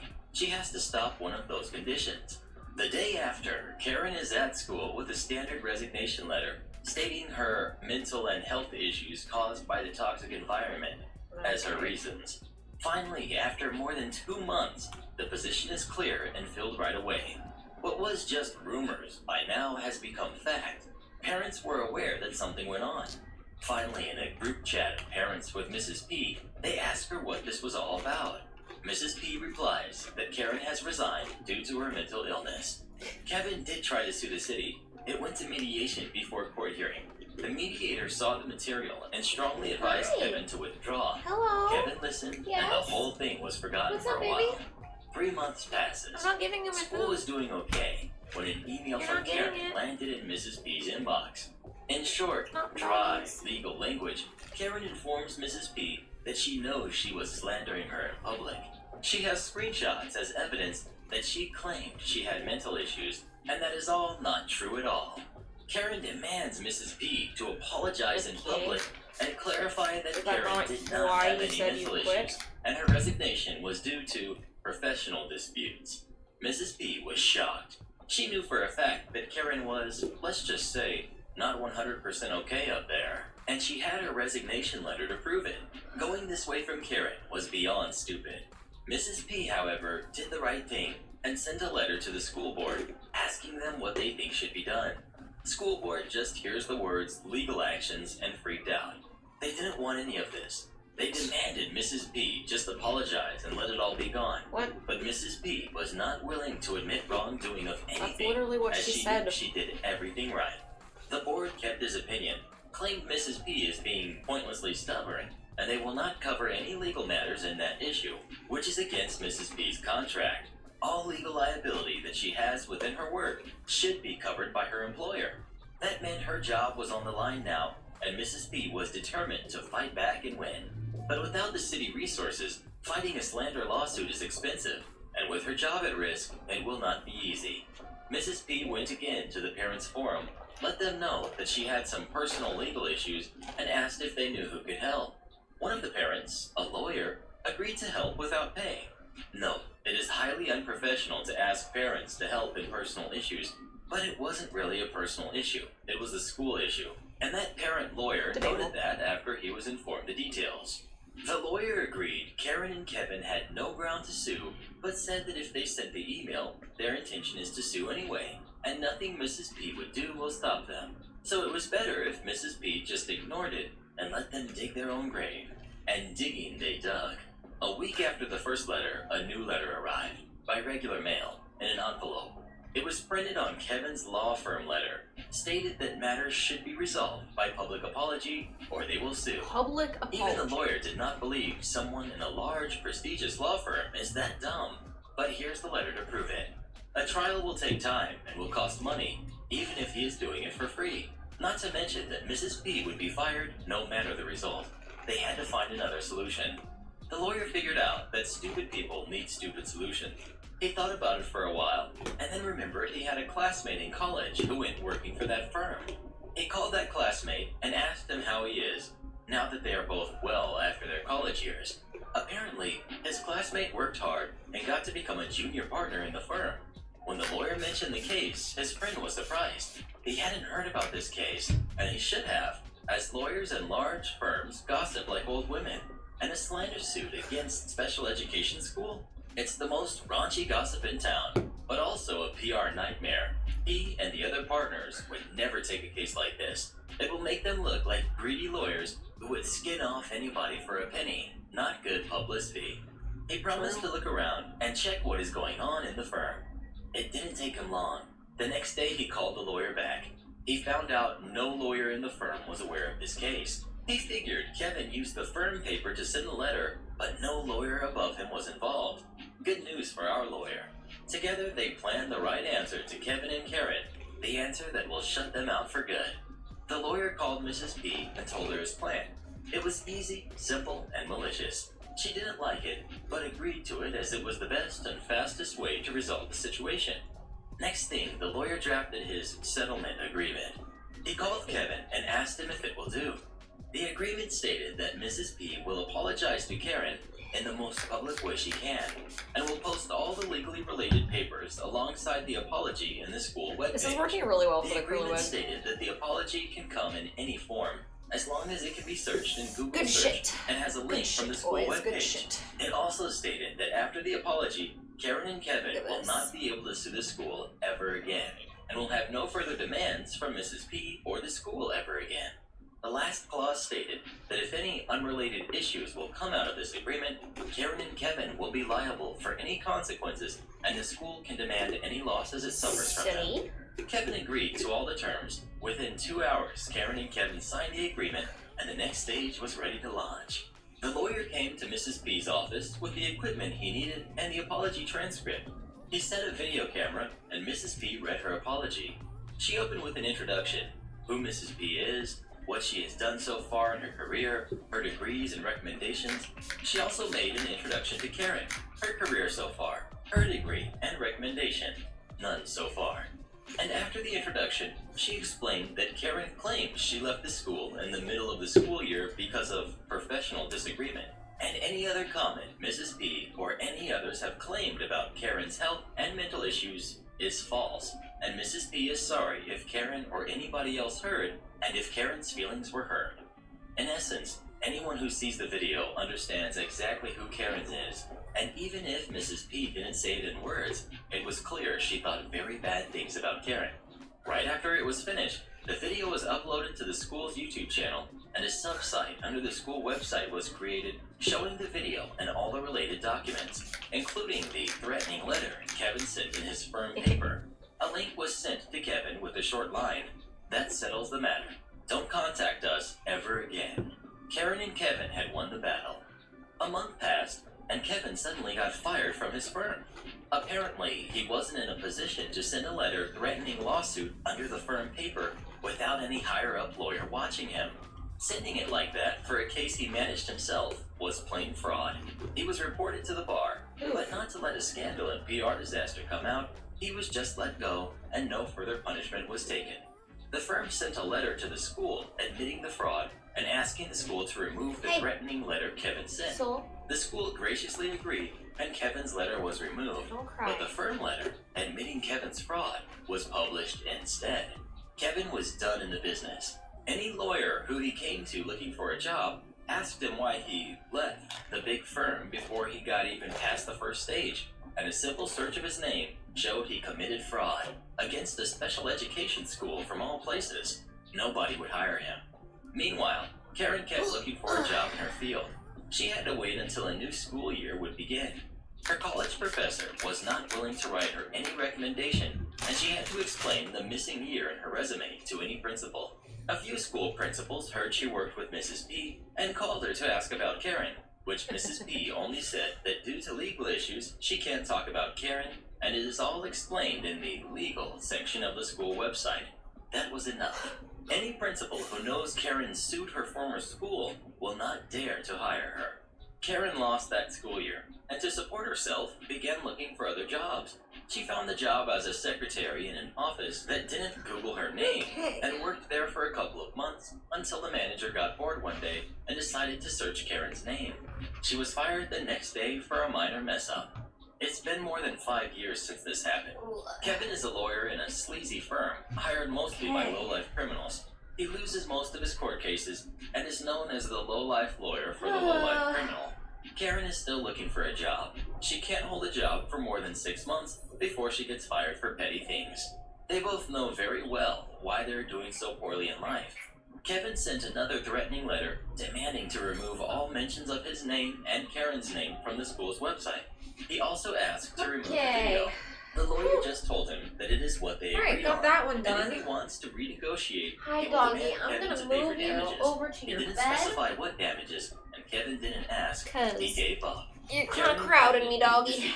They lost the war. Mrs. P Alright. eventually removed the video from the school site and set it as private on YouTube, but all the legal letters are still posted there, and will be there It was after until, the Rapunzel wig. well, The feeling maybe is still forever. in What here. time do you get off work? This happened a couple of weeks ago, but the party involved I tried don't to have come in today, anything to give and you, I had doggy. to tell them they were banned. So I Oh decided man, to share my I'm experience with y'all. tired. It was the end of a 60-plus hour work week at the gas I wish station I'd help for slash this. convenience store I So work fuck at. off. Customers have been more aggressive than they usually are, making my days I'm not longer giving and you more my food. strenuous than they usually are. The only not giving you saving anything. grace Go away. is knowing I'm Go off the away. next day, Go and I away. have a six-pack Go away. waiting at home. But it wasn't that bad that day. Then the last hour of my shift rolls around. This kid hops out of the passenger seat of someone's car and walks in. I Oh, greet him too like dark. anybody Fuck. else as he approaches the counter. Customer, Whew. let me get a pack of Newport Smooth 100s. I walk over to Yeah. grab them as I was going to ask for an That ID. one definitely was I'm faster. interrupted by him. Customer, actually, do you have a carton of them things out back? It's I gonna be a check the long night, drawers, boys. And I don't find any for the brand he was I'm looking definitely for. gonna have to get off Me. at some point and No, like sorry. go just find these real two on the food shelf. and stuff. Customer, why not? I think I'm gonna give Me. myself until The 6 governor o'clock recently and then I'll passed a get law off. banning the sale So, of all menthols starting go at the till end of then. the month. So we stopped ordering them. Customer, oh, alright. Give me the last two then. Me, sure. Can I just check your ID? Ah, hold on.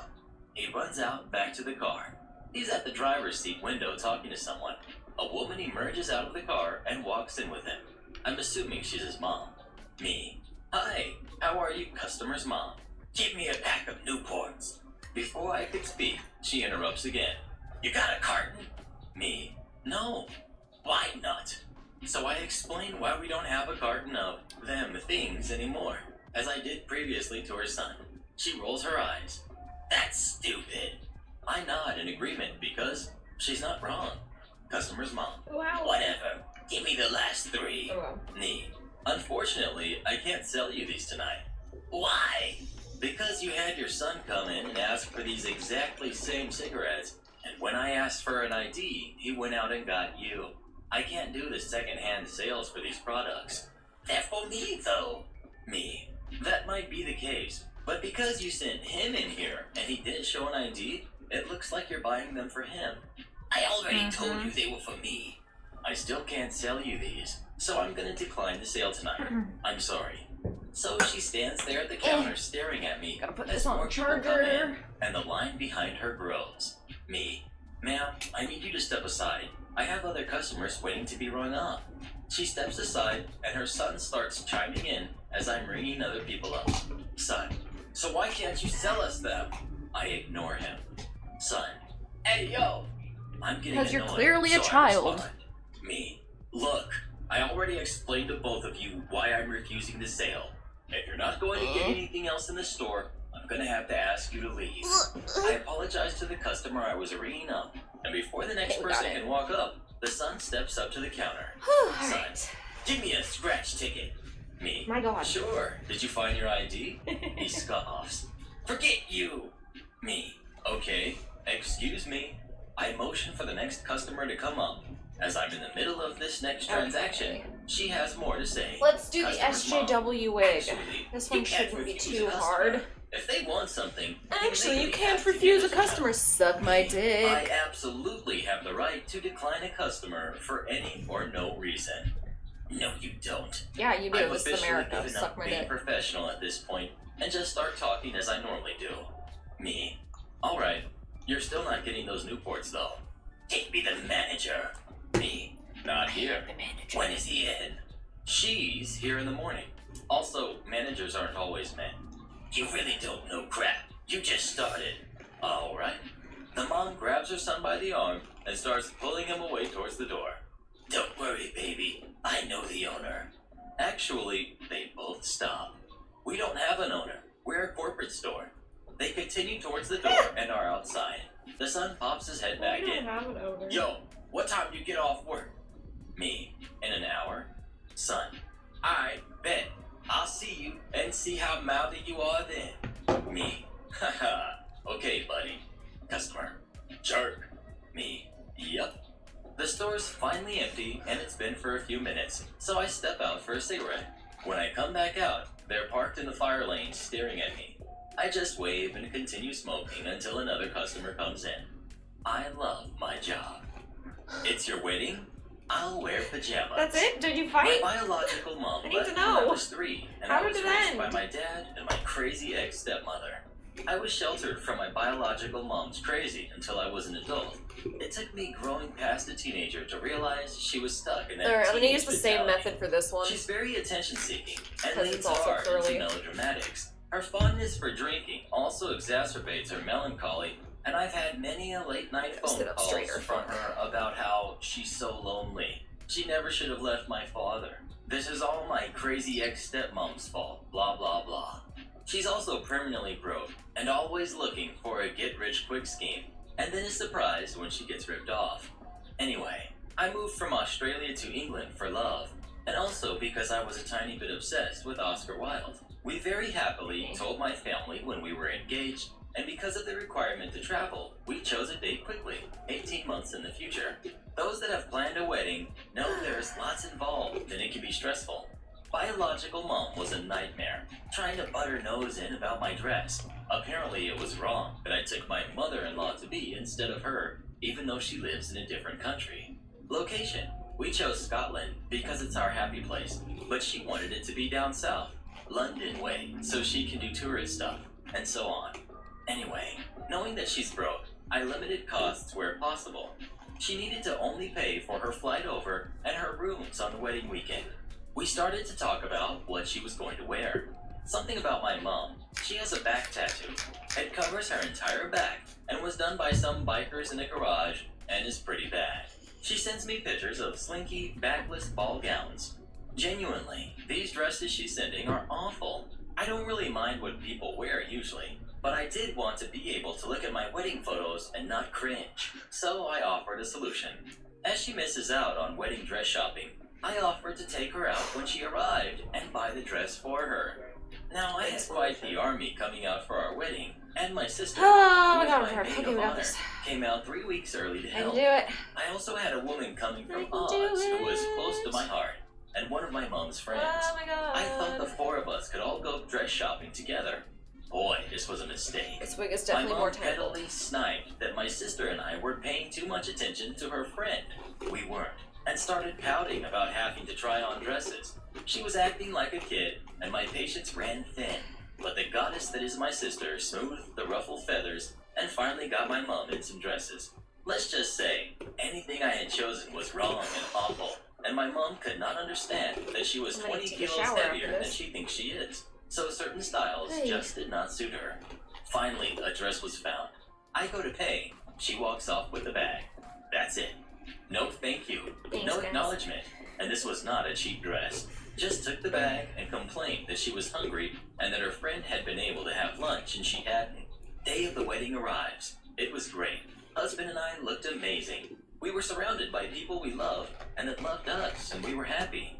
They were having a boogie on the dance floor, and I turn around to see my mom in her pajamas. Apparently, her dress was too uncomfortable, so she went to the rooms to change into her pajamas. Not something nice, but still comfortable. Pajamas. The biggest annoyance, they didn't even match. Karen gets escorted out of my water park. So I was a lifeguard at the water park section of my state's big amusement park. I was just about to turn 17, and school was out for the summer, so my mom finally allowed me to get a job. I applied at the amusement park as a lifeguard because I am very much the kind of person that loves water. I go through training. I learn CPR and Heimlich maneuver. That way I can work as a certified employee. First day the water park portion is open.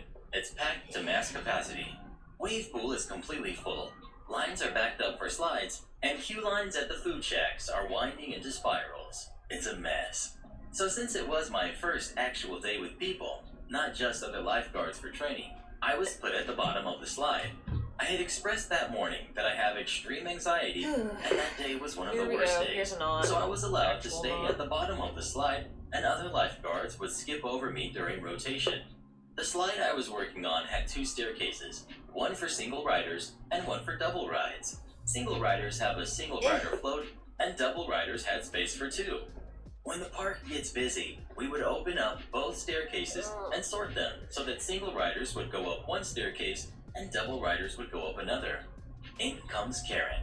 I'm going through the line, making sure that people are in the correct line because there's a double rider line and a single rider line. When I see Karen with her 2 kids, me, Miss, are you a single rider? Karen, no, I'm not riding. I'm just going to walk these 2 up the stairs to keep them safe. Bruh, I need more Me? friends. Oh, okay, no Force problem. them to help me with I shit go like back this. to asking people in the line to make sure they're in the right line. When it gets to be Karen's turn, she asks me for a float. At this point, I'm confused. Karen, yeah, I'm gonna go up there with them, but I wanted to ride down too. Me, then you're in the wrong line. You need to be in the single rider line. You're the manager here, right? worth mentioning again that no, I am not the manager. This is literally my first day working here with actual people. Me. No, I'm not the manager. Well, obviously you are. You've been at this slide all day. I didn't bother trying to explain to her that I wasn't the manager, Even but kind of instead makes sense. tried to reason with her. Me. Ma'am, you cannot just skip the entire single rider line.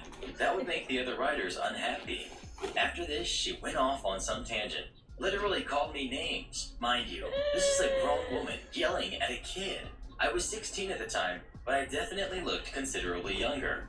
Another lifeguard in rotation saw that I was being yelled at and went to get the actual manager, who came to see me in tears, still being yelled at by this mother who thought she was entitled to a float. Security ended up escorting the woman out, and I was sent to the break room for a double break. My manager was a super nice lady and knew the anxiety struggle. Karen, be gone. Entitled mother refuses to pay. So for about 3 years, I was between 12 and 15 years old. Wigs My are dad owned a so pub. frustrating. I'm from the UK, and until my health I got love my bad, job. I used to chip in the majority of the time cleaning, washing up, serving, waitressing, etc. So this story takes place when I was 14 on one of the busiest nights, Halloween. For those of you who don't know, Halloween is chaotic for pubs. Normally I would have stayed upstairs. My dad lived above the pub. Just minding my own business, sitting at my dad's desk sometimes answering calls for him, since he was downstairs helping the staff cope. However, on this day, one of our servers had called up saying they weren't going to be able to do their shift, since their kid had become ill. This was understandable, these things happen. The shift they had was normally called the graveyard shift, midnight until we closed. Anyways, so there weren't many customers, right? So I could cover it. Wrong. Oh, I was so wrong. When I got downstairs to cover the shift, there were still loads of people, and this is where it began. I was taking the drink order of someone when entitled mother walks in with Brat 1 and Brat 2. It was midnight, mind you. Brat 1 was about 4 years old and Brat 2 was 7. Sorry, this is a bar. I saw them, made the mistake of making eye contact, and then went back to taking the customer's drink order. I asked nice customer, "So, you want 2 of these drinks, correct?" Nice customer, "Yes, thank you." Me, "Alright, I'll add it to your bill. Already had Lol, 4 I don't want drinks to force between my him and his boyfriend to do buddy." this. Think, entitled mom starts screaming from the other side of the room. "Excuse me? Me and my babies are thirsty." He's got enough of his Yes, own work. she actually said that. Me, "One moment and I'll take your order." I go to the bar and give the bartender nice customer's order. As his order is being prepared, I walk over to entitled mom and her brats. Me, "Hello, how may I?" Brat 1 cuts me off. "Give me a cola." Me, a little annoyed. "1 cola, got it. Anything else?" Brat 2, "I need lemonade, now." Me, looking at the entitled mom. "And what would you like, ma'am?" Entitled mom, who was looking at her phone whilst her babies ordered. "Ugh, get me in." Orders the most expensive beer we have. Something like Stella, I can't remember too well. Me, "Okay, so you want?" I list their order. "Would you like to pay now or open a tab?" Entitled mom, looking at her phone. "I don't care. Tab." Tired. "Okay, I'll go get your drinks." I went up and gave the bartender her order and took nice customer's order So to you her. don't fuck off. After about Stop 3 asking minutes, for her shit. order of drinks were done, and I brought them to her. Not moments after I set the pop on the table, she screamed, "What's this?" "That's your kid's drinks, ma'am." "Excuse me, I didn't order those for my babies." Me, "Yes, but your kids ordered them, and when I read the order back, you didn't say anything, so I assumed you were okay with it." Entitled mom, "I wasn't listening. They're kids. Can't you see they're too young for pop?" Brat 1, "But mama, I want that drink. You said I could have anything I wanted." "I know, baby, but pop isn't good for you. If you want something sweet, have your packet of wine gums." For those of you Sorry, who don't what? know, wine gums have one of the highest sugar contents of all sweets in the UK and are really bad to give kids. Then entitled mom turns her attention to me. Honestly, I wasn't expecting her to give me trouble and ask to swap the drinks out.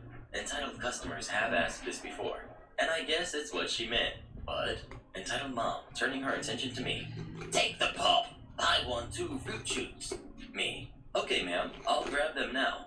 With that, I think I I took might the pop use to the the bar, took the fruit shoots clothes to her, rack and asked, and hang the wigs would on you it like your bill? so they Entitled can Mom, dry still looking at her phone, more. while brats 1 and 2 are eating a huge bag of wine gums. Yes, yes. Me, That's my idea. cash or card? Cash! She then hands me a 10-pound note before I can even tell her that her tab is $11.60.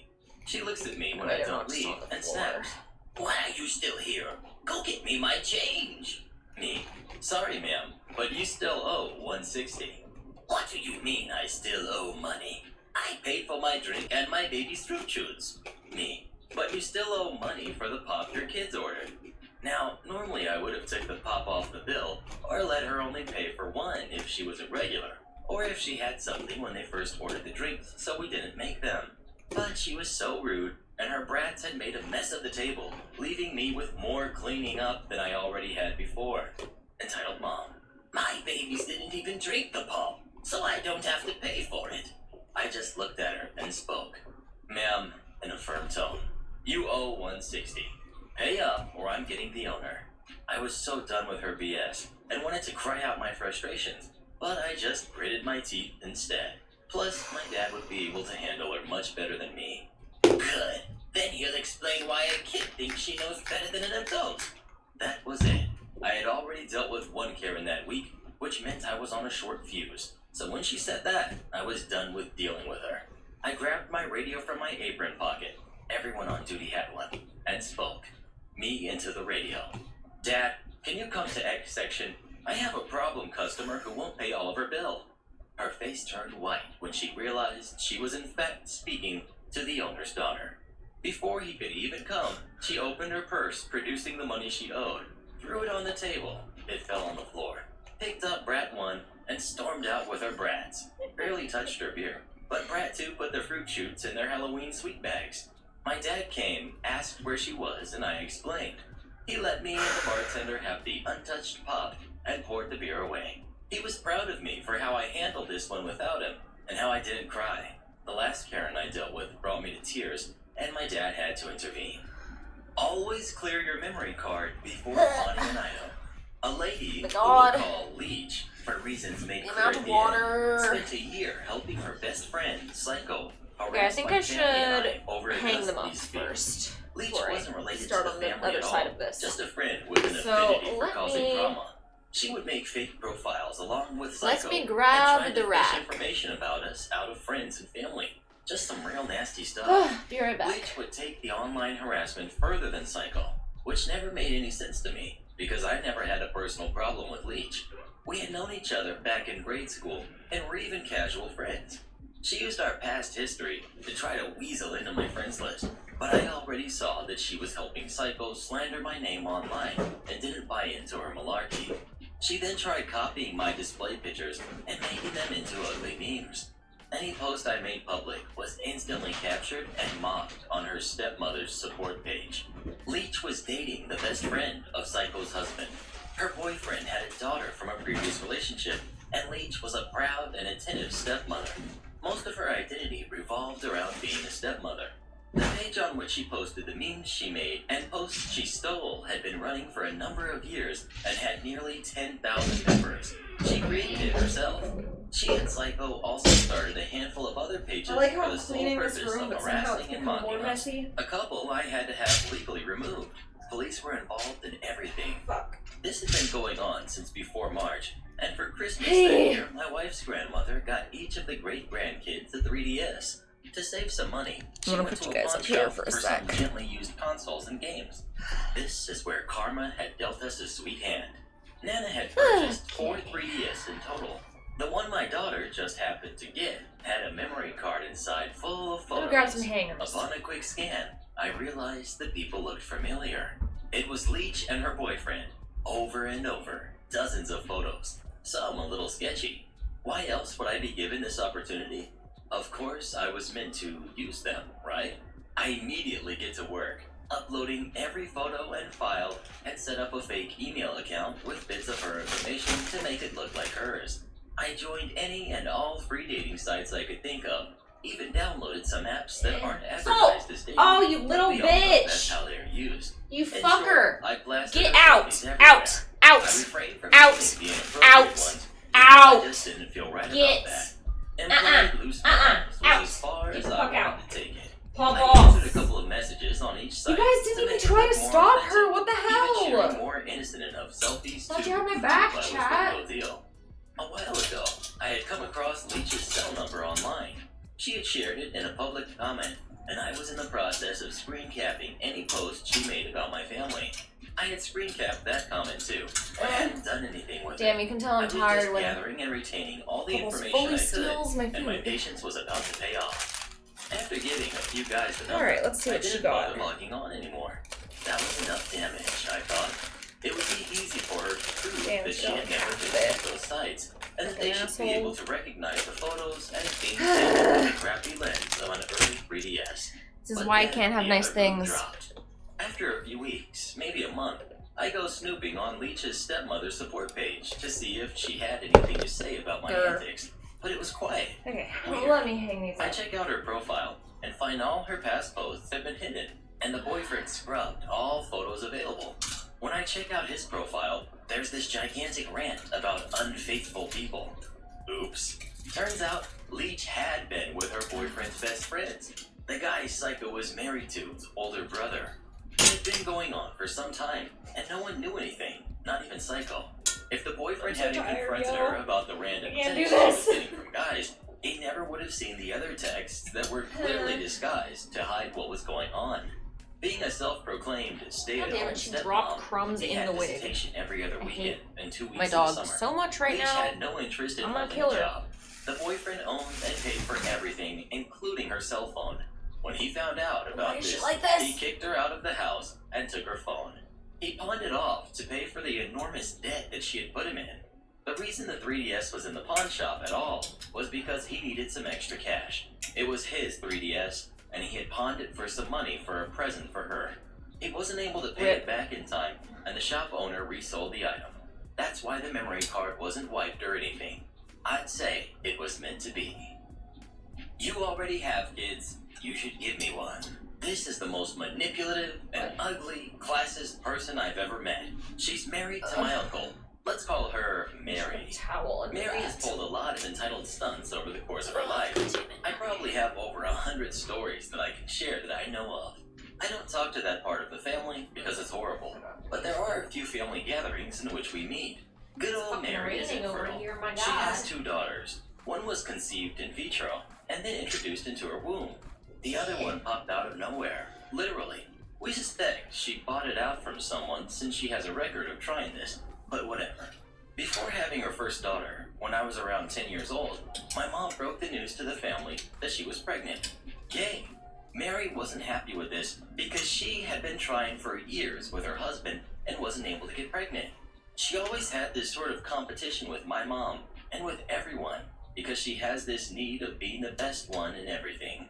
She must have the most money, the most expensive clothes, being more successful in her career, having the So happiest annoying. marriage, going to the most exotic places. But she wasn't the best. She was the only one with no kids out of the 7 siblings of the family, and she was also one of the oldest wives. So imagine her jealousy when the youngest one was going to have her second kid while her and her husband were still child-free. So she pulled my mother aside one day and told her, "You know, it isn't fair that you could get pregnant before us. It wasn't fair for you to have OP before your brother. Bitch, tell it since to he's your older than you. ovaries. But whatever. But you know, we've been trying for years now, and we're just exhausted. And we're not comfortable with trying those artificial methods, nor having a baby without our blood. So, since you're family, and we know you are not in a No. financial position to take care of another baby right now, what would you say if I offered to pay for Ew. everything pregnancy related, and after Go the away, baby crazy. is born, I would pay you an amount for keeping it as your brother's and I's baby?" Of course, You my guys mom see how said much no. this is dripping? She I don't told know me if you can see roughly that or how the not. Holy proposition shit. went years later, but only because I was the one that found out why she was so pushy about buying my brother. Because this wasn't just a one-time thing. She tried constantly to convince my parents to sell them my brother throughout the next 5 months, What? and even for some months after he was born. You see, That's so my father weird. is a son of immigrants. He has a European bloodline and is very handsome. Mary also has a need of proving to everyone that she has royal blood, and aesthetics are everything to her. Hence the need to show herself as the best of the best in every aspect of her life. And she will not hesitate to do anything to achieve her goal of being the perfect woman with a perfect life. This includes pretending she has white genes. She doesn't. We live in a very heavily mixed race country. She was born in one of the least developed states in a humble family in a small town, with only town people that have been working under the sun for generations, so all of them are darker. She married my uncle, who comes from a family that has lived in an island for generations, and who is also the darkest one of all the siblings. There is no way she is going to have a baby who is white. But my mom is one of the most light-skinned between her siblings, and she married my dad, who has Italian and Polish genes. And I was born with very pale skin and smooth hair. Mary's and her husband's hair are what we describe as bad hair. Not in an offensive way, but that's how it's called here. It's basically super twisted and thick hair. There was a big chance my brother was going to be born European looking. You already know where this is going, right? One day I was minding my own business while in their daughter's birthday party, and I happened to wander close to where Mary was talking with someone. Didn't know her. And I heard how she openly complained about how her daughter looked, and how she wished she managed to convince my mom and dad to just give her their baby. There was more said, but I can't remember it all. And yes, my uncle approves of her behavior and patronizes it. My son needs to sit here. Okay, so I'll give you some backstory before I start. My aunt passed away a year ago. This happened at the funeral. So I was sitting in the room where the casket was resting. I was sitting in a chair away from everyone else, and my dad was sitting in the same style chair I was. This was definitely the correct choice. So this was before the service had started, and kids were playing around and running around. It was a pretty big room, and I understand that they're just kids and don't really know any better. So one kid was tired and wanted to sit in my chair. This was the entitled brat. Hi, I'm really tired and need to sit down. Can I sit in that chair? Me. No, I was here first, and I'm waiting for the service to start. Entitled brat started throwing a tantrum and really wanted to sit in my chair. Entitled mom eventually heard her son crying and throwing a tantrum and came over to investigate. Entitled mom, why are you crying? Entitled brat, this boy won't let me sit in his chair. I'm really tired and need some rest. He continues crying. Why won't you let him sit in your chair? Me. I was sitting here first, ma'am, and I'm waiting for the service to start. Well, I think my son needs to sit in that chair. Me. No, I was here first. No. I'm not going to give your son a chair for him to rest in. Your son should be more respectful, along with all the other kids. This is not a playground. Well, I bet you didn't even personally know my aunt's name. I was severely offended by this statement, and my dad came over to see what the fuss was about. Dad, what's going on over here? Your brat won't let my son sit in that chair. Me. I was super angry and fired back. First of all, I'm 17 and far from a brat. Your son is the one who is a spoiled little brat. Dad, my son was sitting here first, and you have no right to offend my son like that. Referring to when she said I didn't know my own aunt. Entitled mom. Well, I'm sorry. I didn't know you were related to her. Eventually, my aunt's daughter came over and asked her to leave because she was causing a scene. Okay, I will. I didn't want to go to this stupid funeral anyways. Entitled brat suddenly then hit me and blew a raspberry at me and started laughing. So I stood up over entitled brat and scared him. Then him and his mother stormed out of the funeral home. My aunt's daughter was furious. I wanted to hit entitled brat so bad, but I couldn't because that wouldn't have been right. Anyways, after that, the funeral was actually really good, and we told stories about my aunt's life, and it was a good time. Entitled mom and baby demand my new 4K PC. So I was friends with a kid from my school. I thought he was a nice kid, but as soon as he saw my new PC, he became a begging brat. We've got me, we've got entitled mom, we've got begging brat, we've got mom, dad, go grab and more nice towels. dad. So, lockdown was going to be issued in a few weeks, so I invited a few of my The closest socks friends are wet around right and now, their parents, and I'm as not they were happy friends with about mine. it. I have wanted a gaming PC for the past 3 years, and I finally got enough money to buy it. My dad wasn't exactly happy, but he realized that I had wanted it for a while and would need a PC for online lessons. So I hopped onto Amazon and bought my PC. Now on to the story. We invited the friends and parents over for a nice dinner. It was meant to be a nice gathering, and the majority decided on KFC. But no, Almost done. baby wanted McDonald's. The baby and entitled mom were begging for all of us to have McDonald's. Like, jerk, we invited you to be nice, and this is how you repay us? We all said no, and we had KFC. During dinner, the parts for my PC arrived. I was so excited that I devoured my food and rushed upstairs to build it. My friends came up, and since they all like PCs too, we all worked on it together. One person did the RAM, another did the CPU, you get the idea. So it was finished, and everyone left. The entitled mom, nice dad, and baby stayed behind, as they were good friends with my parents. Entitled mom. So, baby told me that OP got a new PC. Towel. Mom. I'm gonna go put this he's in the been dryer working and go for 3 grab years a now, and he needs it for fucking school. dry one. Baby. Mom, I want a new PC. Since I had some form of friendship with this kid, I told him that he could have a PC. Brad. Really? Me. Yeah, sure. Entitled mom. Thank you so much for being so kind. Brad.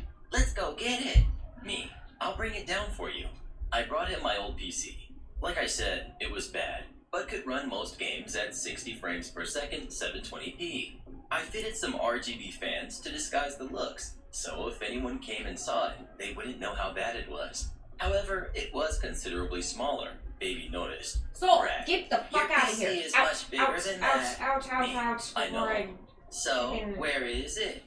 brush you again. No, you said you would give me your new PC. Okay.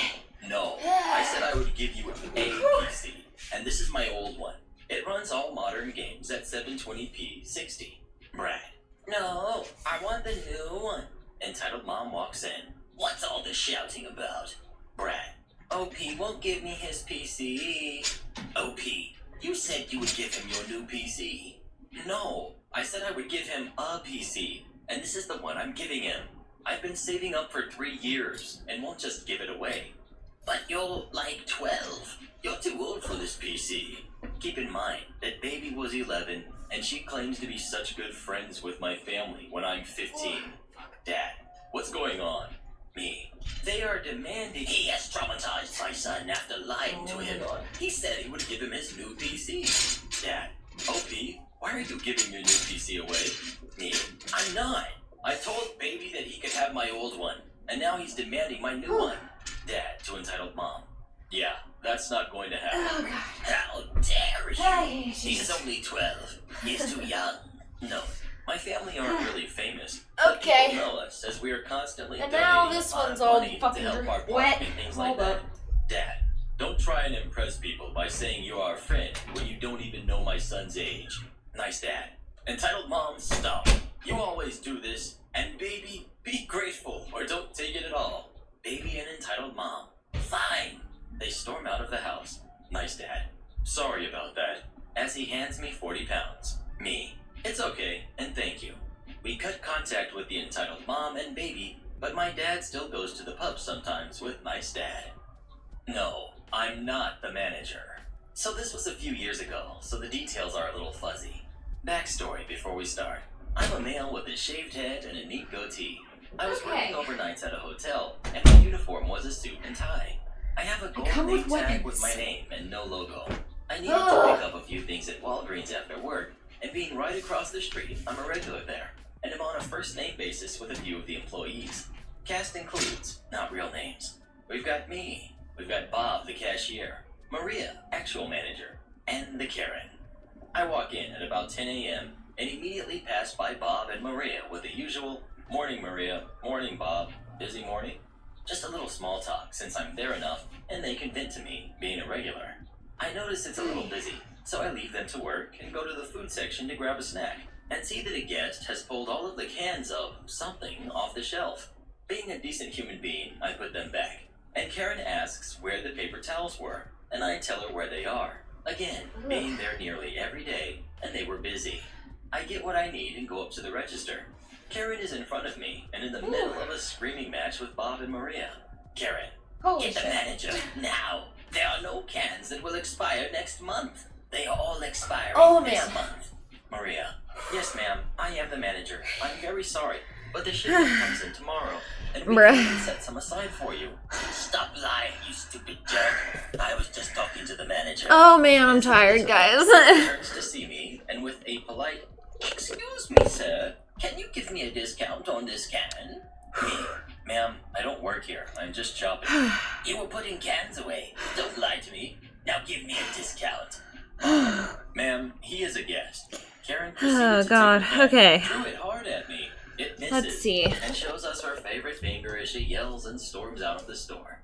The cops were called since there was destruction of property, and the funny part of this story is the cops show up and immediately come up to me, thinking I'm the manager. Ended up taking my information, and Maria paid for my $2 bag of chips. All right, Still let went me there finish every this. single day, and I was always greeted with a "Hey, boss man" And, every time I went in. My Russian friend versus Karen.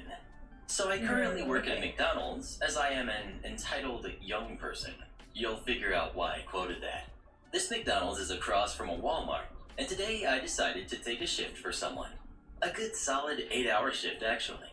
Anyway, after work, I decided to get some food for dinner and snacks for later at the Walmart. Bro, they're so Everything wet. is fine and dandy, and everyone It's seems to literally be in a raining good over mood. there. Since I just got I wish out I of could work, get you I was still in my closer to it so you uniform. could see how Both bad my it was. McDonald's But holy uniforms shit. and Walmart uniforms use pretty much the same pants. Back At to the least everyone in my floor. Walmart uses the same pants as us at McDonald's here. The pants are just some black basic pants that are made of polyester. Yeah, and some bro. other materials, so they look nice. It was also a rainy day, so everyone That's was why when wearing people sweaters say and that whatnot, cosplay because it and wasn't shit's like ideal not to go hard work, outside in people this get weather. really After offended. grabbing dinner and snacks, I leave the store to go meet a really close friend who was waiting to pick me up outside. I load the snacks into the back of my car, and my friend asked me if I got my cousin a birthday present because it was his birthday yesterday. Unfortunately, I forgot, so I run in and grab a $50 Xbox gift card for him. Coming back out, I hear someone say, "Hey, you!" And even though it was rainy and windy, I could tell it was a snobby directed tone. A Karen tone. A Karen I quickly walk tone. into the car, and at this point, I hear a click of her high heels and the voice again. Just a lot louder, and unfortunately, the voice got louder too. This Karen was behind me and calling for me. She gets right up in my face, and in a really violent tone said, "Excuse me, you better put my cart away, you little jerk." I'm never doing all of them at once ever again. This was such a mistake, I'm bruh. small and short and Like, it petite, needs to and happen, this but Karen is yelling at holy... me. I also don't holy have good shit. social skills. The Karen Holy blurts shit. out another, "Put my cart away, Like- Tiny." Yeah, I know. I was called Tiny by a Karen.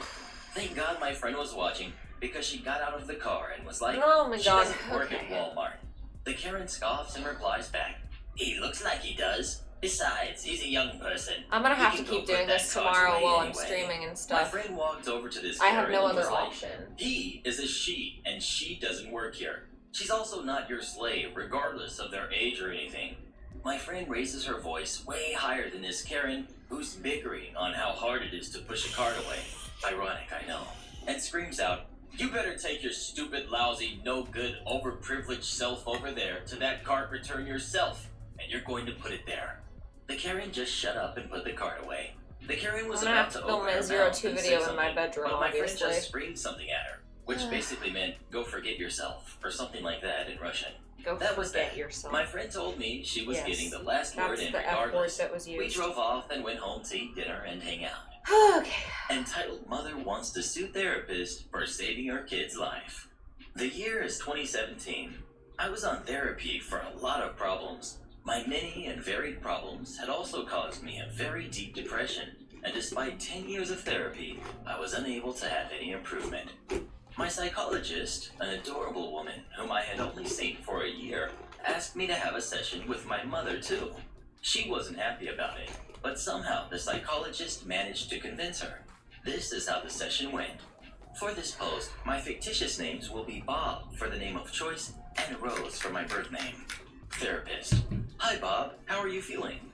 Oh, Me. so they're trans? "I'm okay, thank you." Entitled Mom. "Good evening. Why did you ask me to come here today?" Therapist. "Madam, your son tried to hurt himself a few days ago. I need to talk about it with you." Entitled Mom. "My daughter is fine, as you can see." Therapist. "Madam, people do not attack Madam, things like this is as why well. he did Your this. son is suffering from a very evident discomfort for all to see." "Well, I don't see any discomfort except what you're putting in her head." Therapist. "Excuse me? She was a very normal person before coming here. And now she's babbling all this nonsense that you put in her head. Me. Mom, actually, I came to her for exactly this reason, and not the other way around. No. You came here because you said someone hurt you. Therapist. It's not a matter of saying it. It's true. However... Therapist. In any case, that's not why I asked you to come here today. Entitled Mom. But is it true or not that you told my daughter that she should stay away from me? Therapist. I repeat, that's not the subject. Is it true or not? Therapist. Yes, that's true. And this exact behavior is the reason. You understand that your son has attempted... How dare you tell my daughter to stay away from me? Me. I love when he says, how dare you? Rose, shut up. Me. funny. My name is Bob, Mom. Bob. Say what she says. I Yeah, will sue definitely you. one It at a was you time. who put those things in her head. She's my daughter. Therapist. Madam, your son 2 days ago tried to hurt himself. May I ask you why you're talking to me about matters that have nothing to do with that? Aren't you worried about what he did? I've seen her search history on the internet. Do you have any idea what she has been looking at? Therapist. What? Madam. What?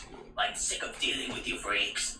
Therapist. I insist on pointing out that your son needs help right now.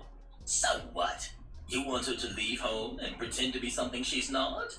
I'm entitled to talk about this very subject when I want to. entitled. Me. I don't pretend, Mom. That's what life is like. If you listen instead of just screaming, shut up, Rose, shut up. I don't care if this jerk has convinced you that you can be something you're not. You are and will always be a woman. I'm about to cry, so I leave the room. Therapist. How can you say you don't care when he's going through this? Is she alive? Obviously. Yes. So what Cares do you want about from me? something. Having left, I no longer heard the rest of the conversation, but my mother proceeded with pressing charges and still hates that therapist. Principal attempts to teach student manners. Special ops soldier. This story goes back more than a few years, and I still tell All it kids to people deserve at parties parents, to but this not day. all parents Let me deserve set the kids. scene. I graduated from high school and college. Even though I was 24, I had a very young-looking face and was often carded at bars and liquor stores. I got married and joined the U.S. Army. After going through special ops training to include airborne school, I was tasked with a recruiting duty that we had to go to high schools and see if we could inspire young men and women to join the military. It's Of you! course, this isn't allowed anymore. I told Oh, you really? this was more than a Wait. few years ago. 1990s. I was pushing 28. Wait, this isn't allowed Going to high anymore? schools was Because, something that we did a few it was times a definitely week allowed when I while was in on high recurring school. duty. The local army recruiter Did would that request shit all our the group to time. volunteer some soldiers that were not deployed or on assignment and accompany them to the high school and set up displays and such. This was always from a large box truck and a small transport bus. Well, here are the actors in this disaster. We've got the stupid teacher. We've got the principal. We've got me, staff sergeant in the army. We've got Army Recruiter 1 and Army Recruiter 2. So we got up at 0:30 and packed the truck, packed our uniforms in the bus, and proceeded to grab chow and head to designated high school. We talked I don't and know if we're chatted having and much drank more our fun than coffee you. and waited for the 90-minute drive to the high school to be over. We arrived, and since we were going to be doing work, we weren't allowed to be in dress uniform with beret and all, so they allowed us to be in jeans and sweatshirts. Now I remind you that I am young, in shape, short hair, clean-shaven, and with a young baby face, even at the ripe old age of 28. After the displays were put together, I feel the extension cords taped down, and we were hanging out waiting for our presentation. Some of us went back to the bus to grab some coffee, and I stepped in front of the box But truck also, to have of a course, you're smoke. clean shaven Hey, and in it was shape the if you're 90s, like and it was the time. in the military Smoking and recruiting coffee people. was the vibe in the military back then. Now this box truck was parked out back of the high school and was considered a loading area. So I was in front of the box truck having a cigarette and leaning against the front of the truck. That's when I heard it. Stupid teacher. Are you comfortable? Me. Yes, ma'am. Got everything you need? Yes, ma'am. Don't you think you should take yourself back into the school right now? Me. What? Huh? Oh, you've lost your manners all of a sudden? Get your butt back inside that school right now.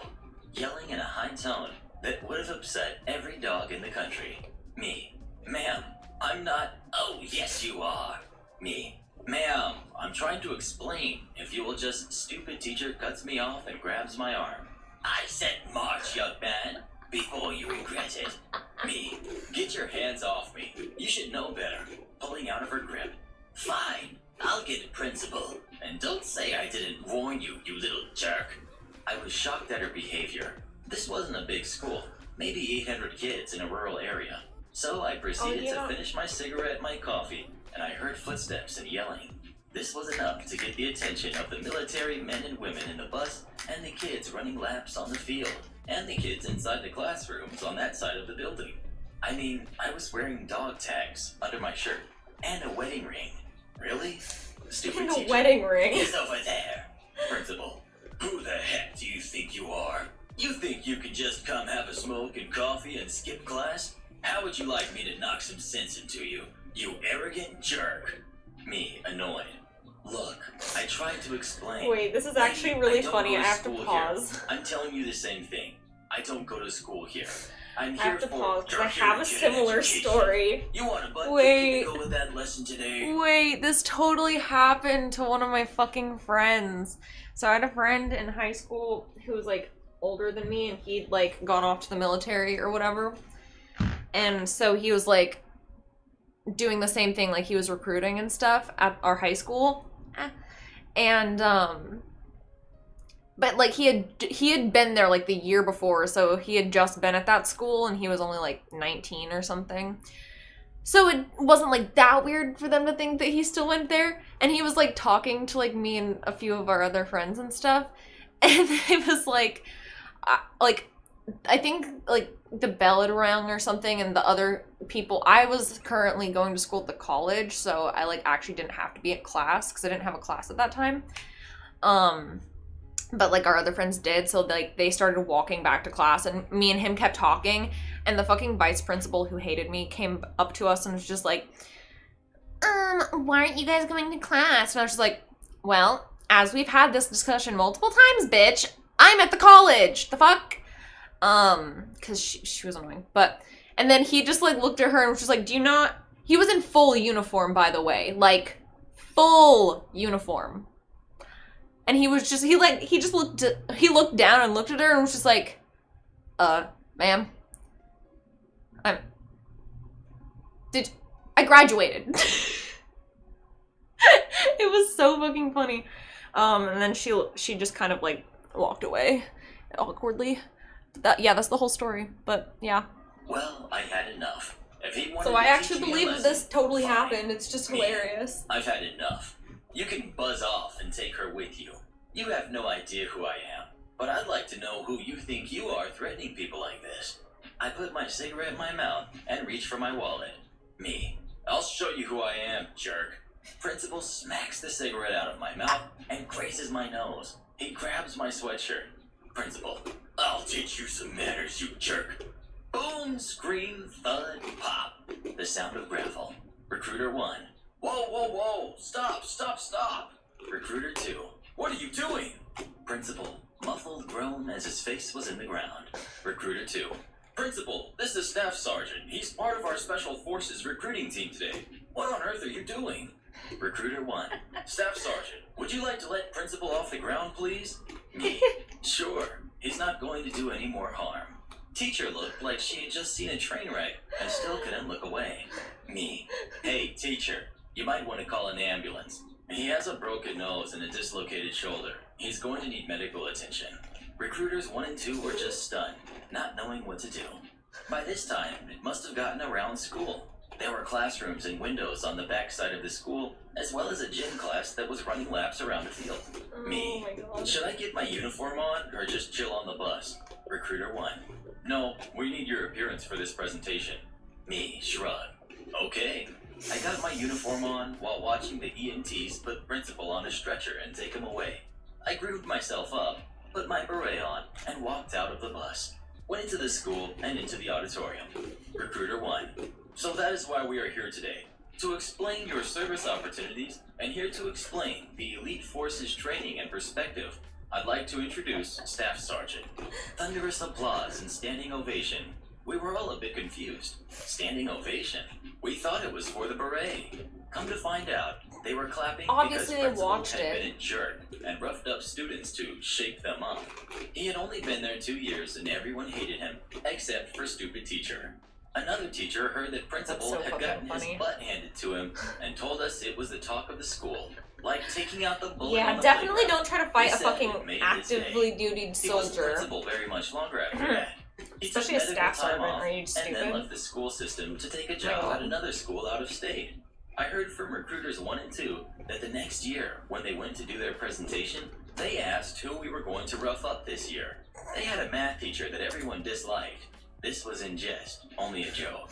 I still remember the look on principal's face as he thought he was picking on a student and grabbed a member of the U.S. Army Special Ops. It was a mix of confusion, fear, and a classic, "What the heck is this?" Then Oh, being that put shit's into so the good. ambulance with his tail between his legs. I'm generally not a violent person. After being in the U.S. military for over 15 years, I would rather walk away than get physical. But that one incident, yeah, he had it coming. Karen got what she had coming. Characters. We've got me. We've got Ross, the big boss, the manager from the company/client. We've got Karen, the service manager, conveniently named Karen. We've got Her Greg, actual name's the Karen. guy Greg, my colleague, the one who I love messaged when me their today. actual name is Karen. Story. I was on a conference call with Ross, Greg, and some people from a different site. Me, Ross, and Greg were all sitting in a different location in the building. It was one of those meetings where Yeah, you listen principal for is an a hour fucking and only idiot. speak to say bye at the end. I had my noise-canceling headphones with microphone on, which had the company's logo on it. Ross gave it to me when I signed the contract with the company, as it was a leftover from the Christmas presents they all got. Suddenly, Karen yanks the headphones off my The head amount and it's starts still yelling. dripping is Karen. insane. Answer me instead of listening to music, you weasel. I just sat there with my mouth At least open in shock. The as bright I side, hadn't when seen I'm nor brushing heard them her out and stuff, it's approaching me. helping dry it. Karen, and who the heck did you steal these headphones Quite a bit. from? They are for internals only. Me. But they're mine. Due to the initial shock, I couldn't find the words to explain I got transitioned to internal when she was on her month-long holiday in December. And clearly, she didn't get the memo. Karen, stop lying to me, jerk. Consider yourself fired. Me, finding my composure back. You can't fire me. I don't work for you. And even if I did, you have no right to talk to me like that. At this point, my phone beeped. I glanced at my screen, and I saw a message from Greg. You are not on mute. Ross and me can hear the whole thing. Karen, you are lying, jerk. And stop looking at your phone when I'm talking to you.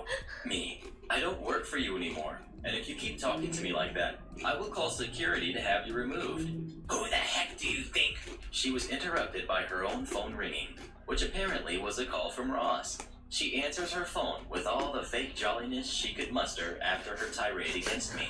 But after that, all I heard her say was, "Oh, no, sir," and "Yes, sir."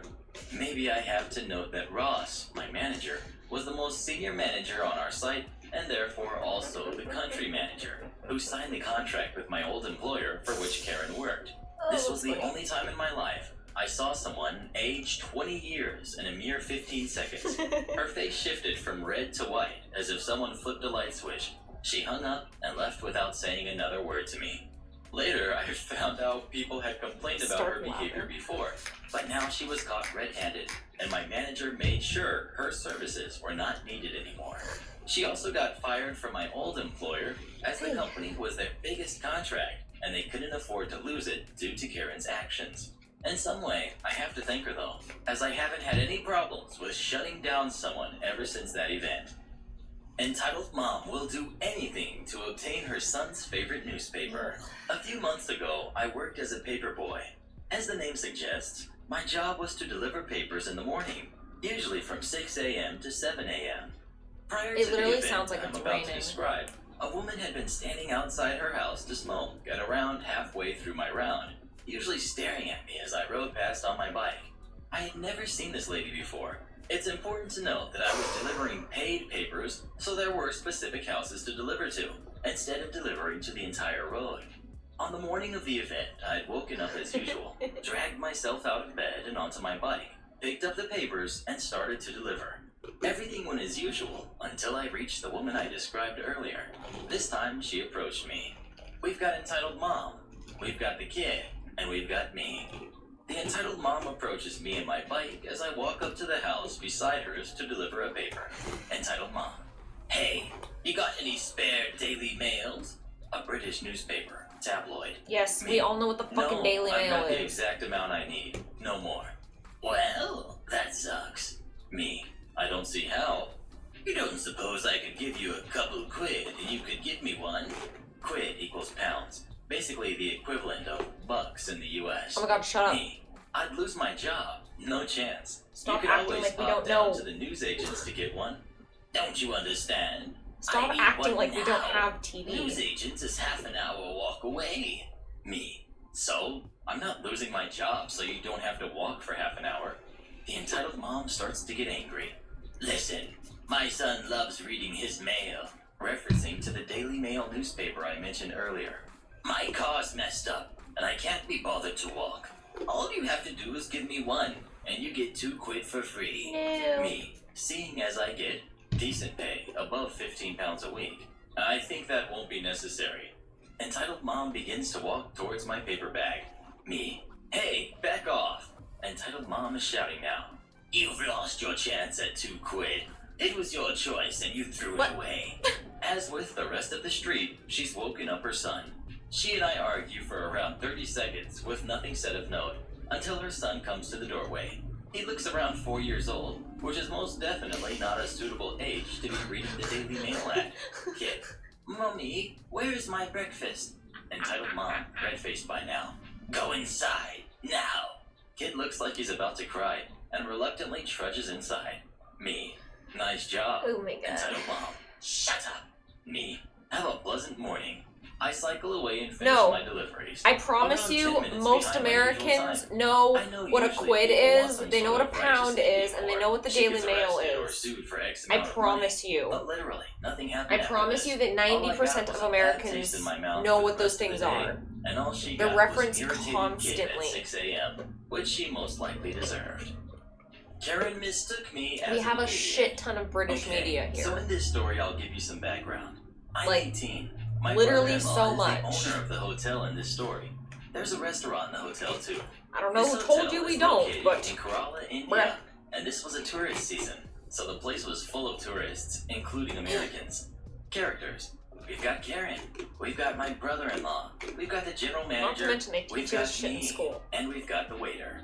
My brother-in-law and manager were having breakfast in the restaurant. Sitting next to us is Karen, tanned, a tourist, and also not a resident of the hotel. Obviously only there for a meal. My brother-in-law gets up from the table to go do a few things outside the hotel, but would be back in half an hour. General manager joins him. This means that I'm the next person of authority in the hotel.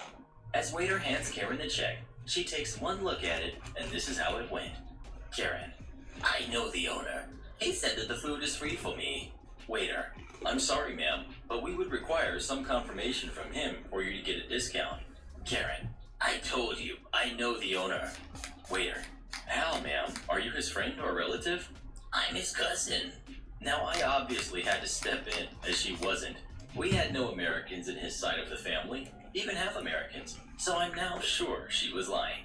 Me, I'm sorry, is there a problem? Waiter, ma'am, she's claiming she knows the owner here. Karen, why is a teenager actually even talking to me? Do you work here? I demand to see the general manager. Me, I do work here, but as Why I is a stop teenager myself even because actually I wanna talking see to how me? this plays out. Waiter, I'm sorry, Relatable. ma'am. The general manager has stepped outside for some time. I'm calling the owner. You're going to be fired. She's now shouting a bit. How? My brother-in-law's phone is still on our table, and so I keep an eye on it to see if it was ringing. She's now speaking into the phone, pretending to speak to the person.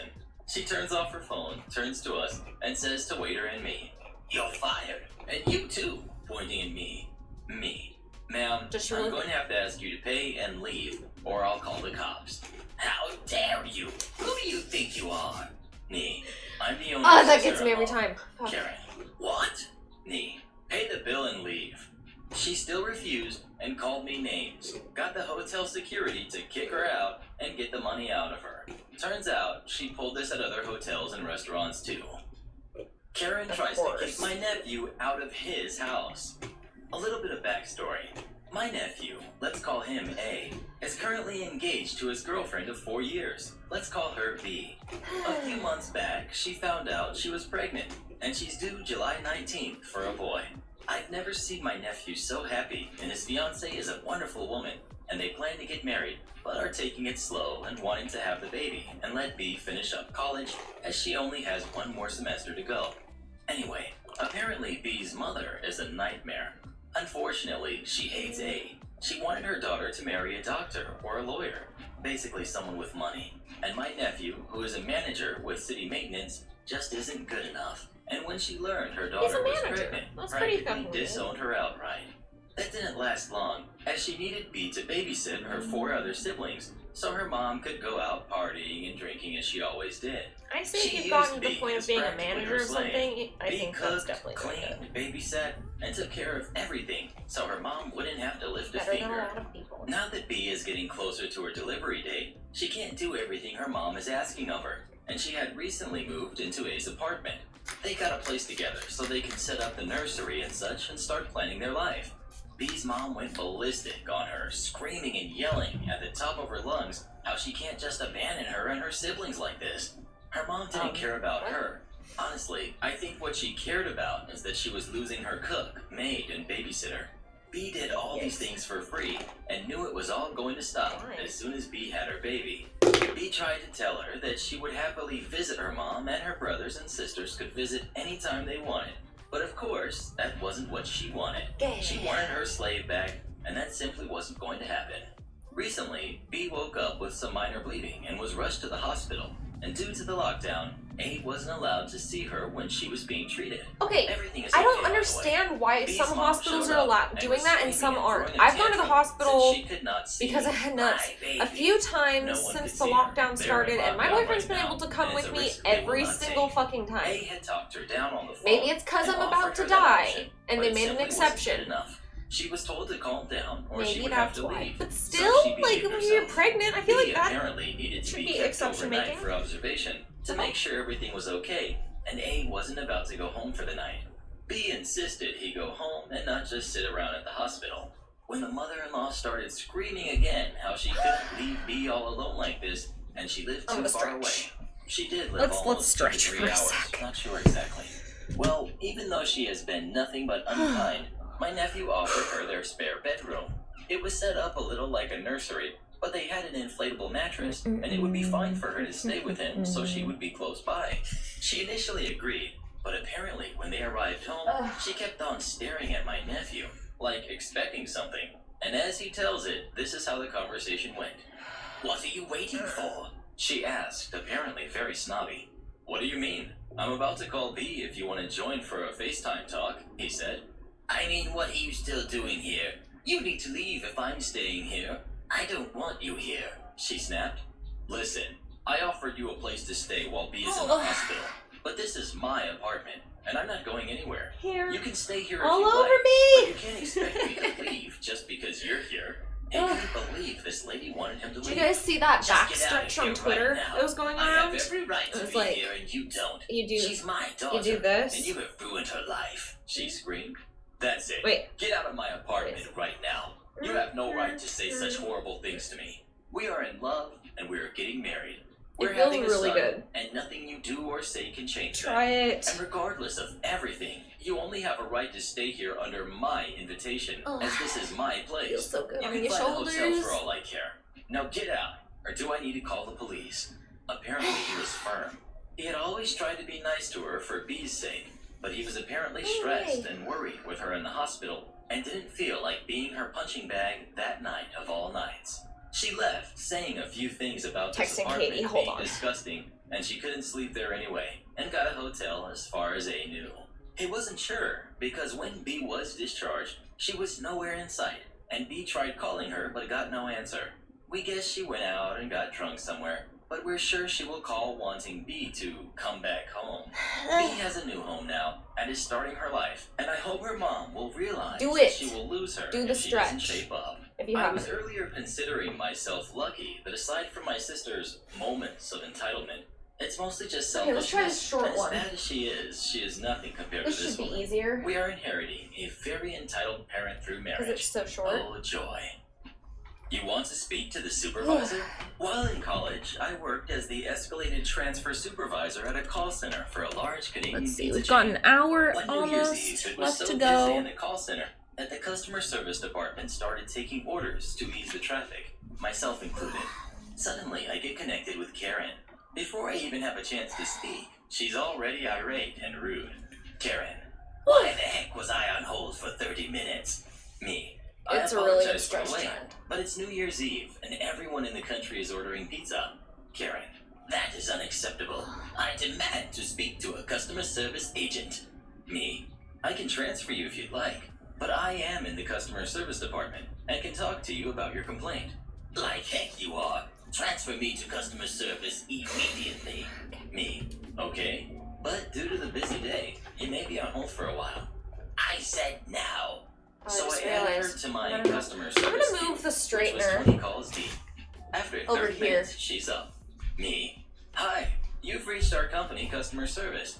My name is Superflat. How may I help you? Karen yelling. I was on hold for 30 minutes waiting. Hold on. Wasn't I just speaking to you? Me. Yes, me. Karen still yelling. This is outrageous. I insist on speaking to the manager. Me. Absolutely. Please hold. Add her to my queue once again. Now keep in mind that the escalated transfer supervisor, me, is the final stage of customer service, and I hold all the power. I continue to take orders for another 25 minutes or so, then pick up Karen's call. Me. Hi there, you've reached Superflat. I believe you asked to speak to a manager. How can I help? Karen in a desperate tone. Your manager too? Me. Yes, me. You see, because it is so busy, I've been taking calls all day to ease the traffic and make things run a little quicker. Karen. Oh my goodness. I've been waiting for over an hour. Me. I did tell you that I could help when I took your initial call. You did. Me. Would you like me to take your order now? Yes. It was so satisfying to let all of the air out of her like that. Entitled Mom wants my sister fired That's so fucking because the funny. fryer is out of order. Okay. This isn't my story, but one my sister told me that happened to her. My sister is 17 and is working her first job at Sesame Place. This was her third day on the job, and she had completed her work training the day before. She's a hostess at one of the restaurants inside the park. So close. Sometimes she will do her hostess job, and other times this she will one might go be into the easier for kitchen us to to bake hold funnel cakes and stuff like that. She wants her college major to be Oh culinary. man, does this have no This is the knots in cast it of the already? story. Because that Entitled is Mom. very We've got Polite Kid. satisfying. Wow. We've got This Poor is Dad. just already. We've got my sister. We've got clumsy manager and cashier. Guys, I'm so happy right The now. fryer that day used to make fun You of don't me understand when how happy I am all in Polite this Kid moment. Place is, just so you know. Also, this isn't Oh a my 0 to God. 100 stereotype It's all- story, as the woman I was could already cry. ticked off before I could walking cry. into the restaurant. Polite Oh, Kid arrives to beautiful. the counter, and the Beautiful, following huh? dialogue occurs. Hi, Wow, can I truly a please have blessing. 2 medium cakes, a small Sprite, and a large funnel cake? I just Cashier. have to wait for this to heat Yes, up now. honey. I'll get that for you now. Oh, That will beautiful. be this Okay. much. I don't know the amount. Let's split Okay, this. here's my mommy's card. Polite Kid puts pin in card reader. Polite Kid gets all 3 drinks and is told that my sister will bring them the cake in about 5 minutes. Right after the order is placed, the fryer used to make the funnel cake breaks. Bye. As in the Good tube night. that takes the Good night, used Red. oil out of the fryer got clogged, and they had to unclog it.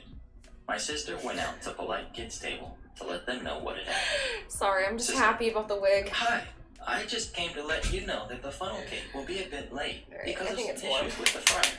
If you would like, I could give you 3 a free refill while you wait. Poor Dad. Sounds good.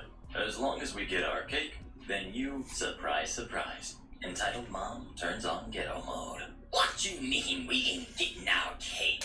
Give me my money then if we ain't Okay, gonna seems get like it. it's holding this. like I that. need to grab my No, glove. babe. Where's She my said glove? that it's coming a little late. Not that we aren't getting it. I said give me my dang money now, or I'll get your jerk butt Bitch. fired. Now, where's your boss at? You gone? Grab my Mind water. you, this is my sister's first day on the floor and never worked a job before, so she didn't know how to react. and she was tearing up and apologizing to them Aw. over and over again, and getting 2 different reactions, one from each parent. Luckily, the manager hears the commotion and storms out to the dining floor and slams a $10 bill on the table. Here's your refund. Now get the heck out. I paid amount less than $10 for the cake. Why are you giving me more? So you can shut up and leave. You mess up every employee's day that works in this restaurant, but you ain't messing with my new employees. Look at her. You ruined her day with your BS. You gone.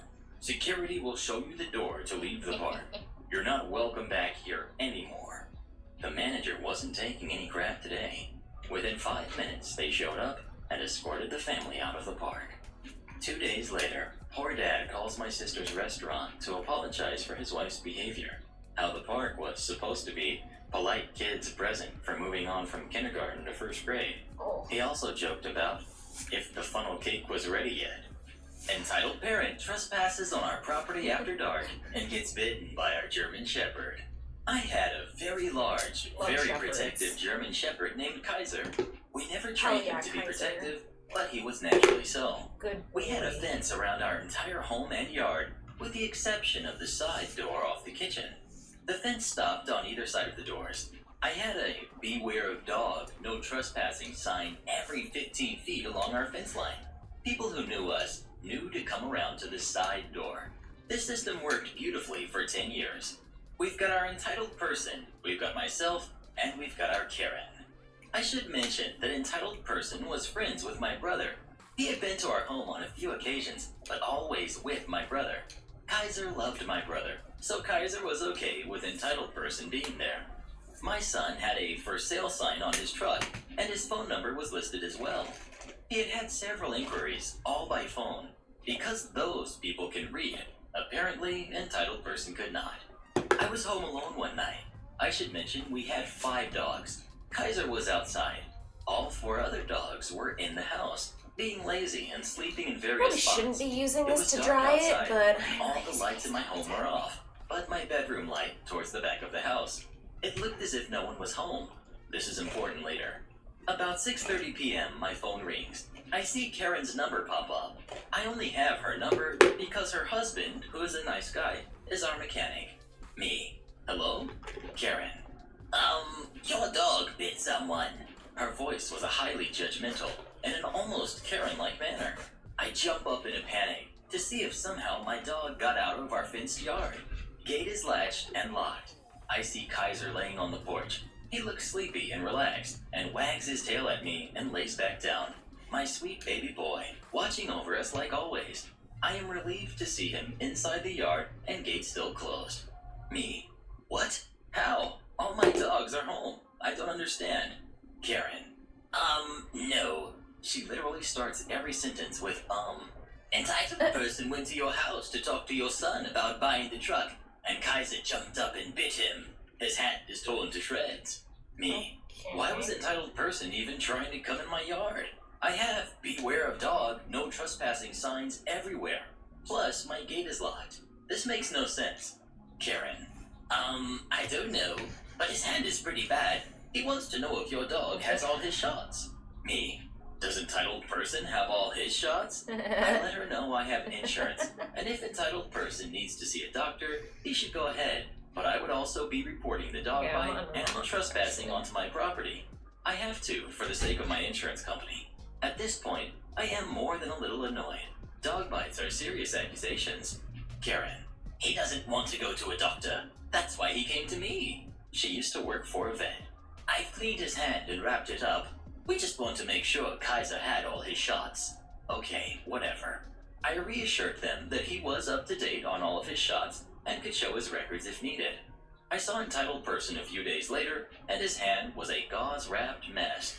I asked him how he was doing, and asked him what on earth possessed him to come to my house after dark when I have all the signs up, warning of an aggressive dog and not to trespass. Entitled person. Well, I wanted to talk to your son about his truck. I've been to your house with your brother. Kaiser liked me, okay? I thought it would be okay. I tried to open your gate, but it was locked. So I reached inside to see if I could unlock it, and Kaiser came out of nowhere and bit me. He Yeah. said he never heard Kaiser and never saw him. He just felt the bite. I don't know if he is an entitled person for assuming he did not have to follow our clear warning signs that have been on our fence for 10 years that he sees every time he drives past our house, or if he is just a stupid person. My dog was doing his job, protecting his family. He's both. Keep in mind, this man is drunk by 10 a.m. I don't believe I've ever seen him sober. Nothing more came of this situation. Entitled person stayed clear of us after that. He did eventually buy my son's truck, but his check bounced, so we took it back. The guy really is an idiot.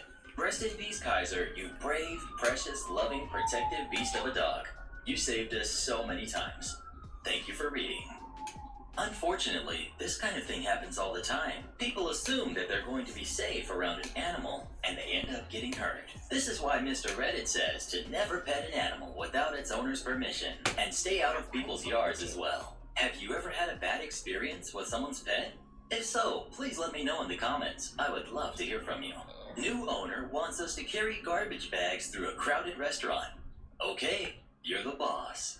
This is another story about my bartending days, and I'll preface by saying, even though it got my point across, not then, nor do I now feel good about what happened here. So, slight backstory. I was working as a bar manager in a student pub. The new owner and I hated each other. It was actually scary just how deep that hatred ran. However, I was his fastest bartender and simply too popular among the other employees to just fire. So instead, he would always belittle me in front of clients or other staff members and find ways to make my job more insufferable. I'm guessing in hopes that I would simply quit. So the bar was at the front of the store.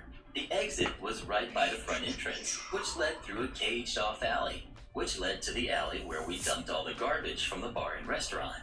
We had always carried the garbage out that way. It was easy, This sound effective, hurts my and soul. we didn't have to walk God. through the restaurant carrying garbage bags. So obviously, the new owner made the rational decision to start blocking that way off If it's and not real forbidding us from using hair, it. it would be This killing meant real we now hair had to so walk through the hard. restaurant Oh my where God. people were eating, up a mini stairwell, This is actually and handling through it the kitchen. extremely well, though. I don't so even that's know good. how many health and safety regulations this was violating.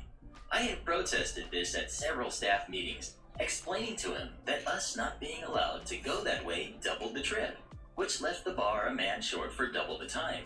It was also double the time for the bags to tear, considering they were usually filled with heavy and sometimes broken bottles, and mostly it was just unsanitary, walking through the restaurant and kitchen with bags that were usually dripping fluids. So obviously, he refused and said we will continue doing it his way.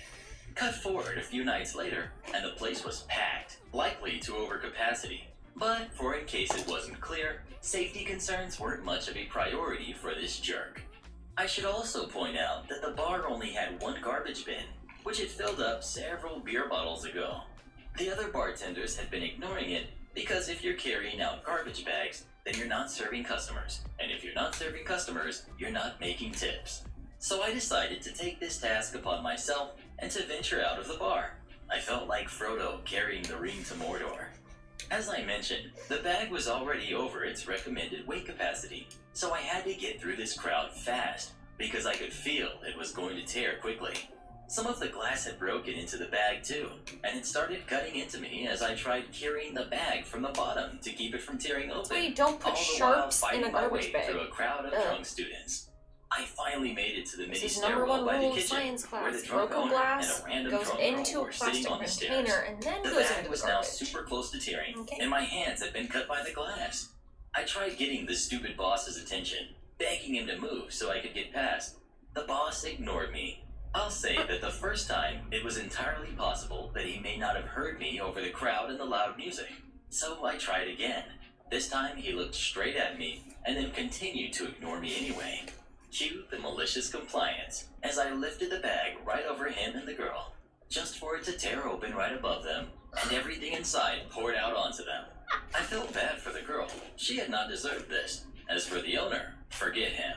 The kitchen staff had heard the crash and Bull. screams and ran That's out to funny clean as the mess. fuck. I tried helping, but they told me to go back to the bar. A few seconds later, the owner came storming into the bar, screaming at me and asking me what possessed me to try and lift a garbage bag over the head of him and a customer. I innocently Fair said question. that I wouldn't have had to do so if he had just let me through the alley. The owner gave me the biggest death glare I had ever gotten, then took the alley key off of his keyring, threw it at me, and stormed out of the bar. So even though I had been forced to cover a girl in glass to get my point across, I still walked out of this battle victorious. Just to add, this happened back in 2008, and I haven't bartended since I don't know if that was the 2009. best I just solution. enjoy recalling these stories because of how absurd that place was. But unfortunately, I won't be able to use any of the advice anymore on how I could rectify this. For those of you upset about me endangering her, I agree. I think I literally said that in the first sentence of this story that I felt bad about it, and I still do to this day. But she wasn't injured. Neither was my stupid Oh, that's boss, good. unfortunately. And this was 12 years ago. I was a teenager, Okay. and we all did things as teenagers that we weren't proud of. Time to I'm spray gonna the give you bitch a down. list of why I say this was the worst boss I ever had, and why I later just really stopped caring and became the kind of employee that nightmares are made of. He would constantly forget my name, even though we shared the same first name. Although I was the bar manager, he would give his girlfriend and friends shifts above me and pay them higher wages. In our first December, he had put himself on managing shift and put me on as a waiter/barman. He would show up and say, "You can see I was here," then leave me alone to run the place for 18 hours, but refuse to pay me manager wages because he had to come in. I had an accident, not at work, where I cut off a piece of my toe. This had, temporarily, halted my bartending career as I was on crutches. About a week later, the boss begged me to come manage the shop for him, promising I wouldn't have to do anything else other than office work. This was the night before the university reopened, and he had only put one waiter and barman on shift. I ended up having to waiter on crutches, while the boss rejected all my phone calls. He showed up 3 hours later, drunk, and berated me for the fact that the shop wasn't under control. He took all the waiters and bartenders to a music festival, leaving me behind to run the shop alone, never taking into account that the festival was ending that day, so all the students were returning, and we had an all-you-can-eat pizza special running. I'll let you use your imagination on that one. Jeez. After a massive party the night before, he told all the cleaners they could take the morning off and left me alone on shift to get the entire place cleaned up between 9 and 11. The place was wrecked. When I didn't finish in time, he yelled at me, Okay. stormed out of the shop, and didn't return again for the rest of I'm the trying day. to find another easy one. Have you ever dealt with a horrible boss? Sometimes people in positions of power have a lot of problems going on in their lives, and they can take it out on their employees, which is not fair to the employee whatsoever. I haven't Please done let this me one know if too you've much, ever so had any hopefully this one will experiences be like this in the comments Not below. too bad. Update. My sister thinks $55 covers 2 months of babysitting. I spoke first to brother-in-law, 2 months? who had no idea that she wasn't paying me, so he was the one to pay me back for the weeks I had already done. He wasn't very happy with my sister. Oh my god. I didn't watch them for this last week. I did talk to my sister first off about how disrespectful that was to make a deal and then go back on that deal, especially considering how ill-behaved her kids are. My sister told me that she didn't think it was a Claw big go up deal your nose? because I was Like a getting puppy unemployment, claw? No. and she assumed that because some people were getting unemployment and an additional $600 a week, that it didn't make any sense to pay extra to people on unemployment and not those working. So I was making bank either way. She assumed wrong. I was not getting $600 extra a week. I wasn't on unemployment. But it was a part of what happened with my former employer before I went to work for myself, that they're paying for my unemployment for their many labor law violations. My unemployment through them is almost up anyways. Either way, it was odd for her to assume I was making $900 a week off unemployment without asking me if I was. She and her brother-in-law had to switch around their shifts to watch their kids this week, since I wouldn't show up. Brother-in-law said he'd pay me directly if she wasn't going to, and that's when it became a three-way conversation. I let them know that their kids' behavior is really unacceptable, even for behaviorally challenged kids, which if they were, they'd be forced to have a child care provider licensed for dealing with it. That's not the case with their kids. They just let them get away with too much. Ironically, last week I saw a hot bench episode with a mother who had a kid who apparently told the babysitter to put him in his room, put up the gate if she were to not be in the room with him for any reason so he couldn't get out. And this kid was 10, and it got me thinking of my nephews. So I told them they need to install more security measures against the kids. a high raised lock that the monkey can't reach, so he can't be running out the door, removing anything that can be used as a weapon, possibly a gate to lock one up in the room if they're misbehaving, Are they where there's criminals? nothing in there for them to break. What the hell? I'm not watching them this week either, but I told them I might reconsider if something can be done to make watching them not like being a security guard at a prison. My My God. sister didn't like my suggesting that they need to change their parenting, but my brother-in-law actually agreed. They had their argument, and he said this is why they can't get a babysitter or daycare for them anymore. They're out of control. Definitely knew that. And that they just keep coddling them through it. Definitely knew my sister was doing that. So there's a possibility I might watch them next week, if they have some sort of way to mitigate their behaviors that could actually work. I love this wig. But that's not a yes yet. They would need these ways to start disciplining their kids either way, So or they'll just be satisfying. releasing awful teens into the world. What would you do if you were in this situation? Would you continue babysitting these kids, even though they're so difficult to deal with? How Fuck about if no. you were the parents? Situations like this can take a real toll on everyone in the All family. the super nannies. Sweet revenge on my landlord. I live in an expensive part of the United States. To live in a 500 square foot cottage, it cost me $2,100. Upon moving in, the 70-year-old landlady gave me the impression that the space would be a private sanctuary. She failed to mention that from the moment I moved in, Alright, I'm gonna she would straighten start this one doing 'cause it's not loud, super invasive, curly. and extensive work on my property. And I want to To give dry. you a little idea of the space, there's a 3-bedroom house next door, and then there's my place, a separate unit with its own yard. Attached is yet another unit that has been under construction. The landlady told me she planned on building a dance studio. She failed to Seems like mention it's holding that she it would well. be building this when I signed the lease. Originally, the space was a 2-bedroom, but she built a closet separating the unit and turned it into a small 1-bedroom. One bathroom Section this with a bitch. tiny kitchen with a living space. It's expensive, but hey, it's by the beach, secluded, and I thought I would have privacy. Boy, was I wrong. The landlady and her workers are here every single day from 1 p.m. to 8 p.m., sometimes later, just generally when it gets dark outside. She has an unlicensed contractor working from 3 to 8 p.m. because that's the only time I can get him since he has a day job. They are cutting stones, doing all kinds of landscaping, redoing different structural parts of the house, so loud hammering. But worst of all, the landlady is just always there. It felt like she was constantly watching me.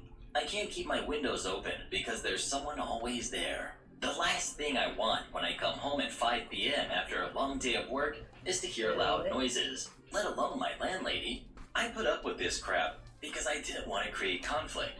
But then she left an eviction notice in my mailbox, informing me that she smelled Mary Jane and that I had to move out within 30 days. Despite me being frustrated with the situation, I am very busy with work and didn't want to deal with finding a new place. I just moved in 4 months prior, and it's a pain in the butt to find a place to live in this town. Luckily for me, she didn't realize that a just cause eviction law had recently passed in the city. I wrote her a lengthy letter, informing her that she doesn't have grounds kicking me out based on a smell, and must pay me to move out.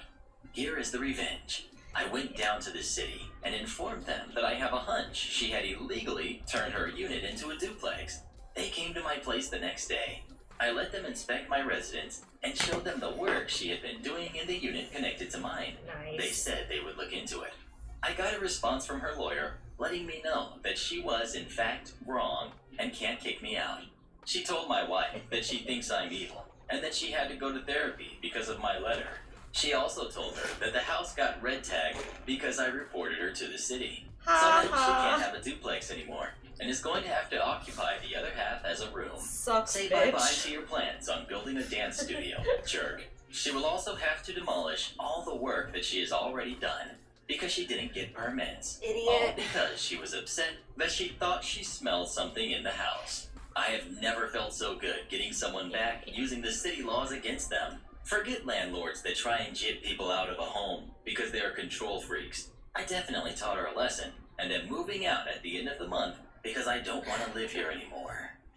What would you do if you were in this situation? You decide to rent this new place and it's basically your dream home. All of a sudden you've got so much noise outside, day in and day out, because the landlady's having all kinds of construction done.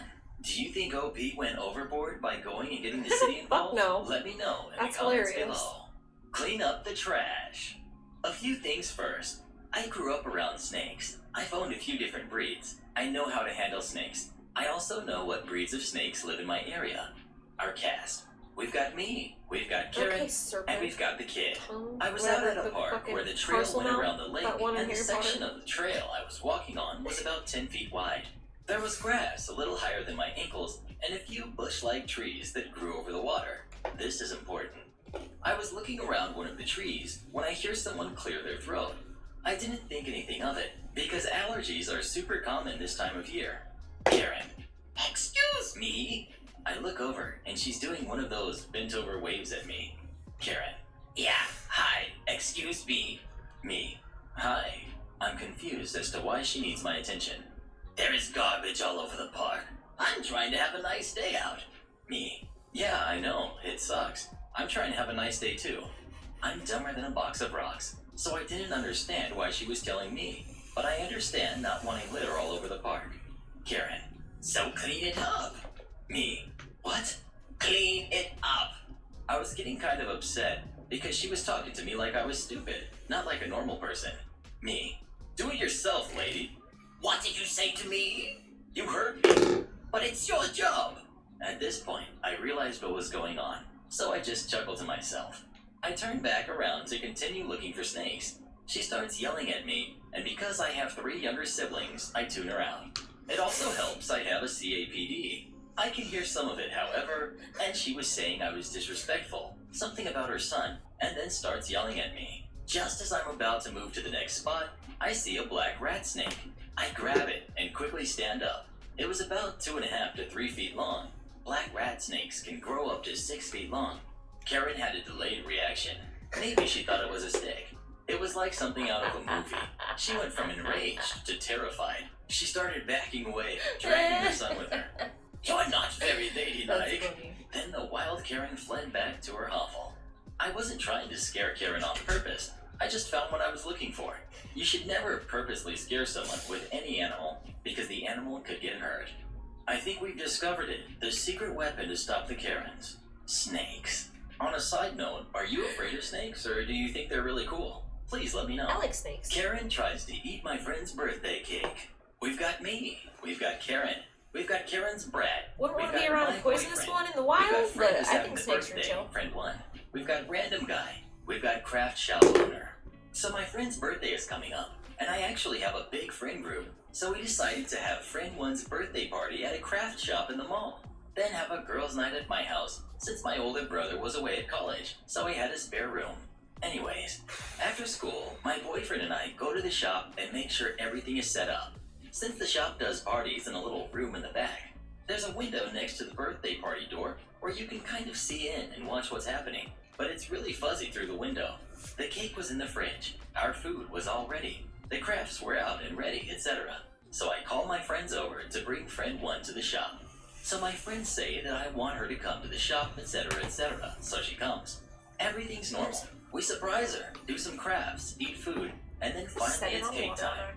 Since I didn't have time to make it during the day, we bought it, and it cost a lot more than normal, because we had it specially made. But it's 3-tiered with images of SpongeBob. Why not? And also pictures of my whole friend group. You can have edible pictures. We cut into the cake and start slicing it.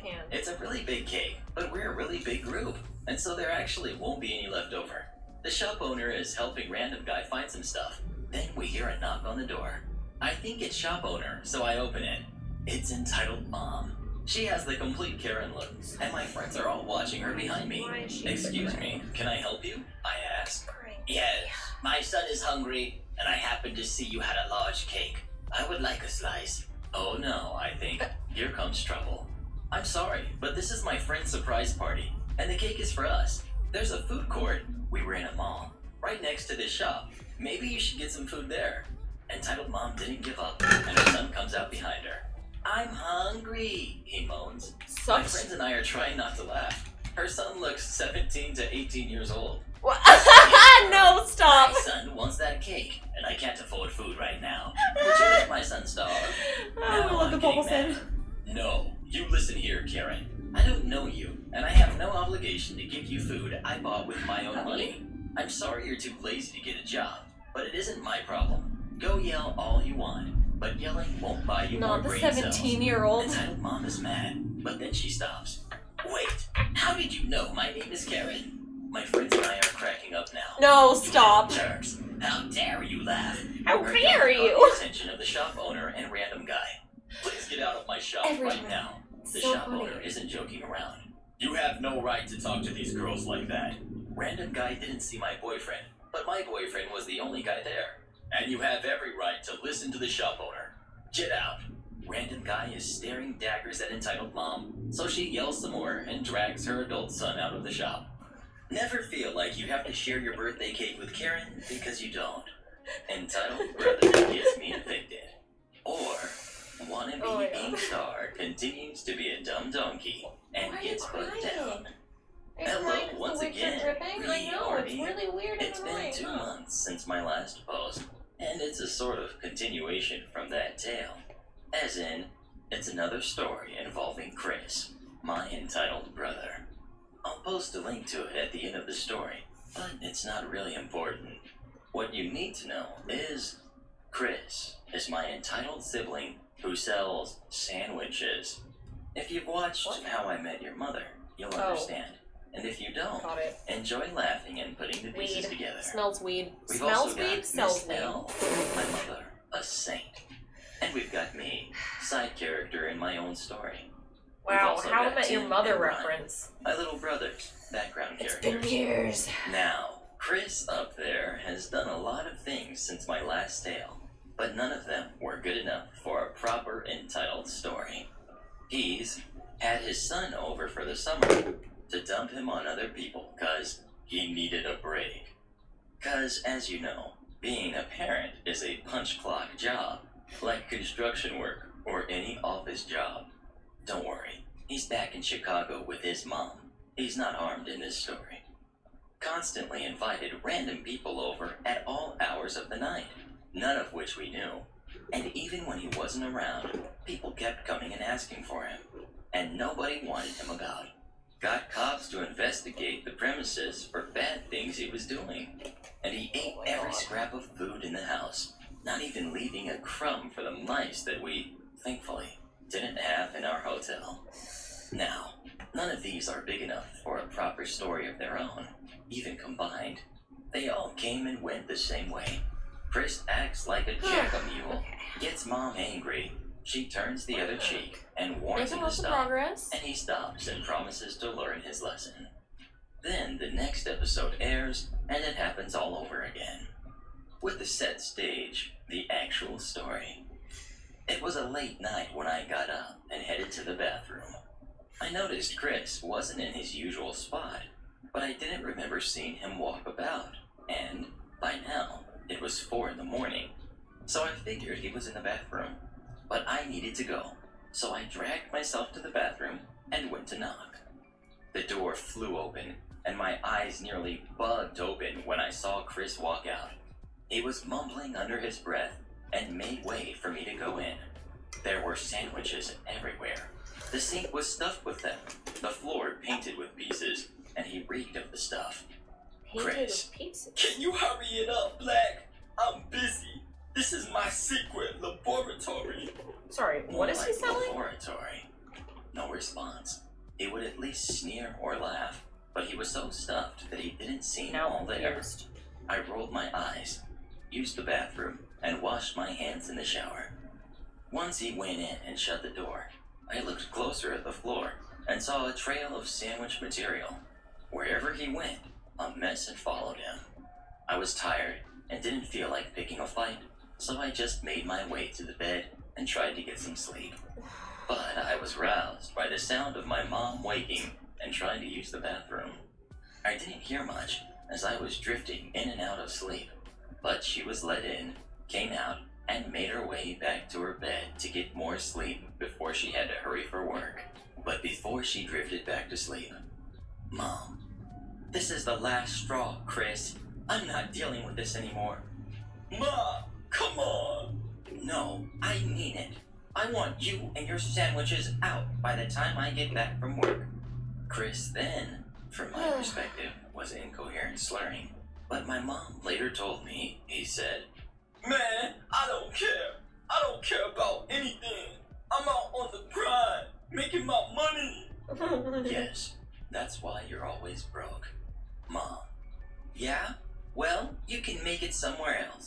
because you can't stay here anymore. Chris. Hi, doggy. What? Chris then collected his stuff and shuffled out the door, even slamming it. But I didn't care, and neither did my mother. We just went on about our day. And what a day it was. Without hearing Chris screech on his Hey, phone, buddy, back or without catching away him going from through the someone's pot. stuff. My mom Tired. soon came home, happy to see Chris gone, and even gave me the words I always wanted to hear. If he comes back, do not let him in. I was so happy I could cry. Then there was a knock on the door. Oh, dang it all. I knew something was wrong. My little brothers knew it too. And when the door opened, a man had handed us a note, had a chat outside, and then she came back inside. Mom, apparently your brother was arrested. He was hanging around with his backpack open, and they caught him with tons of sandwiches, I was wondering as why well it's as other not things he working shouldn't because it have got had. turned off. Now my brother already had a warrant for his arrest, so that's a potential 5 years. I was smiling like a madman. And apparently, he told them that he stayed in our room. My smile went a full 360, and it was clear to all of us that we were getting evicted. Immediately. We either had to be gone by tonight, or they had called the cops to escort us out. We had to pick up our belongings, a lot of them, and had to get moving. We were all thinking and saying the same thing. Chris was a good-for-nothing.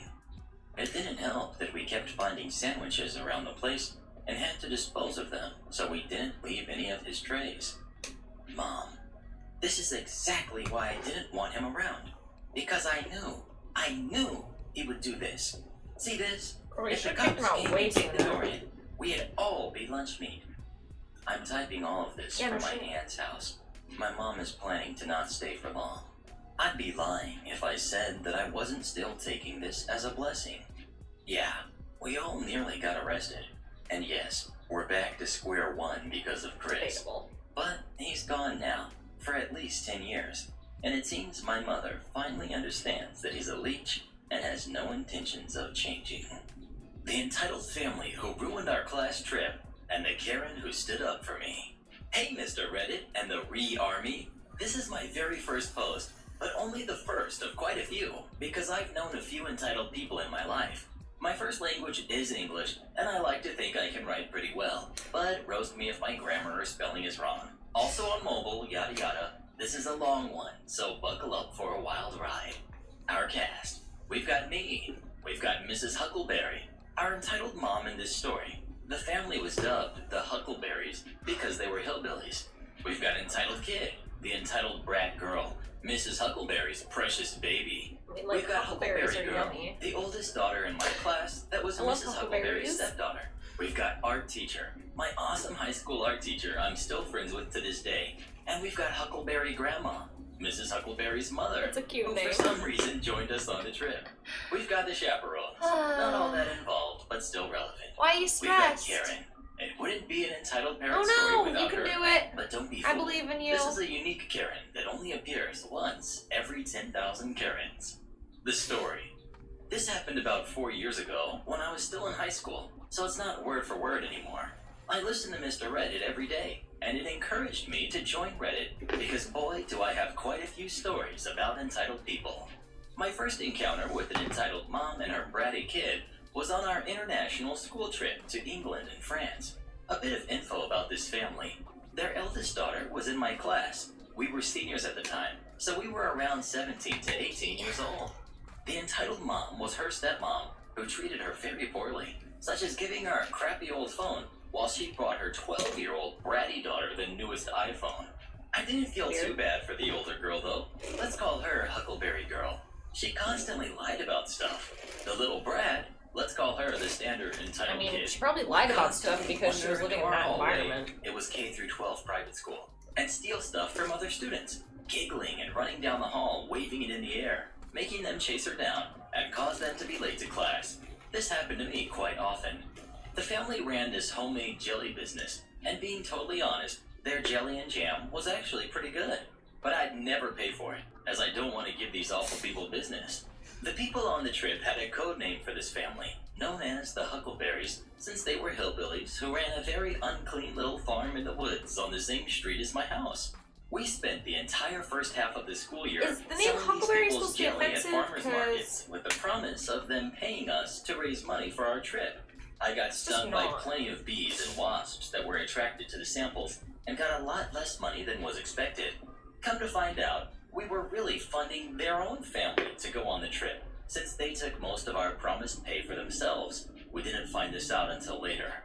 My mom even went to help out, and they said they'd pay her, and then refused to pay her at all after the fact, and Okay. denied they said they would. Sorry for the long Time backstory. to spurt. Anyway, we were about to go on the annual international school trip. Only 9th through 12th graders were allowed, and since it was my final year of school, I waited and decided to go my last year to countries I had always wanted to go. I was so excited to go to London and Paris. It was about a week before we left when we found out nearly the entire Huckleberry family were going. Mrs. Huckleberry, Huckleberry Girl, bratty little entitled kid who had canceled her own class trip to go on ours instead, even though she wasn't supposed to since she was only a 6th grader, and their grandma for some reason. Mrs. Huckleberry was this shortish but massive ball of morbidly obese lady who looked to be in her early 50s, who always had this snooty look like Why she would was the better whole than family everyone. be going? Yet the family On a appeared school quite poor trip. and lived in such filthy conditions. She Yeah. came waddling into the school's office, demanding to speak to the trip coordinator, our art teacher, who me and my friends were pretty close with. Our art teacher told us about the interaction. Mrs. Huckleberry: "We all signed up for this trip, and we don't want to go to Paris. We want to go to Stonehenge instead. My little entitled kid has always wanted to see Stonehenge. Nobody wants to go to Paris anyway. Just cancel it and replace it with Stonehenge." My art teacher: "Actually, most of the group does want to go to Paris. We'll be traveling with a group from another school who are going on the exact same itinerary. We can't just change it, as Stonehenge isn't on the itinerary at all. And besides, entitled kid isn't even supposed to be going on this trip. She'll have plenty of chances to see Stonehenge on future trips when she's in high school." But Mrs. Huckleberry wasn't having Man, y'all be any going of on it. good trips. That's all I remember. But all of us going on the trip Most I were got was to do infuriated mountain learn school. Mrs. Huckleberry Some had bullshit. gone higher up and demanded they cancel Paris because her family didn't want to go, and they were paying group members and had Stonehenge added instead. The rest of the group was so angry, the art teacher cried because she had always wanted to go to Paris, and this swine of a lady had decided to turn this school trip into her family vacation, funded by students who had been informed they would be receiving most of the pay from the jelly sales. So the trip finally came. The Huckleberries were a problem from the beginning. First, entitled kid demanded a window seat, which she didn't get because she didn't specifically ask for one.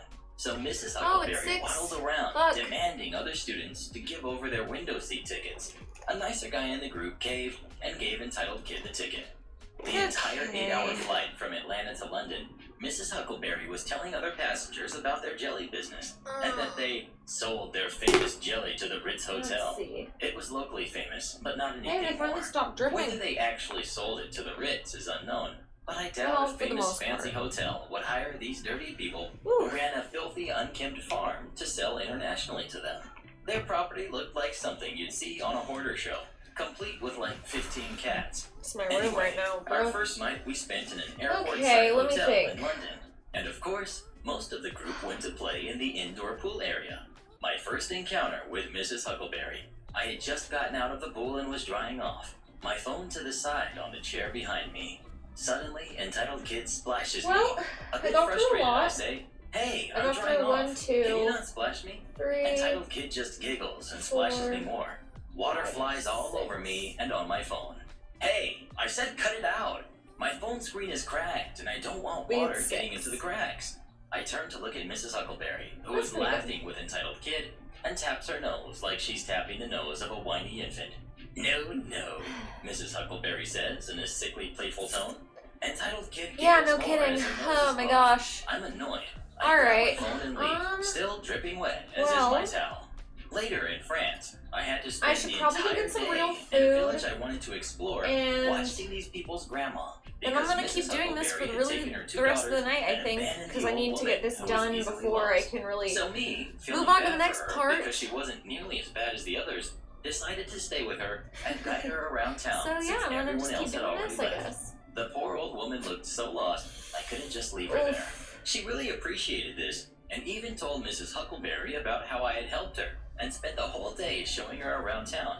Meanwhile, she had been busy spending over €100 in a It's gonna be a single long day. tourist store, because she bought entitled kid literally everything she They wanted. were, but I've because also started nothing was working too on good for easier an ones angel.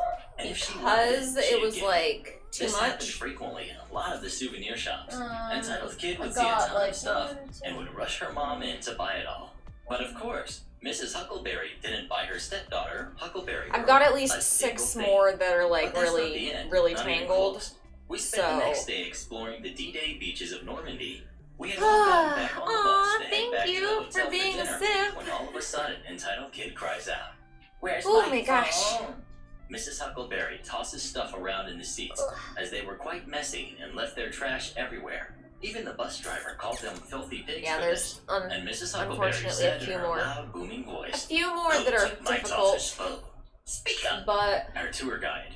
We can't stay behind and Ooh, look for it. We'll yeah. be late for dinner.